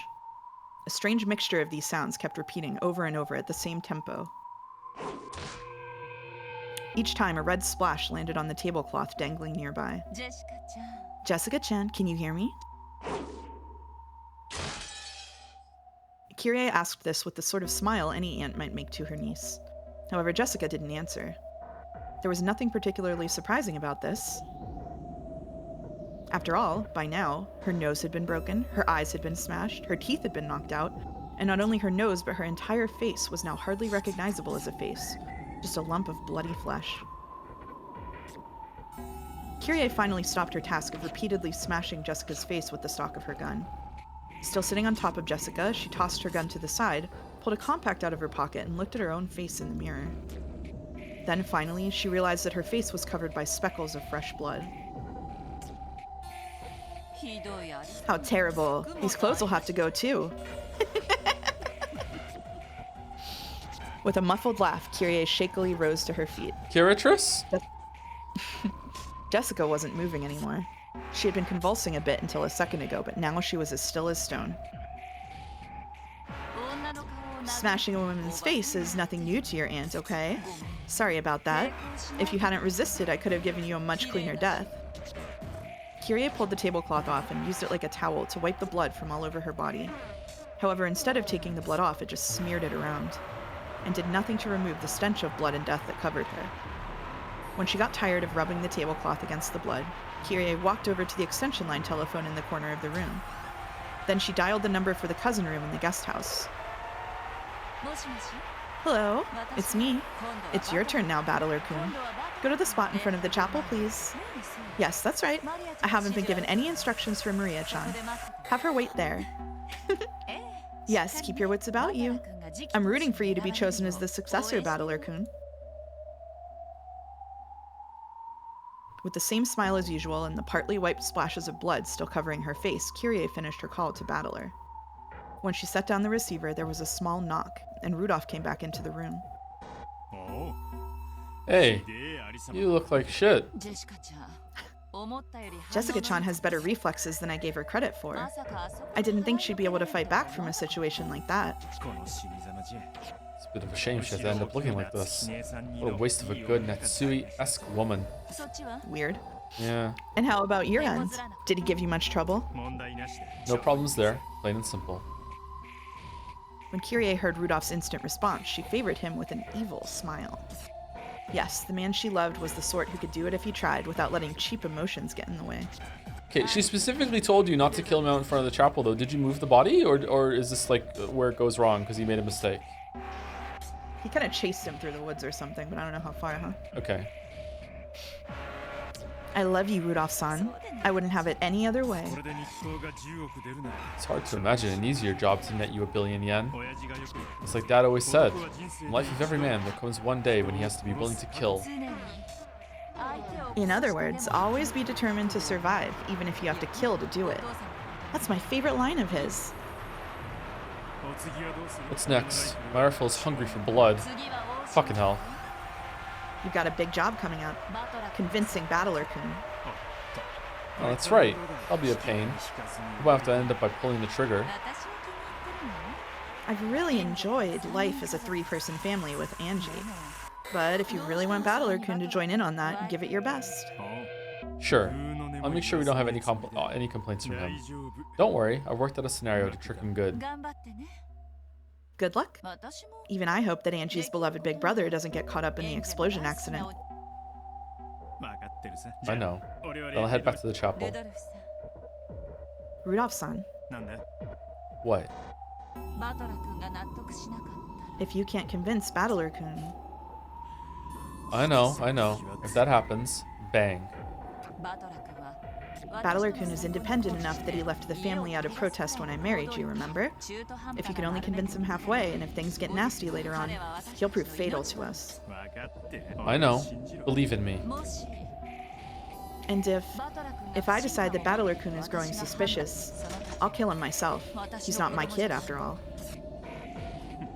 Yeah, I know. いえ So, 一つだけ promise you one thing, Kyrie. What's that? もし If I can trick Battler and the three of us make it off this island, If that happens, what? Never say the battler isn't your kid again. After all, you're his mother. Please. Sure, I promise. Kyrie shrugged and answered as she loaded bullets. You go to the chapel. I'll wait until Battler-kun is left and then clean up everything inside the guest house. Are you sure you'll be okay doing that alone? That's my line.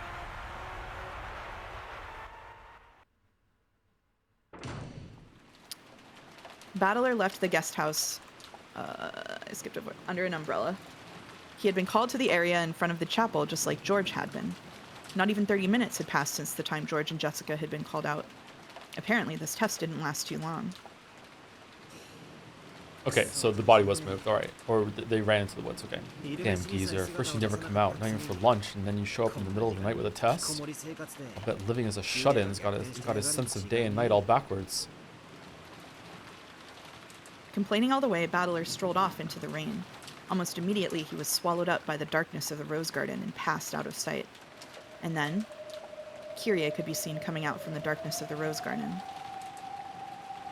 Her right hand held a gun, her left an umbrella.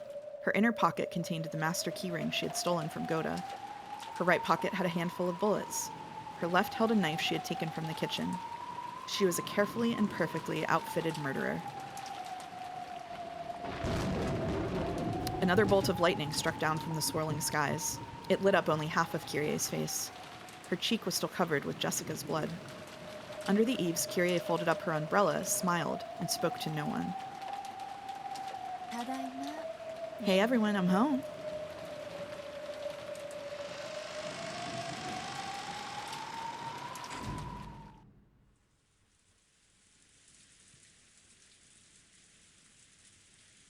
Rudolph could be seen under the eaves of the chapel. He had hidden his gun in the nearby shadows and was now smoking a cigarette. Should be easy to trick that dimwit. If it doesn't work, that's just too bad.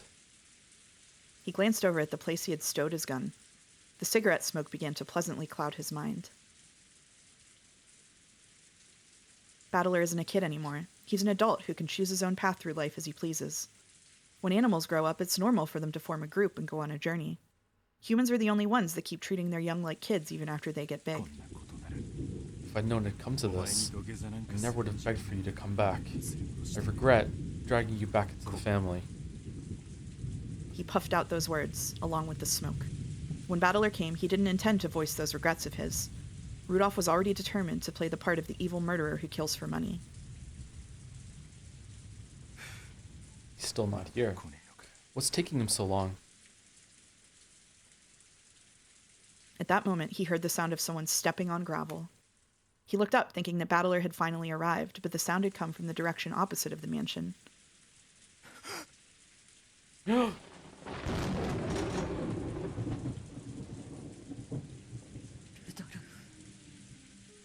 Rudolph, how could you do that to my husband? Nikki, so you're alive. Sorry that I'm alive. Too bad, but my husband wasn't so lucky. How could you? How could you? With a face obscured by anger and tears, Ava slowly walked closer, her gun raised. Her husband had been killed right in front of her. She probably wouldn't even hesitate. Realizing that a gun quivering with anger was pointed right at his chest, Rudolph backed away. As he pretended to retreat, he approached the gun he had hidden in the shadows. Calm down, Nikki. Put the gun down. I never wanted that to happen. Everything happened so fast, there was nothing I could do. How can you tell such half-baked lies? As Ava had said, it really had been a half-baked, pointless thing to say. Rudolph would have said anything if he thought it would calm Ava's emotions before she pulled the trigger, which she looked capable of doing at any moment now. Then Rudolph's foot came in contact with his gun. Let's just talk this over. George-kun should be here soon. Oh. Hey, George-kun, we're over here. Rudolph waved as though George was coming from behind Ava. Let Ava's attention turn in that direction. That idiot. My simple big sister has always been a sucker. Die!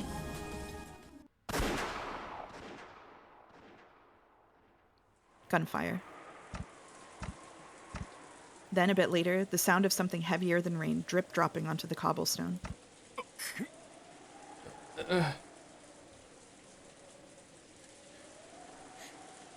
Rudolph, I've always been able to see through your tricks. The bullet Ava fired went straight into Rudolph's chest. The bullet Rudolph fired at Ava missed, landing near her feet. やっぱこの銃 Guess I was right. This gun does shoot low.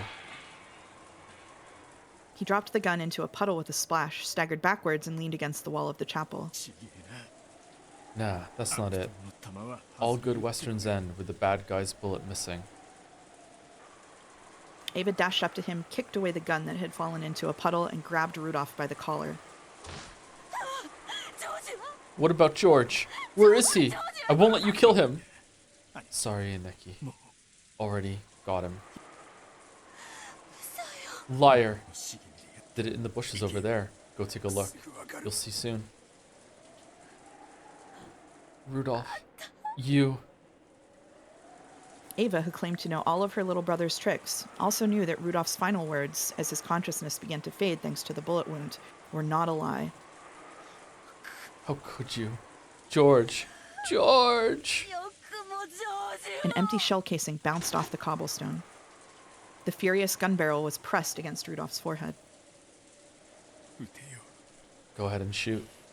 I doubt it'll bring you much peace, though.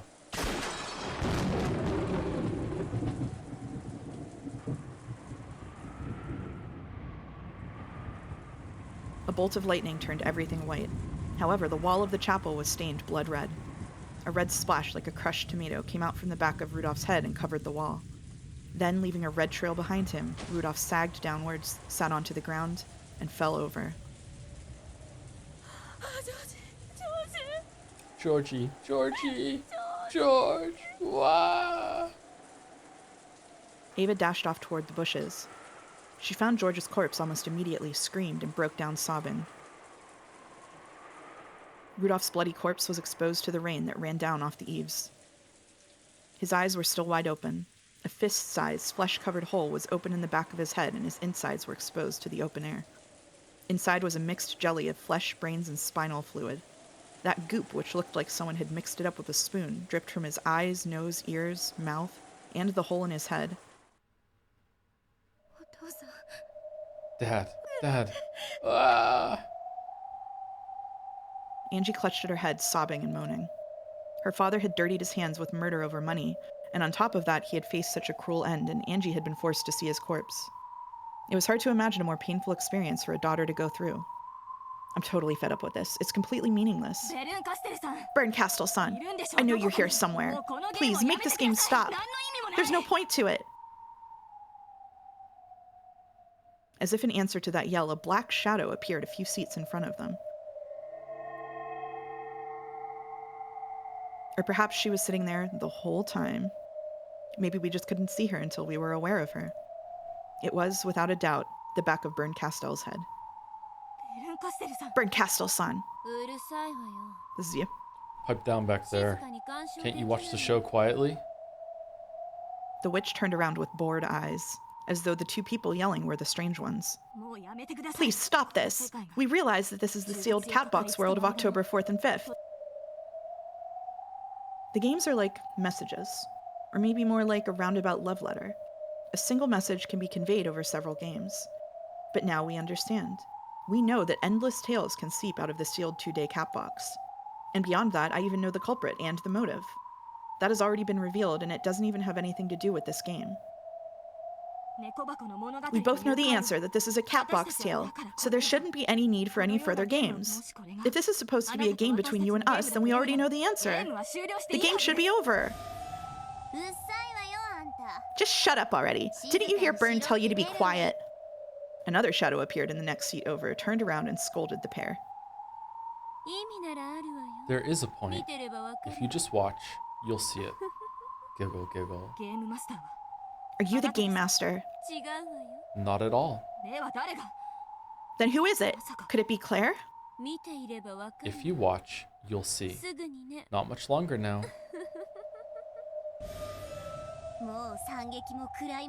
The tragedy has already reached its climax. Who will survive, I wonder? You do a good Lambda Delta. Hey, thanks. Berncastel isn't the game master, then who is? Could Claire have created this cruel tale? Or are there even more witches playing around with this cat box? This is a good time for a break. Okay.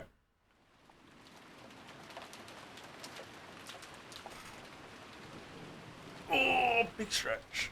Big stretch. Oh. I really need It's all to mixed pee again, in. too. Leon leaning toward Burn Castell. So why are the Ushiromiya family going to Rikenjima? Burn Castell, have you never watched a movie before? You keep watching and information is revealed. This is, sorry to roast her, this is exactly what watching a movie with my mom is like. Aww. Aww. Aww. Worst mom, best psychopath polls? What is this?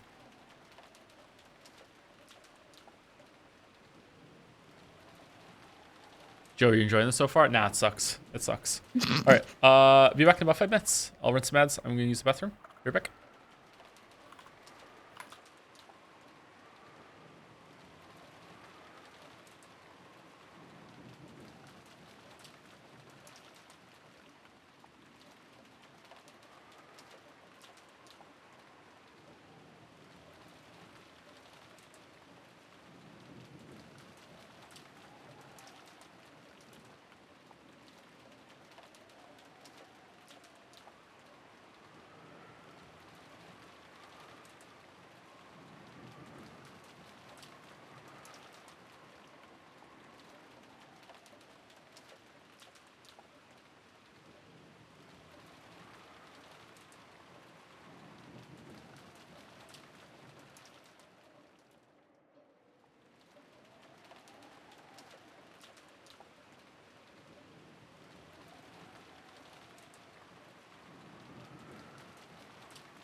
One. Hello, chat. Hello, hello. Hello, hello, hello. OBS is bugging out again by showing the chat window over and over on my preview. Oh no. But it doesn't show up on the stream. Thank you to Zara91 for the resub. Right before we went on break. Thank you very much. 66 months. 33 times 2. That's how good Expedition 33 is. Thank you to Mick Rascal. Mark Rascal. One of those, maybe, for the resub. Hi, Joff. Hi, Mousely. Ooh. Sure. God, I love Umineko so much. I wish crazy middle-aged white women were real. No offense to Mouse, of course. Wow. Whoa. Okay. Wow. Wow. Do you have a gun? Do I have a gun? No, I don't like guns. I did a whole bit about how I don't like guns on my stream yesterday. Also, Kyrie is Japanese. You make an exception. Oh, okay. Thank you. Anyway, sorry. Let's continue. I'm really enjoying this part so far. By the way, it was a joke when I said it sucked before. Yeah, just in case. I know some people don't understand when I'm joking sometimes. Anyway, here we go. The guest house was wrapped in silence. There were no sounds. No trace of anyone's presence. No breathing from anyone alive. There wasn't anything to be heard anymore. If anything could be heard, it was the sound of the murderer's feet stepping across the floor. The sound of thunder is so good here. Kyrie slowly passed through the lounge. In her right hand was a gun. In her left hand was a knife. The knife was stained with blood, and some was still dripping from the tip, leaving behind red tracks like a demon's footprints. Her hands were filled with tools of murder. Well, that's where the drips came from, in the lobby. So she wasn't capable of doing anything but murder. In that sense, at that moment, she was clearly and purely a murderer. The murderer went to the entrance hall, and then, only after reaching the front door, looked down to see the two blood-stained hands of a killer. Those hands gripped the tools of death that had performed a cruel massacre. Then, at last, the murderer realized that it wouldn't even be possible to open the door like this, and tossed aside the knife. Then, the murderer reached out to the door, turned around calmly, and spoke. Sorry, everyone. Sorry, yours. Sorry, everyone. But don't worry. A few days later, the newspapers will be talking about an unfortunate accident. And I'm sure the news shows, the paper, and rumor mongers everywhere will be sure that you spent your time in happy ignorance until the instant of the accident. In other words, Tsumari, you'll all have a good time. You'll all have had a good time until midnight on October 5th. So said the one who had stained that bloody guest house red. At this hour, the cousins are all staying up late and playing around.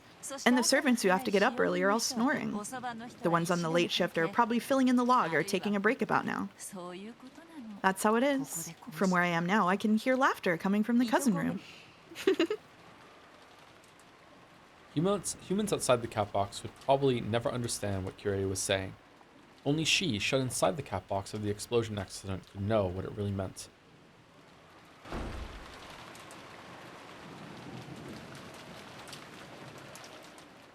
Outside, the rain poured down heavily. Kyrie almost picked up an umbrella, but then stopped suddenly as if she just thought of something. Then, she started walking out into the rain, not caring at all whether she got wet or not. When the blood reached her eyes, she realized she'd made a mistake. Did the murderer not want an umbrella to get in the way of her gun? Or was she hoping that the rain could act as a shower to get the blood off her?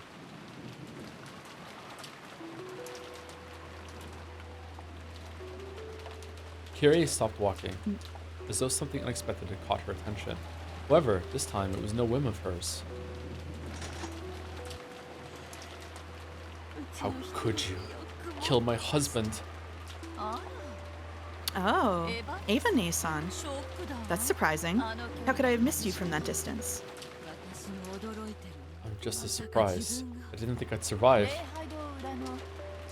You came here from the underground stairway behind the chapel, right? In that case...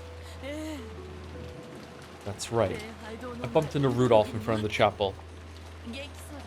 And how was he doing? Oh, just wonderful. We managed to have a friendly sibling chat for the first time in a while. I see. He's such a show-off, but so unreliable in a tight spot.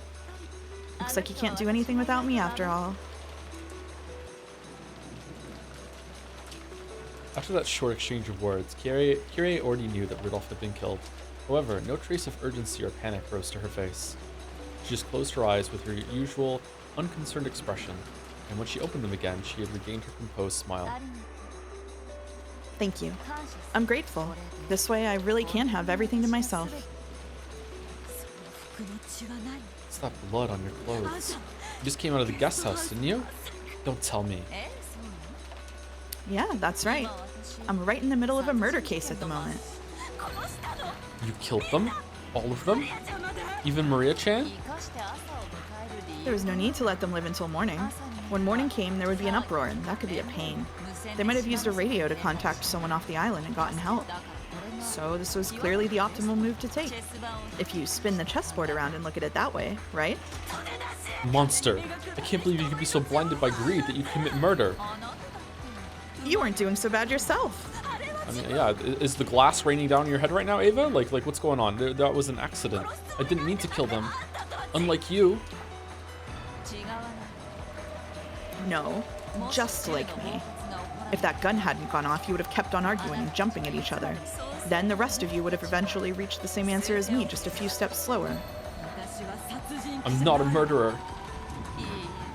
Not true. You're just a murderer who didn't get a chance. You've just been saved by that accidental discharge. If it weren't for that bit of good luck, and if I hadn't moved before you did, then you would have played the same role I'm playing now. That fact won't go away, no matter how much you try to deny it. It's the truth of a different future. Don't try and confuse me. However, on the inside, Ava understood. Back then, she had probably been saved by that accidental discharge by coincidence. If the argument had continued much longer, she would have surely have grown a desire to kill Kraus and the others, and might have even carried it out. She simply could not deny the existence of that demon deep within her heart. Only the theatergoers knew.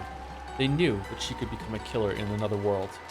Kyrie, who didn't have the theater-going ability, knew this fact as well. Maybe there really was something extraordinary about her after all. So, for some time, Ava could only grind her teeth in silence, still pointing her gun. I don't understand. You're also a mother. You felt the pain of giving birth to your own child. How can you not know how precious a life is? How are you capable of doing all this? That's the thing about kids. If you just sleep around, they get made all by themselves. That's not what I'm talking about. They say that children are bonds, right? What? Children are bonds used to tie you to your husband. She was a bond to make Rudolph-san acknowledge me so I could take him back from that woman. But you've killed Rudolph-san now. You understand what that means, right? What do you mean? I understand. Just that right now, I'm the wife of no man and I have no intention of being a mother. I'm me, Kyrie. Now that Rudolph-san's dead, I'm not even a Nushiromiya anymore. I live to benefit me. Right. Rudolph is dead, so maybe you aren't a wife anymore, but you still have Angie-chan, don't you? You're still a mother, aren't you? Didn't you hear what I just said about bonds? Now that Rudolph-san is gone, Angie is of no use to me. You. How can any mother say that about her own daughter? Okay, this is too crazy even for me. Alright, sorry. You're gone, Kyrie. You're gone. Ava Nasan, let's put a stop to this. We can be honest here. Honest? Did either of us marry because we wanted children? We didn't, right? We married because we wanted to live with the man we loved. And once you've married, you never want to let that man go for the rest of your life, correct? Children are just weapons to be used for that goal. I can never have children for a reason like that.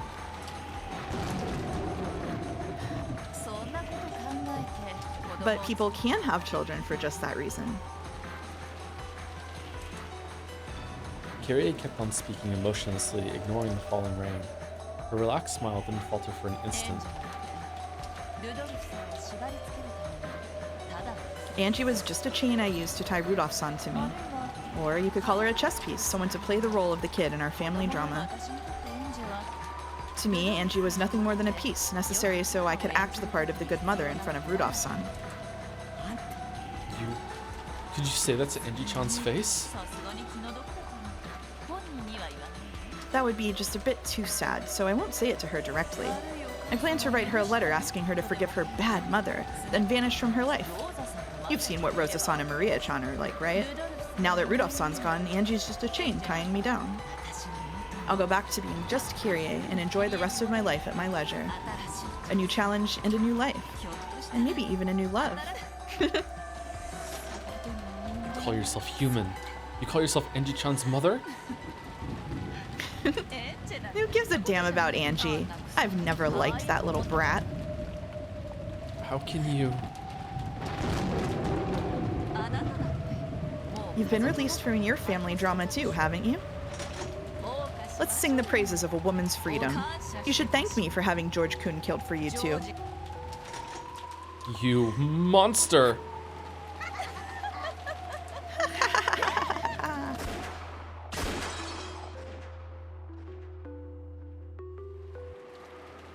Two yells and the sound of gunfire thunder across the dark rose garden. Slowly, Ava fell backwards. Then she landed in a puddle, scattering countless drops of water. Across from her, Kyrie spun around as though dancing. Beautiful black rose petals scattered around her. The petals were dark, dark red. As they sprayed from her throat, she spun around in a circle and slowly crumpled. Then she fell to the ground, sending muddy water flying. Two women had shot and fallen. However, when the thunder roared, only Ava sat back up.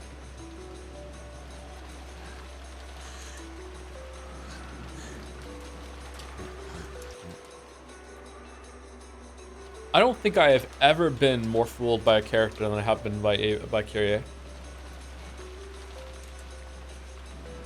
I don't know if I've ever misread a character so much.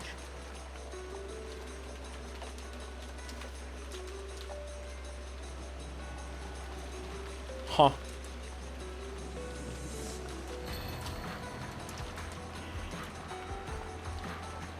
Damn. Ava hadn't been shot. I loved Kyrie in like the first couple of episodes. I thought she was so cool. And then I got here and I also thought she was so cool, like parentheses negative. Yeah. Like really great character. When you go back again, like when you go back and do a reread, which I'm forcing you to do at gunpoint and making you do, reading Kyrie in the first couple of episodes like hits so much different. Mm-hmm. I mean, all of them hit different because you've seen kind of what they're capable of, but with her, it's like, damn, okay. Did we speak about the observation you had? I can't remember if we had this on call or if we did it on stream. Did we speak about the observation you had about how Kyrie viewed Asumu? Yeah. Whenever you and I were talking about how she kind of projected how she was feeling onto her. Yeah, like when Kyrie when that scene when Kyrie was like Asumu like damseled herself in front of Rudolph and like pretended to be afraid of flying in order to like ensnare Rudolph into this relationship. And I remember, I think we talked about it privately, we didn't say on stream, and you said to me, you know, like, yeah, that's just how Kyrie is so calculating that she was just.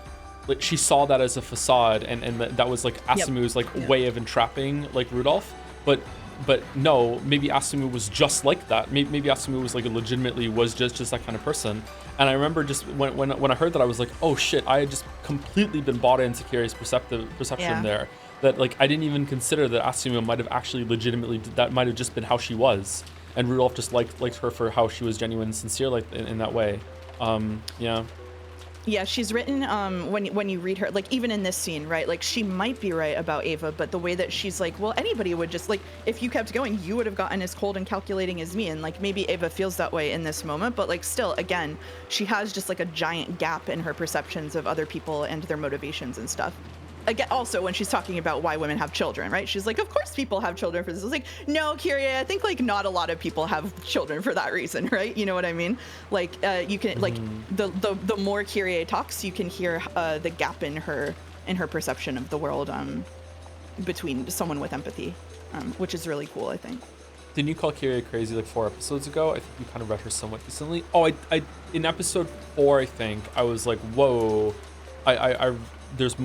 she does have a very like warped outlook on reality, but I didn't realize it was this far. Okay, so to me, maybe it's because I'm a dad. Sorry to pull the dad card again. There's a level of like everything she's done until this scene. Maybe I can kind of see the cold calculatingness of it. I can understand where she's coming from, but just as a parent to just be like, my kid means nothing to me and it's just a tool and it means to an end is just nuts. Like I don't think Rudolph. There's no way Rudolph would have been able to kill Battler. There's no fucking way. There's no clue, but there's no shot. Meanwhile, it seems that Kyrie probably like would kill Battler, kill Angie.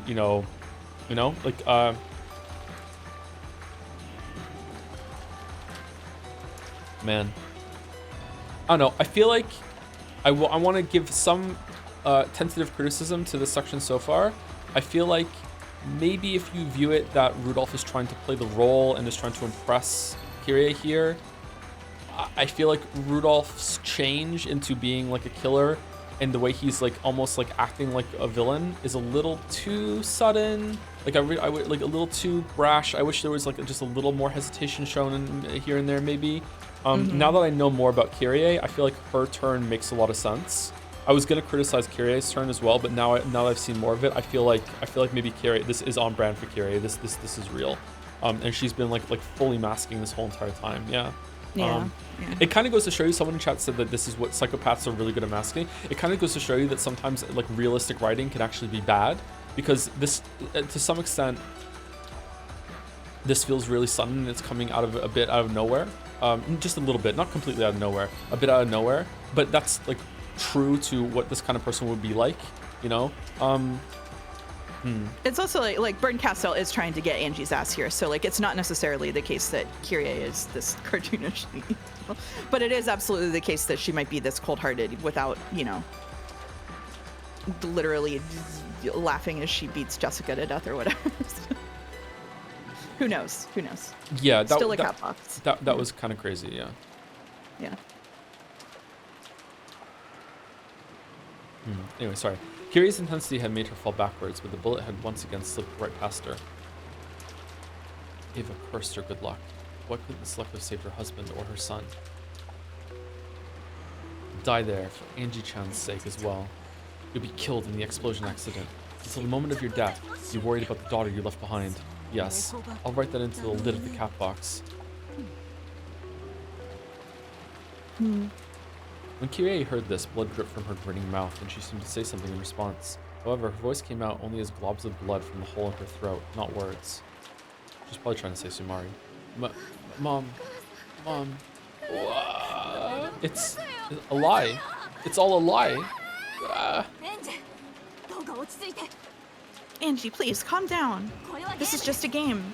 That couldn't possibly be what your mother truly feels. It's just something that the game master made Aunt Kyrie's piece say. It's saying that did nothing to calm Angie's sobs. I don't blame her. Even if she knows it's just a game, she's been forced to see not only her mother's death, but also her mother's announcing that she was the culprit of a mass murder who didn't even love her own daughter. Anyone would sob after hearing that.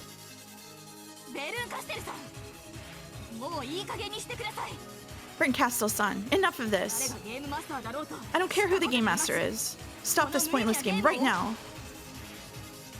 When Leon yelled this, the theater suddenly went pitch black, swallowed in darkness. However, that wasn't enough to shock Leon. Leon continued to yell Burton Castell's name into the darkness, telling the witch to stop this game. Then, a single beam of light shone down upon the stage. There was Claire, the one who had appeared for just a second right before this cruel game began.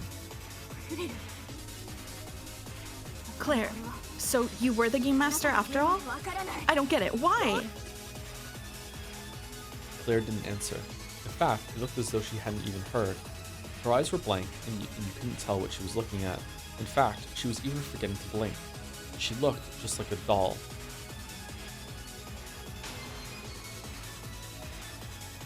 Then, another beam of light lit up the side of the stage. Beneath that light stood Burton Castell. At that same moment, though there appeared to be no one in the audience, a thunderous applause rang out. Giggle. Burton Castell raised her right hand in response to the applause. She kept doing so until it died down. Burton Castell-san, so you were the master of this game after all. Leon. How many times do I have to tell you that I'm not the game master? Then are you saying it's Claire? That's impossible. Yep, of course it's impossible. After all, Claire died. We were just conducting her funeral. Did you forget that? Then just who is standing there? A corpse. She's not a mannequin. So of course, she still has her insides. She's hiding it under a beautiful exterior, but she's actually packed with guts. Oh man, good thing I'm not.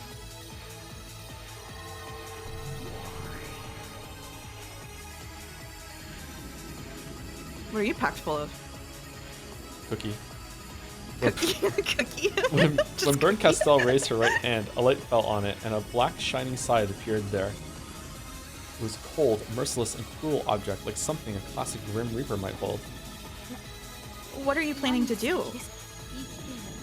When they're alive, you can enjoy watching them struggle. When they're dead, you can enjoy tearing up their guts. Tales are things you get to enjoy twice. That's what it means to be a witch of theater going. Heh. Reread the story, dumbass! Thanks, Ryukishi. Bern Castell pressed the blade of her Reaper scythe against Claire's stomach, and slowly slid it across. Then, along the line she traced, Claire's dress was sliced open. It was now clear that the scythe she held was not a fake one for theatrical use, and it was clear just what she planned to do next that made her cruel smile so fitting. Angie, can you hear me? I hear you. You tear me to bits, make me read. What's next? Are you showing me this worst possible tale to hurt me even more? Making her read and tearing to bits are the same level to Angie. Is this fun for you? Yeah, I'll bet it is.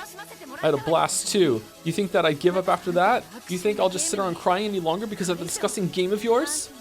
Both of you and Leon seem to have the wrong idea. I'm not the game master. This tale is not one that I created. Then that woman in the dress is the game master?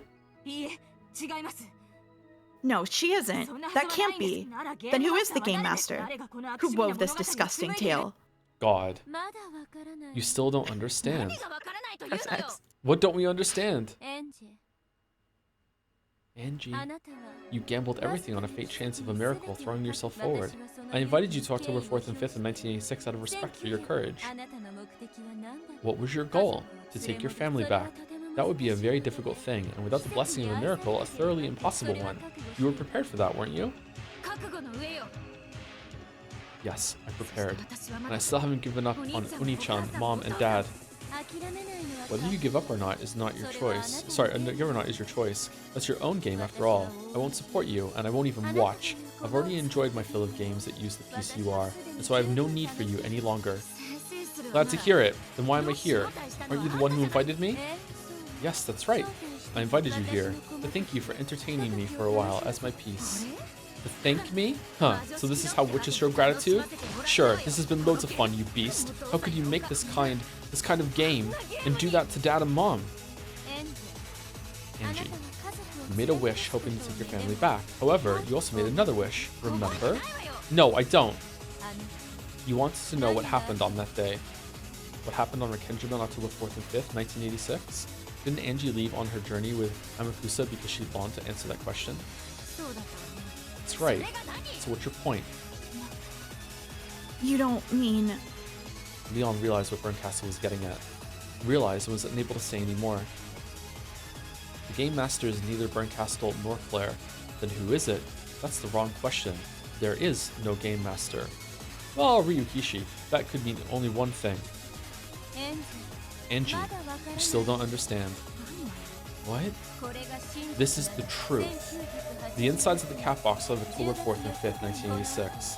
Afterwards, Ava survived the explosion by escaping to Kuadorian, and since she never spoke of the inside of the cat box no matter how much you wanted to know, that truth was shut within the cat box for all eternity. What are you saying? Only Ava returned alive. Even though the police claimed it was an accident, the public didn't believe it. Then, she took over her husband's company, and the harder she worked to make it more and more successful, the more enemies she made. A public image of her as a great queen of conspiracy grew stronger and stronger. I'm sure she wanted to tell people about the truth. That truth that no one would ever believe without proof. Bit by bit, Ava's heart began to snap. It's really cool how they made you adopt the perspective of those people that would hate her because of it showing the future after episode 3. It's really cool. It's really good writing. You rejected Ava, so she rejected you in turn. The relationship between the last 2 members of your family was strained to the limit. Each time she compared you with her beloved son, she grew more and more twisted and broken. Then, a strange message bottle was picked up and became a topic of conversation. It contained a bizarre story, one that told of a mysterious serial murder connected to a pinch of his gold. Everyone rejected the explosion accident theory and started to think of conspiracy theories. Some of those theories named Ava as the culprit, which tormented her even more. However, Ava used even that to build up the cat box. And until the moment of her death, she protected it. She protected the lock that held the cat box shut. So, no human would ever reach the truth inside the cat box, not unless those witches who crossed the sea of fragments opened the lock. This is the truth. You're lying. You're lying, lying. This really is the truth. You should be able to say so in red. There's no way you can. Of course there isn't. Yeah! Angie, calm down. I don't think red can apply to reality. Angie writhed with such strength that the chains on her arms and legs looked like they might snap. All over her body, a red, gooey liquid started to seep out. It was as though cracks had opened up all over her and blood was leaking out of all of them. What's that? You want me to announce it clearly with the red truth? Then I'll say it just for you. That this is all truth. No! Oh man, she can do it. Angie's yell covered up Burns' red truth. Giggle, giggle, giggle. Stupid kid. Excuse me. If only you hadn't made me say that, you could have shut it up inside the cat box. But you just had to ask, right? I knew you would, of course. And so I wanted to see you scream like that. Lovely expression like that should keep me laughing for about 100 years. Giggle, giggle, giggle, giggle, giggle, giggle. Go back to being scrap meat. Ha ha ha. Mohohoho.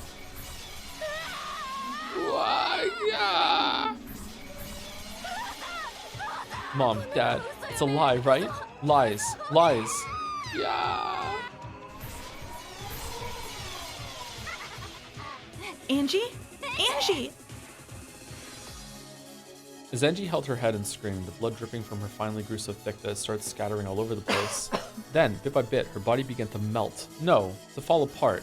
Then, bits of her began to pile up on the chair until she was nothing but a pile of guts and scraps.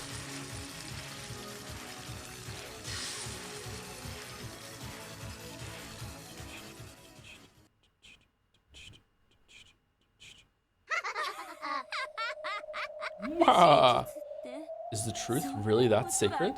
How absurd, how foolish. Why can't humans control their own truth? They stupidly search for the truth like that's all that matters, and when they finally find it and can't stand it, they turn themselves into scrap meat. Hey, are you watching? Claire? You wanted to hide this truth too, didn't you? For fun, you wrote several Catbox tales, and planned to seal them in message bottles like the end of a mystery novel you loved. Then you threw them into the sea, to save those who would suffer if they knew this truth. You sealed everything in a Catbox, and Ava provided the lock. Giggle, giggle. And I've sliced that box open for you. All that effort you spent to hide it has gone to waste. I've exposed all the truth you hid with your death. Oh, sorry, Burn Castell's laugh is hitting different after Higurashi. Oh, sorry. That's a very specific damage over time. Most things do. Is that what you've been after? You did all of this just to mock Claire's death? And then you showed it to Angie to make her suffer? You really were an evil witch after all. Yeah. Duh. I've been a witch the whole time. A traveler whose only goal is to escape boredom. Care for it and love it while it's still alive. Then eat the guts when it's dead. That's how witches live. I cannot forgive you for what you've done. You've hurt Angie and humiliated Claire, the person I would become in another world. I won't forgive you. Leon, you're still Claire's hope, even after her death. Huh? From the moment Claire got thrown off that cliff, her fate was already sealed. I'm sure she felt a little bit of salvation, to know another her lives in happiness in another world. That's right. I'm her salvation, so I must live life to the fullest for the both of us. Leon, let me show you just a bit more of this tale of the truth. I'm not interested. No, it'll be very interesting. After the duel between Ava and Kyrie, the guest house is wrapped in silence. Let me invite you to the parlor at that point in time. The parlor? The one in the mansion? Yeah, Battle is still alive, right? Sure is. Vern Castell snapped her fingers, and the scene of the mansion's parlor unfolded before them. In the cruel tale they had just been shown, the parlor hadn't been particularly important. Jessica had been summoned to the parlor, but she was then immediately led to the dining hall and killed there. So, there hadn't been anything to see in the parlor, and, in fact, there was nothing to see in the parlor now appearing before Leon. Just what's supposed to be here? Giggle. As you can see, there's nothing here. But watch, I'm about to show you something interesting. What if Battler survived? He made a boat out of the gold. Yeah, gold floats, right? If you call it interesting, that's a sure sign it isn't. Giggle, giggle. Go on, take a look. It's right there, right in that corner. Berncastle was pointing at nothing more than a corner of the room. There was nothing there. She had told Leon to look there, so the latter was expecting something terrible to be there. But there was really nothing there at all. Huh? That's right, there's nothing there, at least not in this world. But what if we peek into the next fragment over? Huh?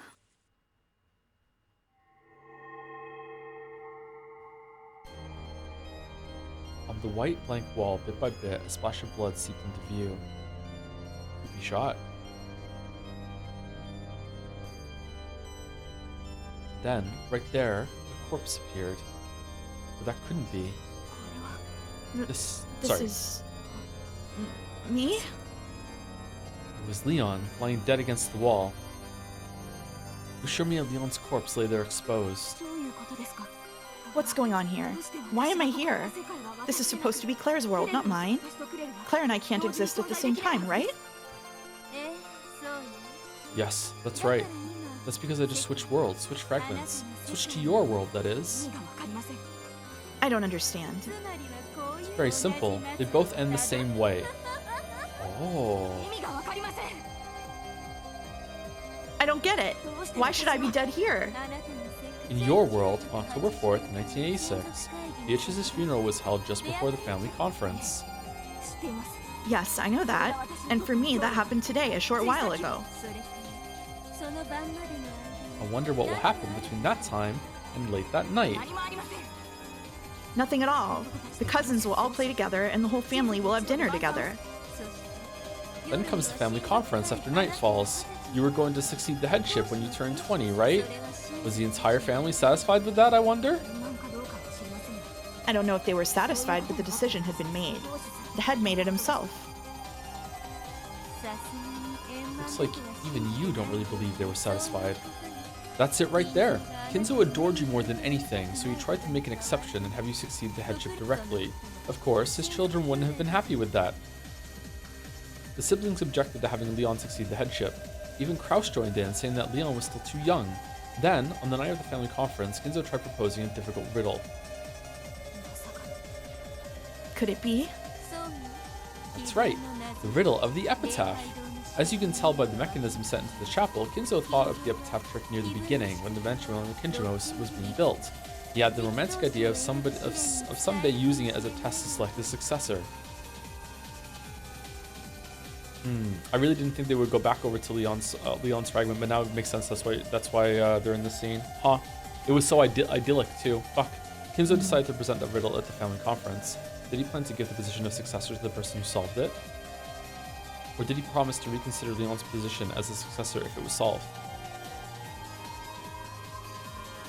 Either way, Kinzo was confident. He was confident that no one would be able to solve this tough riddle which he had created himself. After that, everything happened exactly like the truth you just saw. The siblings solved it right away, and there was a quarrel over the pile of gold. Giggle. Then, Kiria and Rudolph decided to prevent any chance of the crime being discovered the next morning and an outcry being raised by committing murder late that night. They used the phone to call the kids out from the cousins' room one by one, and then killed them. As the first of the cousins, you were the first to be called out. Then, Kiria shot you dead right here in the parlor. No, that's not quite right. You're the Ushimiya lion from the early evening of October 4th, 1986, so I'll say it this way. Tonight, Kyrie will shoot you dead in the parlor. That's insane. That's right, probability. Just like Leon can be born from Claire thanks to a rare miracle, Aunt Kyria only commits murder with a tiny probability close to 0. That must be it. Aren't you the witch who specializes in finding extremely improbable worlds? That is correct. I have to find one fragment out of 2,578,917 in order to discover the miracle that is you. However, it was very, very easy to find this result for your world. After all, probability isn't a factor. I'm a witch who can find any miracle no matter how unlikely it is. But I can't find things that don't exist. If the Witch of Certainty really guarantees that something is certain, even I can't win against her. But then, I'm... With a 2,575,916 out of 2,578,917 probability, you live in the world where you're Claire, get toyed with by an inescapable fate, and reach a tragic end. And with a 1 out of 2,578,917 probability, you live as Ushiromiya Leon, and are killed by Kyrie tonight. In other words, Sumari, your fate, no, the fate the two of you share, traps you in an inescapable dead end, a hell of fate, with a 2,578,917 out of 2,578,917 probability. To put it another way, Sumari, it's a certain fate with absolutely no chance for a miracle. Hehehehe. Sucks for you, Claire. Or should I say, Beatrice? Just when a bright light seemed to turn the world white, the scene suddenly changed back to the theater. On the stage, Berncastle's Reaper side slid across Claire's stomach as the latter stood absolutely still. A red line was drawn across the white skin, exposed now that the dress had been cut, and black blood began to seep out. Alright, well, I think I know what episode 8 is about now. Beatrice, trapped in that inescapable certain locked away pair of days, you became a witch who could give birth to endless possibilities within that 2-day cat box. In exchange, it was absolutely certain that you would not be saved or rewarded. However, you had a dream. You dreamed of Ushiromiya Leon. You consoled yourself with the thought of a miracle world where you could have lived in happiness without ever becoming Claire. I had to work hard to find Leon. Just as Beato dreamed, Leon's existence is a true miracle, and at the end of your funeral, I wanted to show you that, even with that miracle, you couldn't have escaped from tragedy. Through the small crack between the bars of the jail that imprisoned her, the witch called Beatrice dreamed of a world where she might have been happy. However, the space she could see through that crack in the bars was just another part of the same jail. The more I hear, the less I understand about you. Why would you do something like this? I lost the game to Beatrice, so I wanted to get back at her. Giggle, giggle. Yeah, now I feel a lot better about losing that game. Hey Beato, are you watching? Can you see this? And do you remember? Remember when I promised you that a miracle wouldn't occur with certainty? Yeah. So, Leon, allow me to return you to your world right before Beato's eyes. It looks like the theater-going witches are all sick and tired of those happy family get-together scenes. So, I'll send you to the moment just before Kyrie shoots you. Then, I'll make Beato watch that moment.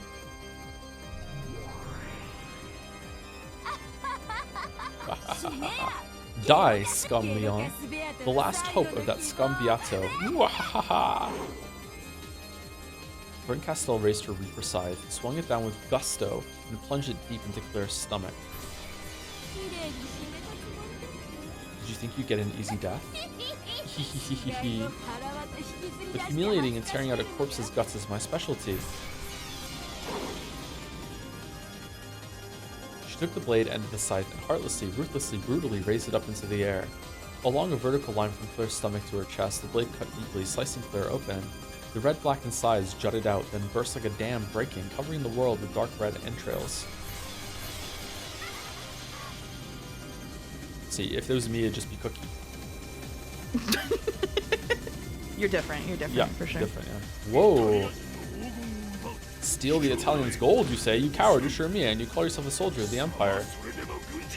166? Uh-oh! Yeah. Father? I do love and respect you, Father. But your feelings are something I, Oh, shit. Why? Why did you save me? Why didn't you let me die? Because of that terrible injury, I've been forced to live in a body like this. I never wanted to live in a body like this. This body that isn't even capable of love. What's the point in living like that? This isn't a human's life. It's like being furniture. That's right, I'm furniture. Furniture! Why didn't you let me die back then? Ah! Damn.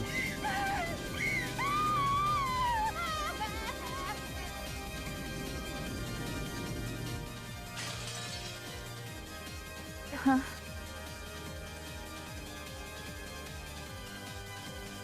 When I came to, I was in the parlor of the mansion. When did I get here? I heard a sound behind me, then slowly turned around. And there. Sorry. Please don't take this personally. Huh? I could see down the frigid barrel of the gun Aunt Kyrie was pointing. Then, she slowly pulled the trigger.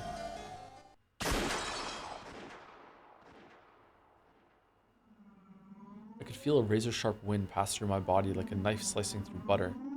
Preparing for death, and hoping to see my fate until the end, I slowly opened my eyes. The world had been cut in two. Kyrie was frozen in place like a statue, still pointing her gun with a cold smile on her face. And had been cut in half at an angle, the top part of her slowly sliding off to the side. No, that wasn't quite right. That wasn't right at all. It wasn't just Kyrie. The whole world had been sliced in half at an angle, and was slowly sliding off to one side. Then, immediately after, a fissure seemed to appear across the world. It shattered.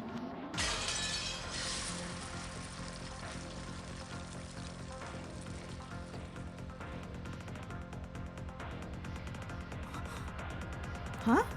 You! When you own a cat, you tend to pick up their habits. Fuck off.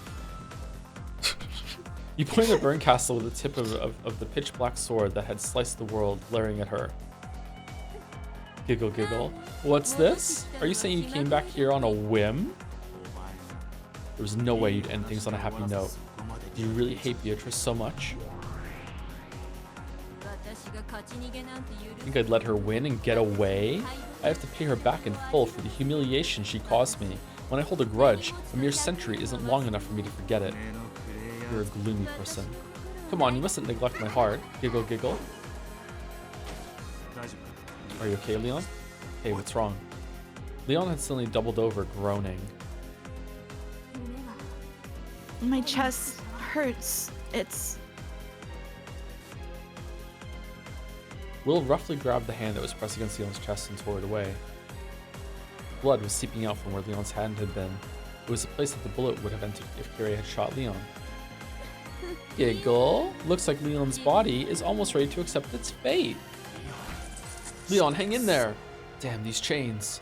When Will tried to pick Leon's body up, he finally noticed the chains attached to each wrist and ankle. What's this? Are you trying to take that kid and escape? I won't let you.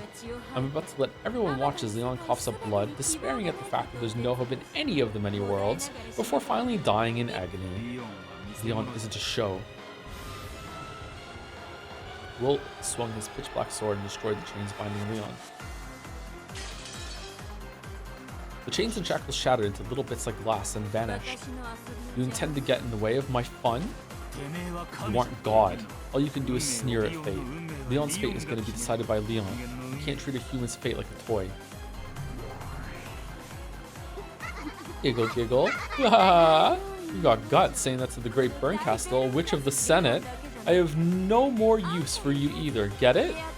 You've shown that Beato's fantasy is a mystery and cut it to pieces. You fulfilled your role. I would have let you be if only you just left quietly. Now that you stroll back in here, you can hardly complain if I make you my plaything. Come to me, my cute kitties. Scratch them up and tear off their skin. Peel them like grapes. Oh yeah, these things. Okay. When Berncastle clapped with her hands twice, countless pairs of glaring jewels appeared around Will and Leon. They were clearly cat eyes. The way the drool hung from their mouths looked far more terrifying than any cat. Well, I'll handle this. Trimming kitty nails is nothing new to me. I can do that too. It's a real pain in the ass sometimes. yeah, The number of jewels surrounding them already reached into the thousands. Will pointed his sword in one direction after another, warding off the surrounding cats. Get a grip, Leon. You haven't been shot. Don't acknowledge that you have been. No, you're going to be shot.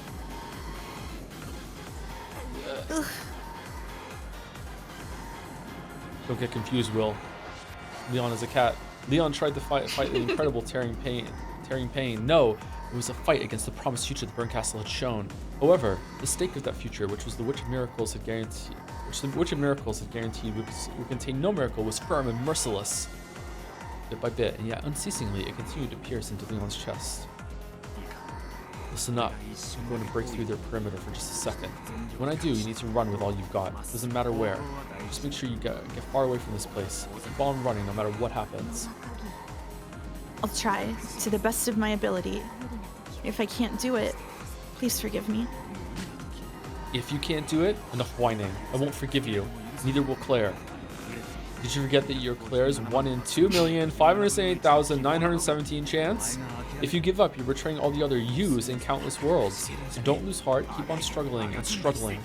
Don't look for a miracle, be one. Be a miracle. You're going to reach a happy future. Don't give up, don't complain. Just you try complaining again. This time I'll pinch your ass. Sorry. Okay. This time, I'll pinch your ass. Sorry. Okay. How very confident you are telling this kid to be a miracle when you stand before the Witch of Miracles. Miracles are no more than fantasy. Grovel in this world that has been convicted as a mystery and die horribly like a worm. The witches of theater going are looking forward to watching it. Oh, you call that mystery? You think I'd ever accept a mystery without heart? Let the cat who wants to be made into a shamisen strike first. Up a scarf or something? Ah, what a pain. Let's have all of you at once. I'm Willard H. Wright, SSVD's head inquisitor of heresy. This will be the final time I draw my sword. Today, at least. It's a type of string instrument. I think he's implying he'd make her whiskers into the strings. Ah, it is an instrument. Yeah, you're right. Trash him, kitties. Or her guts, that's true. Whoa. Whoa. At once, all the cat's eyes opened wide, undulating and spinning in a spiral, then swallowed Will up. But Will and Leon weren't swallowed up. The cats that had flown in at them from all directions were now being launched away like they were a balloon popping around the pair. Aw, not bad. I don't give a damn about your kitties. It's just the mama cat I care about. Burn Castle, Witch of Miracles! It's about time someone trimmed your claws. All in on this metaphor, huh? Yeah. Yeah. He was probably drunk when he wrote this part. Just like, here we go. Yeah, cat. That's what we're gonna do. Another flash of the black blade spun in a dark tornado and scattered the cats once more. Leon, realizing this was the opening Will had planned, ran all out, still clutching at a heaving chest. Well, I'm running. Diana has a weak stomach. Make sure you only give her milk that's warm. Huh? You shouldn't feed cats milk. It makes them sick. No, Diana's a special cat. Trust me. By the time Leon asked Will to repeat what he had said, he had already left onto the stage and was now confronting Burn Castle.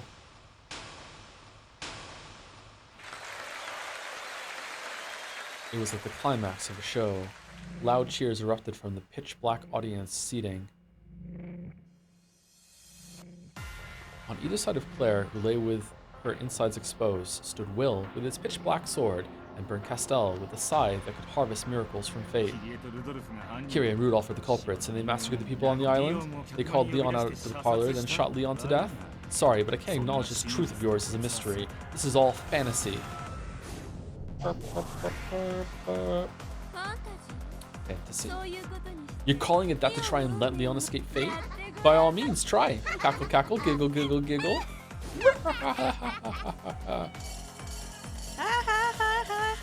Fuck Higurashi. Anyway.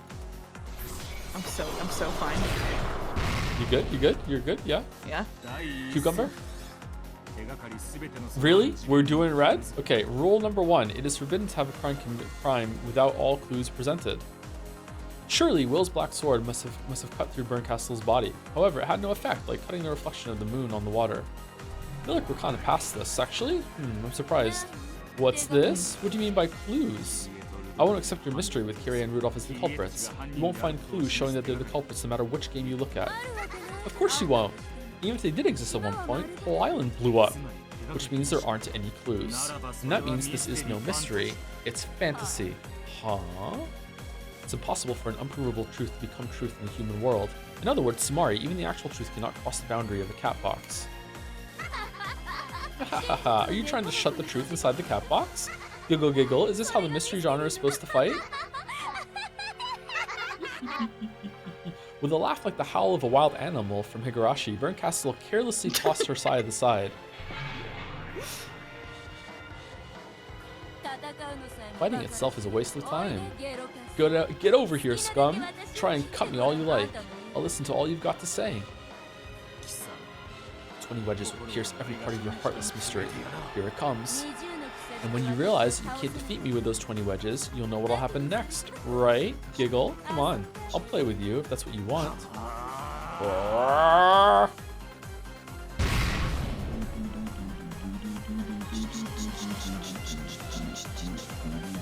Ushiromiya Kinzo, Ushiromiya Kraus, Ushiromiya Natsui, Ushiromiya Leon, Ushiromiya Jessica, Ushiromiya Ava, Ushiromiya Hideyoshi, Ushiromiya George, Ushiromiya Rudolph, Ushiromiya Kyrie, Ushiromiya Battler, Ushiromiya Angie, Ushiromiya Rosa, Ushiromiya Maria, Nanjo Terumusa, Renove Genji, Shannon, Canon, Goda, Toshiro, Kumasawa Chio, Willard H. Wright, Bern Castell.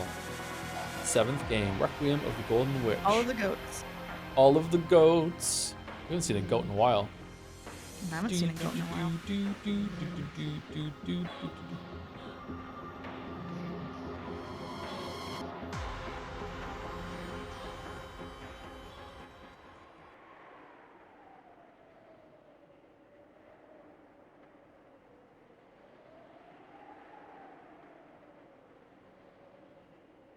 None of the goats. Trying to ignore an incredible pain in the chest, Leon kept on running and running without stopping. I dashed out of the theater-going witches, then ran through an incomprehensible world of blackness. Before I knew it, I was running through a place that looked like a sea of stars. Or maybe the bottom of the ocean with stars scattered around. If I get careless for a second, I'll probably trip. No, if I get careless, I won't be able to tell if I'm running, or just making running motions as I freefall, endlessly sinking deeper into the ocean of stars. I just kept on running without any goal or target. I mustn't stop moving. I mustn't fall down here. If I fall, I'll crush the hope of the me's in countless worlds. There's a happy world that the Beatrice dreamed of, and I'm their last hope, the only one who can reach that world. Even though I understand this, the truth thrust in front of me by the witch who controls miracles, who says there can be no miracle. Even before reading this, there was a few times in my life where I've been up against like something really, really difficult to get through, and I've thought of like there's different me's and different realities that are going through the same thing, and it was like a source of like resilience to feel like I'm gonna be one of the ones that gets through it. Yeah. Same. Yeah. Thrust in front of me by the witch who controls miracles, who says there can be no miracle, is cruelly gouging itself into my chest. That was my biggest cope when I had a stomach tumor, actually. There's no way I could be the one who gets it from the stomach tumor. Right, anyway. Sorry, Will. My body's already... Then, Leon finally succumbed to the fierce pain and faint and fell over. Leon's body was held roughly from behind and lifted up. Huh? Will, you're okay.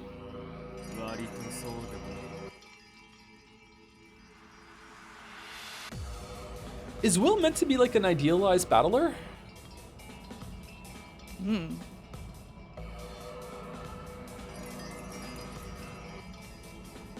No, not really. Don't you give up. Didn't I tell you I pinch your ass?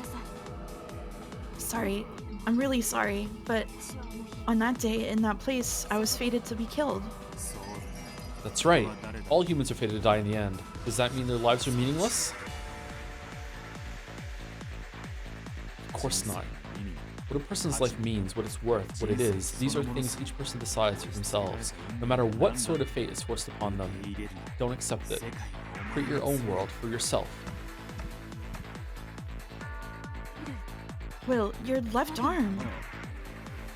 Ah, right. Must have forgotten it. It'd be a pain to go back and get it now. There were rips all over Will's body. Also, his left arm had been brutally torn off from the elbow, his clothes were in tatters, and he looked like a blood-stained scarecrow.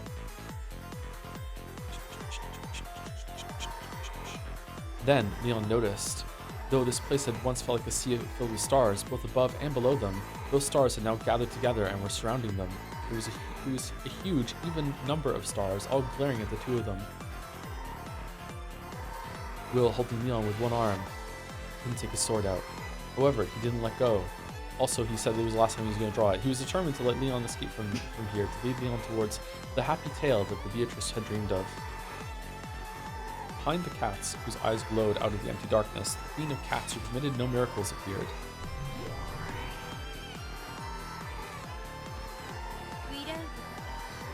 Willard, put Leon down. If you do, I'll let you go. Go file a protest with the Great Court. You can put it up for debate. Will, I won't leave you behind. I need to tell you why I quit SSVD. Come to think of it, even I don't know that. Why'd you do it? It's because I got fed up with all those damn sob story mysteries. We'll survive and reach a happy ending. I'll show her. Beatrice died in despair, thinking that there were only bad endings. I'll show her that a happy ending can exist. That's why I'll never put you down. Will, you can take the rest of my left arm, cats. I'll give you my legs too if you want them, but I'm not letting go of Leon here. I'll take Leon away from the bad ending you represent, even if I have to crawl my way out of here. Are you okay with this, Leon? Will's planning to die protecting you. You don't want that, right? Go ahead and tell him to leave you be and save himself. Will. Yeah. Please, don't leave me here. I'll certainly survive, and so will you. Can we get a poll in chat of who you'd rather be right now, Will or Leon? That's the spirit. As he said this, Will held Leon tight. There you have it. We'll keep struggling on, Burn Castell. We won't give up on the chance of a miracle. You're saying that? When the Witch of Miracles has promised with certainty that there will be no miracles? Giggle giggle. Hehehe. So long, you two. Go collect dust in the depths of oblivion, unable to even die and disappear. If Leon doesn't win by a landslide, I don't understand my chat. They also put in Burn Castell as an option. Oh, god damn it. Come, my kitties, I won't order you to kill them. Just clean up the two pieces whose role has ended.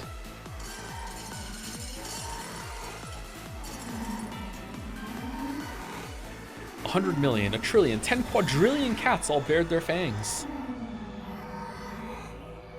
In the starry sky of cat eyes, countless flesh-colored mouths opened, exposing countless teeth.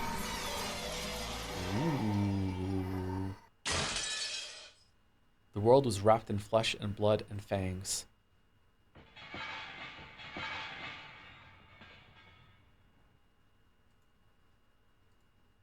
And that's the end of the tea party. Damn. And then, after all of that, Beatrice walks out from the void and looks at Battler and says, "Now do you believe in magic? What else could have happened there, Battler? Don't you think that now that his magic is real, what else could have happened there? Now you'll sign and go to the Golden Land, right?" Beatrix once more. All right. So we've got the question marks. For this, you will be Burn and the boys, and I'll be everybody else and narration. Burn the boys, okay. Yeah, you're burning the boys. Burning the boys. All right, before we get into it, let me say some quick thank yous. Thank you, Dominic, for the bits. I can't wait for episode 8 where it's revealed that Umineko is a 150-hour psyop designed to clockwork orange readers into having a carnal lust for evil women and or men with single-digit IQs, and it works too. Kojima has done it again. Kojima really has done it again. Wasn't necessary for my chat. Thank you, Donkey2012, for the bits. An alternate interpretation of that Kyrie monologue. She knew she was gonna die, was resigned to death when Rudolph died, so she severed the ties between her and Angie so Ava wouldn't blame the kid. Didn't work too well, but she tried. I did actually think of that at the time. I don't think so. I don't think so. I think it is a valid interpretation. Don't get me wrong. I think that you could like go on believing that if you want to see her words with that kind of That's love. reading it with love. Yeah, Yeah, that's reading it with love if I've ever heard it. It did occur to me like legit, but I don't think so. I think even in that moment, like would you even want to pretend in your last moments to do that? I don't know. Sumari, Chat, this is Umineko's stream. We don't call it copium, we call it reading it with love. Come on. Sorry for interrupting. It's okay. That's a good line. Sumari, Nox's ninth Umineko version. People are allowed to lie. They are allowed to lie. That's true. That's true. The Nowhere 999 is used in bits to say, man, I really think the character design messed you in a negative way. Like, Burn is absolutely your type of character, the one who does not play by the rules and messes around to no end. On top of it all, you play video games exactly how Burn plays Umineko. I really think that you dislike her purely because of her looks. Just imagine if Burn Castle looked like Ramona Flowers played by Mary Elizabeth Winstead. Why are we bringing her into this? She might have been your favorite character by now. I mean, you're not wrong. I said that. I see. Yeah, I went out and said that. Yeah, of course. Yeah, it just goes to show you that you shouldn't mess around with this kind of character designs. I blame anime. Thank you, Terraflop, for gifting out 10 gift subs while we're at the conclusion there. Thank you very much, Terraflop. Thank you, Paus, for the bits as well. Wow, the prologue of Fate's Stay Night is a lot different than I remember, but Saber is here, so I'm sure it's fine.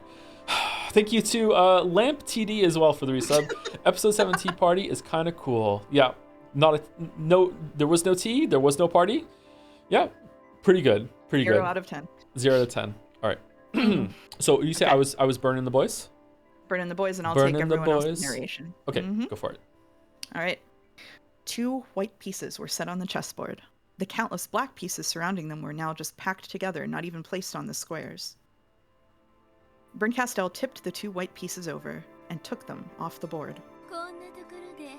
Is it really okay to end it like this? Yes. Yes, as usual, your reading truly does fall comfortably on my ears, my Miko. As you wished, I've scraped out even the inner parts of the guts. Was that enough of an answer check for you? Indeed. I'm quite satisfied. Using the answer you have revealed as a key, I will go back through all the tales so far, opening the closed rooms like treasure boxes, one by one. It's fun finding the key, and it's even more fun to stick it into all the locks. You've done very well, my Miko. From now on, let me enjoy my thoughts alone. This has been enough. The Witch of Theatergoing sat back in her rocking chair, a satisfied smile on her face as though enjoying a pleasant aftertaste. There was no need for a game board anymore. She just had to go back in her mind through the whole set of tales to check whether her theory was right or not. It seemed to leave her pleasantly drunk, even better than the most expensive wine.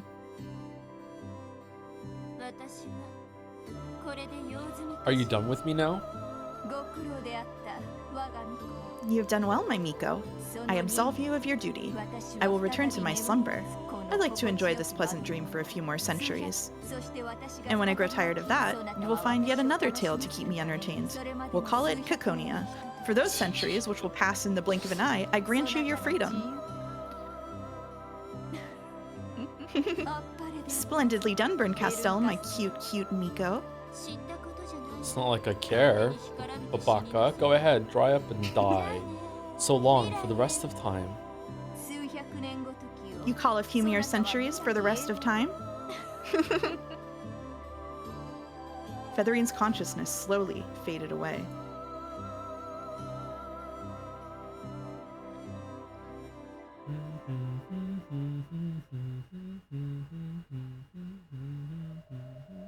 As the owner of the study's slumber grew deeper, the lights about the room slowly darkened. Good night forever. Aurora? Aurora? Don't need this game board anymore. I'll take it. Berncastel reached out towards Beato's game board, which lay on the table in front of Featherine's rocking chair, and tapped it twice. The game board and the pieces flew into the air, folded up and put themselves away, then landed on Berncastel's outstretched right hand. She immediately started chewing on them. I still haven't had a chance to do any real game mastering. I just did Beato's funeral. That and tearing out the guts. Still haven't done anything. Berncastel's smile twisted evilly. Then the game board floated up once again, and a world unfolded itself above Bernkastel's palm.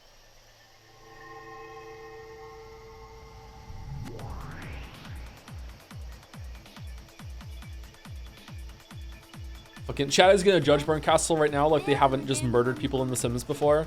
Like, come on. You've all done some crazy shit in those kinds of games. Hey, pieces of Beato's game. I'm gonna have you spin an incredibly brutal tale that I'll find incredibly entertaining. Tremble in fear of the certain fate you've been promised. By the name of Bernkastel, Witch of Miracles. And as the final game master of Beato's game, I proclaim it. Though, just saying it would be boring. You know, I should follow Beato's rules and say it in red. Are you sure? There might still be some witches with naive hopes. Ah, Lambda, so you're here? Of course, you're always wherever I am. Go on and say it. You tell those naive dreamers. Yes, I will. As the Witch of Miracles and as the final game master, I proclaim the start of the final game and make you this promise. I won't give this game a happy ending. Oh well, might as well stop here.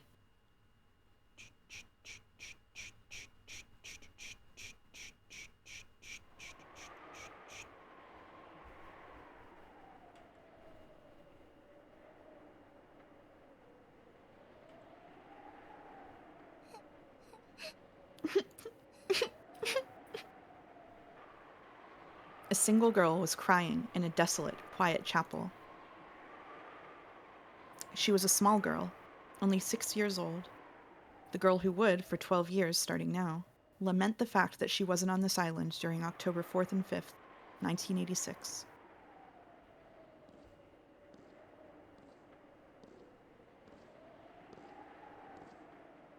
Then, a single man appeared.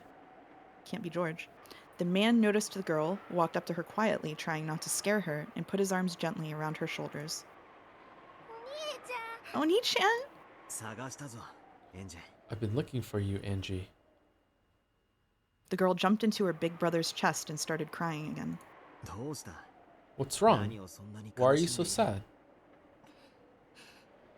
Today, a kid in class bullied me. He said that people on TV were saying Mom had ties to bad people. So he said that Mom and Dad were the culprits and that they probably killed everyone. I asked Aunt Ava, hoping she'd say it wasn't true, but she didn't say anything. Mom and Dad aren't bad people, right? Right? Poor kid. Everyone keeps saying whatever they like about what might have happened on the island on that day. Sit over here. Okay.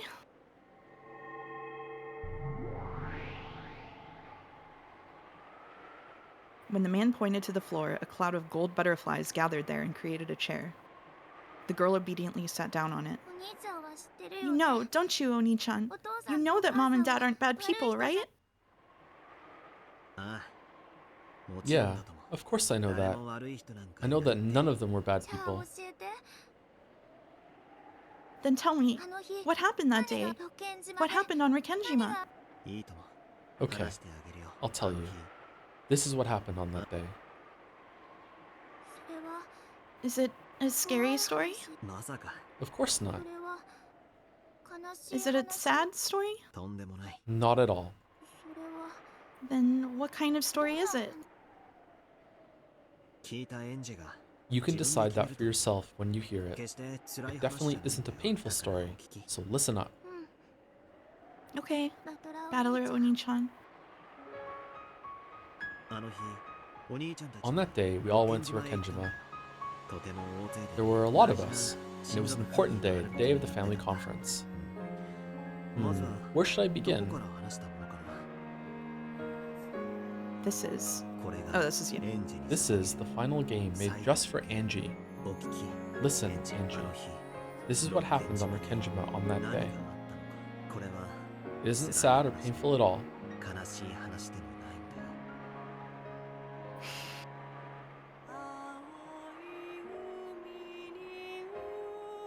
Well...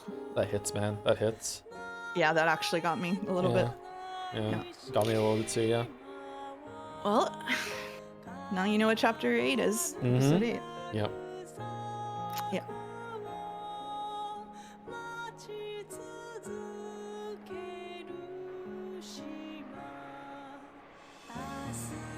You know what? That was a good ending. I don't need any more. I think that maybe... I don't want to know. I don't want to know. Stop it here. Stop it here. Thank you, Phoenix Uriam, for the 20 gift subs.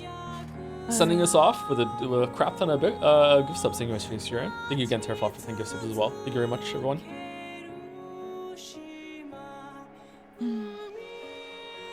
We are the seagulls crying. Oh, what a take. Thank you, Inu Oblivion. So, episode 7 is where things started to go wrong in Japan, but in the Western audiences, overwhelmingly many people's favorite episode. I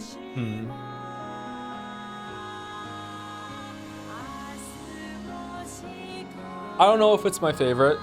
It might be my favorite after I think about a lot of things and I process the whole story again. It might be my favorite. It's definitely in the top 3 for sure.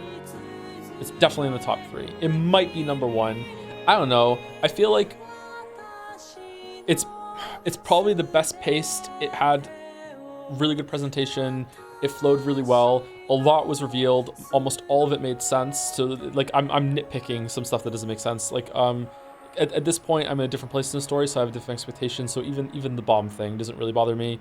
Maybe it will later when I think about it. However, if I'm looking at it purely from my memory of when was I so locked in and just like amazed and being like, oh my god, I'm enjoying this so much, like it's still episode 1 for me. Sorry. Like, but that might just be expectations. Like after the parlor scene, I just felt like it just kept getting better and better and better. And there's never been a point in this whole entire story that I've enjoyed this more than when they found the first round of bodies in the shed, and then literally everything that came after that. Everything that came after that was just like 10 out of 10. You know what I mean? Just like holy shit. Like really, really, really, really good. But I don't know if that part's gonna hold up as much now when I go back and look at it. I know that's not maybe fair, but like this, you know what? I think I could bump this up to 2 at least. Oh wow, it's different. Right now, I would say episode 1, number 1, and then episode 7, number 2. That makes sense, yeah. Chad is asking why they didn't like it. There have been a couple of threads on the subreddit that went over this in more detail than I'm able to provide, but a lot of it came down to people reading at the time did not like the solution that was, you know, hammered into your head in this episode. And also I think that they wanted something more like Higurashi, and this wasn't that, so. SSVD, SS Van Dyne, one of the repentance enforcement agencies supervised by the Great Court of Heaven. Its area of jurisdiction is the 8th District. The SSVD has a long history, even by the standard of the other enforcement agencies, and is known for its strictness and fundamentalism. Many say that the agency is at odds with the times, but is also highly praised by some for still continuing to preserve the basis of the spirit of the law. It is traditional for the agency's chief inquisitor to inherit the name Right, because they are right. So am I streaming solo on Tuesday, or are we doing a co-stream for the first one of episode 8? I cannot stream on Tuesdays, so. Yeah, am I skipping Tuesday? Or are we gonna go? Is the next one gonna be Saturday? Is it good to do a co-stream for the opening? Doing a co-stream for the opening could be fun, yeah. Okay. Some of the parts after the opening, it will be better for you to do on your own. Okay. I say, not expanding at all. Maybe Jelly, are you available on Saturday too? Maybe we could do a Three Musketeers next Saturday. Let me just read this real quick. Good morning. This farewell is as sad for me as it is for you. I prepared a goodbye party for tonight. A game competition will be included as well, so please feel free to participate. The difficulty is small, but not to be trifled with. As this will be the last opportunity, why not take part yourself? Yeah, I can't believe we're at the end. It's been so long. Anyway, is Walrus Life? Hey, we got it done. We got it done.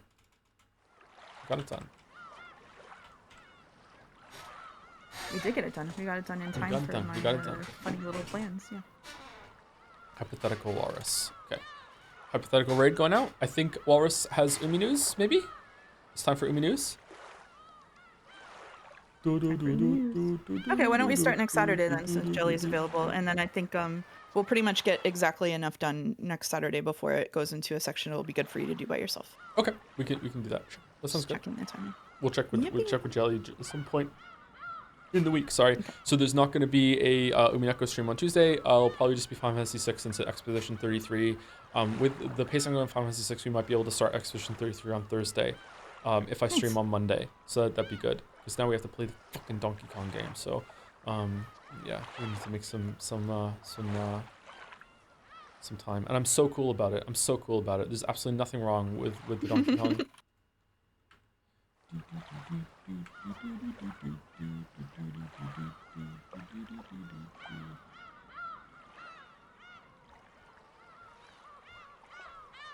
We heard the seagulls crying. Hulugardo used to say, Joe, can you cancel Umineko for real, please? Do it for me? Sure. Why not? Sure. Just for Hulugardo. Done. Anyway, Ray's going through. Oh my god, this keeps happening with the track screen. Anyway, see you later. Have a good rest of your weekend, chat. This was a really good episode. Really good episode. And anyone stuck around or is watching the VOD or on YouTube, see you later. Thanks for watching. You want to say goodbye, Mouse? Goodbye, Mouse. Goodbye, Mouse.